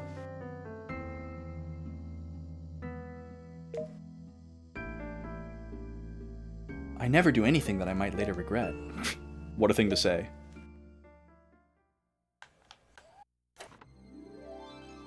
My, how pretty.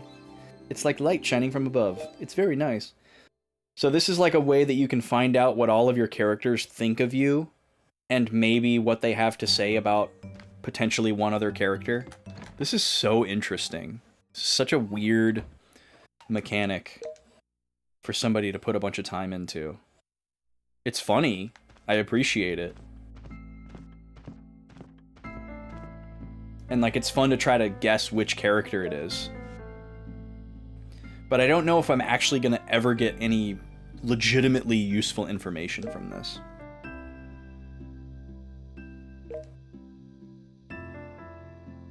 Little Laszlo, I suppose. Oh, he thinks that we pose a problem.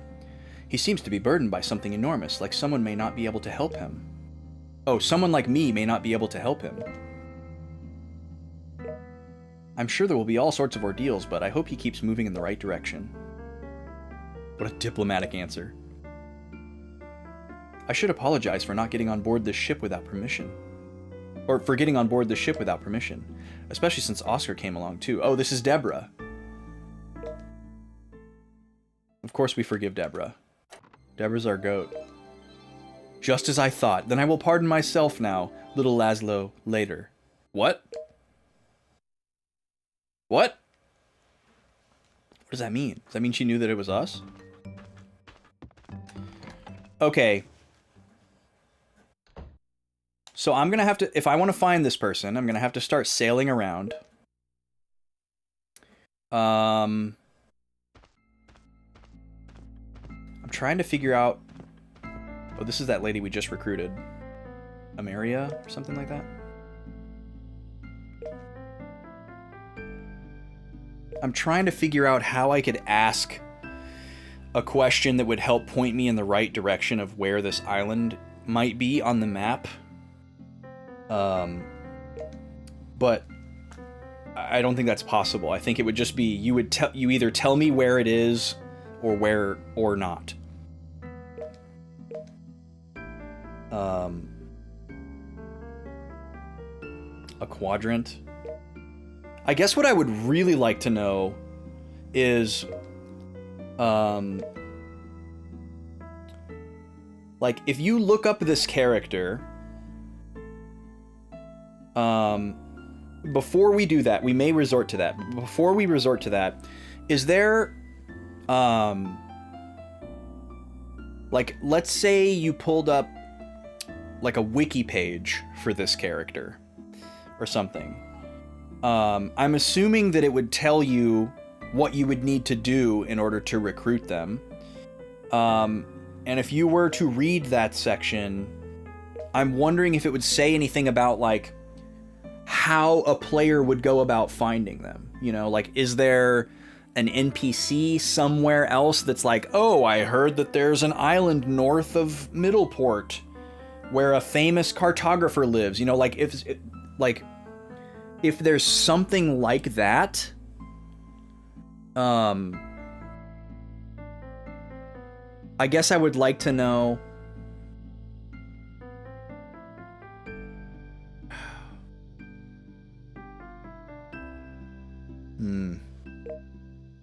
Like, okay, for example, let's say there was an NPC in Razoril that says, I heard there's a famous cartographer that lives on an island north of Middleport.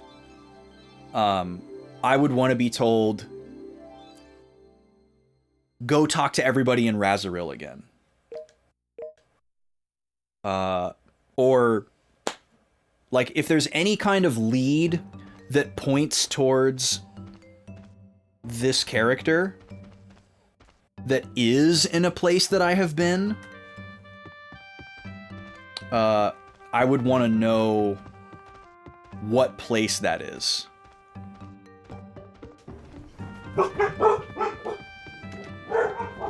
You don't think anyone would tell me based on what you've read? Usually it just tells you to go here, here, then steps. Yeah, I'm not looking for like a guide, because I know that a guide wouldn't necessarily do that, but I feel like if there's like a wiki page for this character on like a, you know, Genso Suikoden wiki, that it would potentially say more about this character and like maybe where they're from or who they might be connected to. But if this really truly is just like a random character that you have to stumble across, then I guess so be it.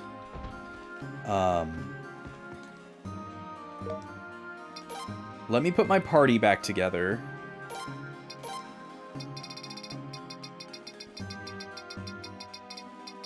Because we're like at the end of stream time,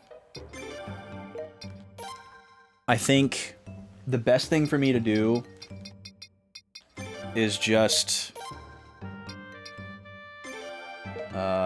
probably just be told roughly where on the map this place is.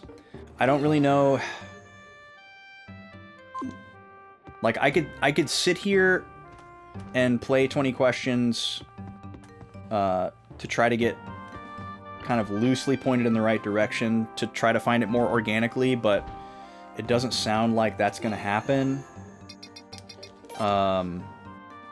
There's one thing that I can think of in-game that is connected and part of the process that I think I've done already. Okay, well, can you give me a very basic idea of what that thing is that I've done already? Because you're welcome to tell me about anything that I've done already.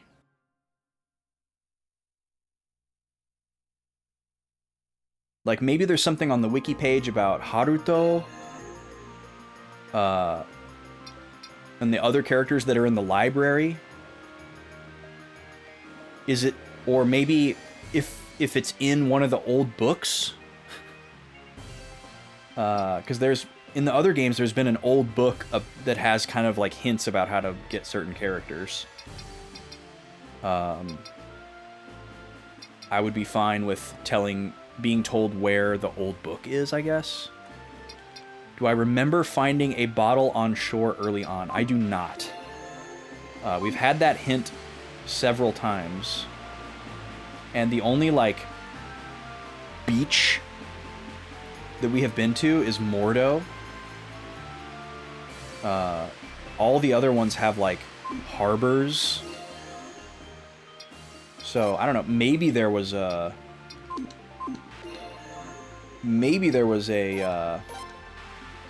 message in a bottle on the Mordo beach that I found the first time that I went there, and then I just forgot about it. That's possible. Could go take a second look.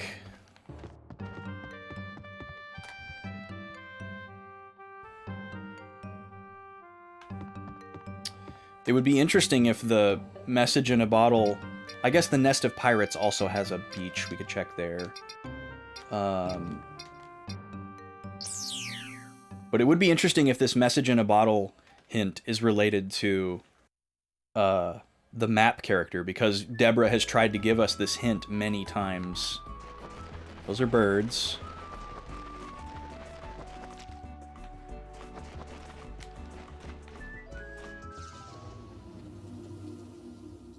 Fairly certain you watched me find it. I mean, I don't doubt that I saw something and forgot about it, because it seemed insignificant at the time.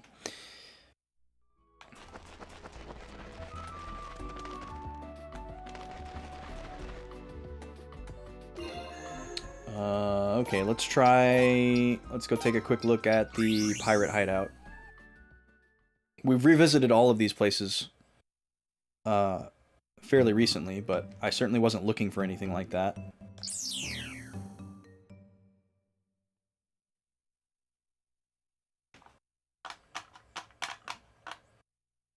Give me my snoozes back, Twish.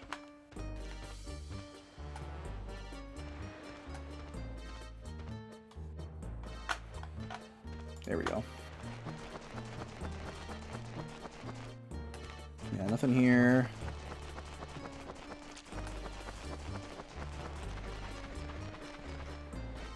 Nothing here. Yo, what's up, Pixelated Pinball? How you doing?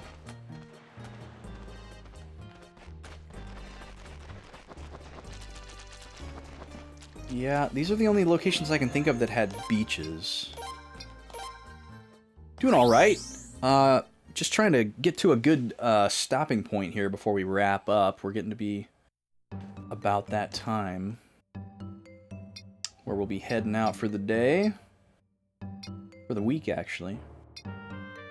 I mean, Nay has a beach here, I guess. We can look there.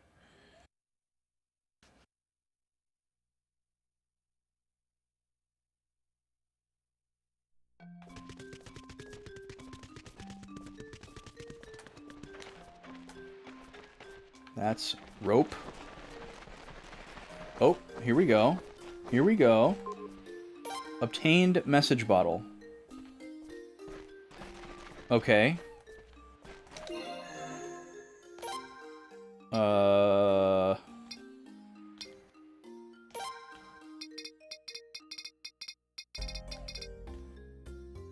Coral Donuts, Small Island. Coral Donuts, Small Island. Okay.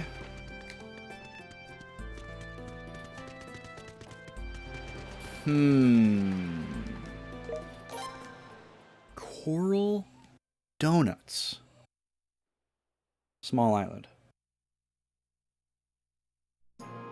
Okay, well, the only thing that I could really intuit from that is that we might be looking for an island that's close to Nay.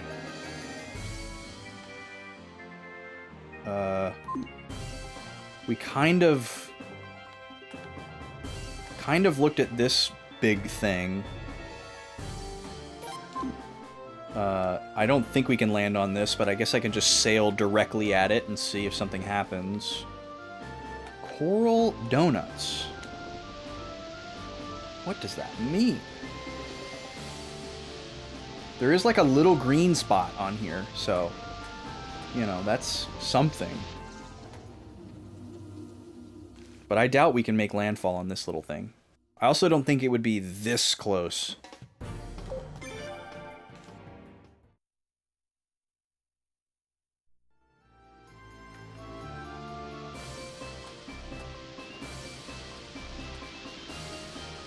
Yeah, I don't think we can land on this guy.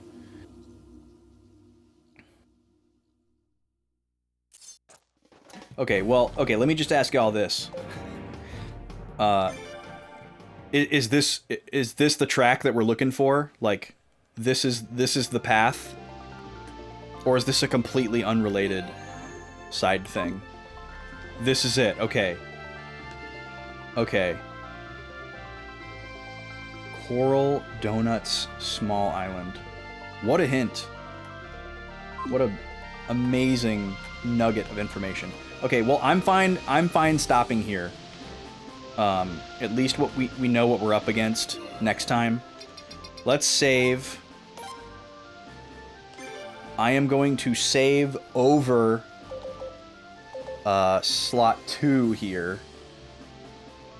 This was the one where we bought all the stuff and picked out the B squad, but hadn't advanced the plot yet. So when we come back 6 days from now, because I'm going to stream again on Thursday next week, when we come back on Thursday, we're going to see about finding Coral Donuts Small Island. I'll probably just spiral outwards from this island and hopefully find something. It's probably going to suck. We're going to do something that we don't normally do before the end of the stream, and we're going to run not another ad break.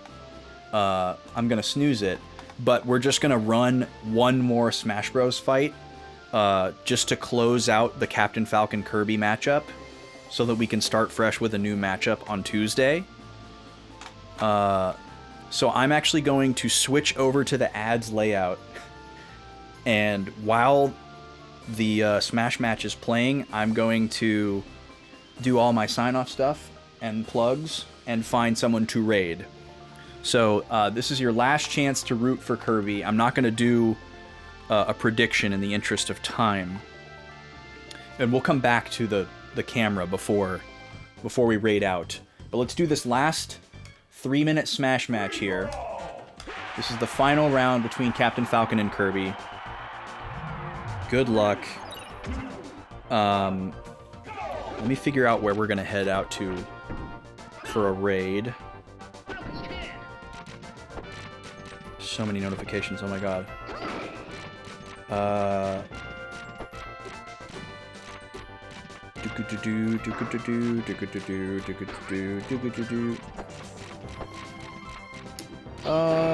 We'll keep it simple, I think, today for a raid.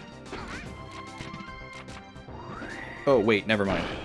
We have to raid Memory Carp. It's his birthday. It's a law. He's playing Chrono Trigger as well. So let me get that queued up. Please stick around if you can so you can say happy birthday to Carp. Carp is a great dude. Many of you that hang out here probably already are aware of him, but let's go say hi to him for his birthday. He's doing a birthday stream. He's playing Chrono Trigger. I'm sure it's very cozy over there, as it tends to be. So, I'll be back on Tuesday with a new game. Let me close this Discord poll. Batman tried to make a comeback, but it is going to be Pokemon trading card game for the Game Boy Color starting on Tuesday. Very exciting. I need to figure out if we're going to play on Super Game Boy or the GameCube. Do some testing this weekend. Charity incentives are open. If you want to donate towards any of the incentives we have going on, go check it out. You can do that offline. It doesn't have to be during stream. A lot of things have already been unlocked. If you want to claim any of the one-of-one rewards, make sure you're the first one to get there because it's first come, first served. And I'll be back on Tuesday with Pokemon, and then Suikoden will resume Thursday. We're gonna find this dang Coral Donut map guy, hopefully. and then there will be more Suikoden on Friday. So we've got 2 Suikoden streams next week. Maybe we can finish the game between those 2 streams. That would be pretty cool, depending on how much side content we get into and how much fun we're having with it. I won't commit to finishing the game next week, but it's certainly possible. Other than that, I think that's all I have to cover. Oh, he went for the mid-air Falcon Punch. It's so cool. Even when he doesn't get it, it's just so cool looking when he goes for it. The fact that just the up B is enough to kill Kirby really speaks to how powerful Captain Falcon is in this level. Or in this game. I mean, I don't think Kirby even has a KO yet. I don't think... Well, Cap has to have died. He doesn't have very much damage.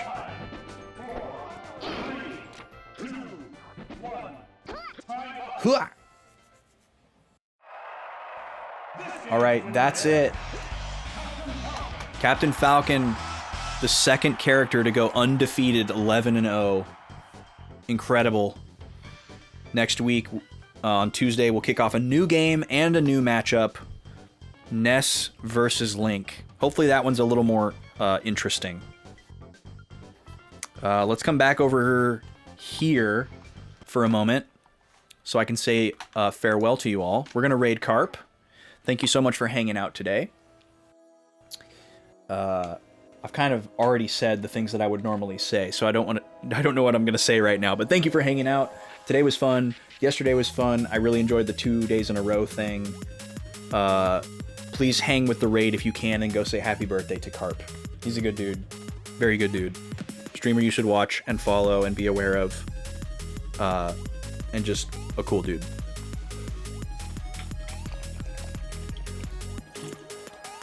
Yeah. Get hyped about Charity. I don't know. New game on Tuesday. That's hype. New ads matchup. Not really hyped. Maybe you're hyped about it. I don't know. It's cool if you are, but it's cool if you aren't. But I'm hyped about a new game. Hyped about Charity stuff. Come Tuesday, we will be 1 week away from that. So, getting close. All right, let's go say happy birthday to Carp. See y'all later.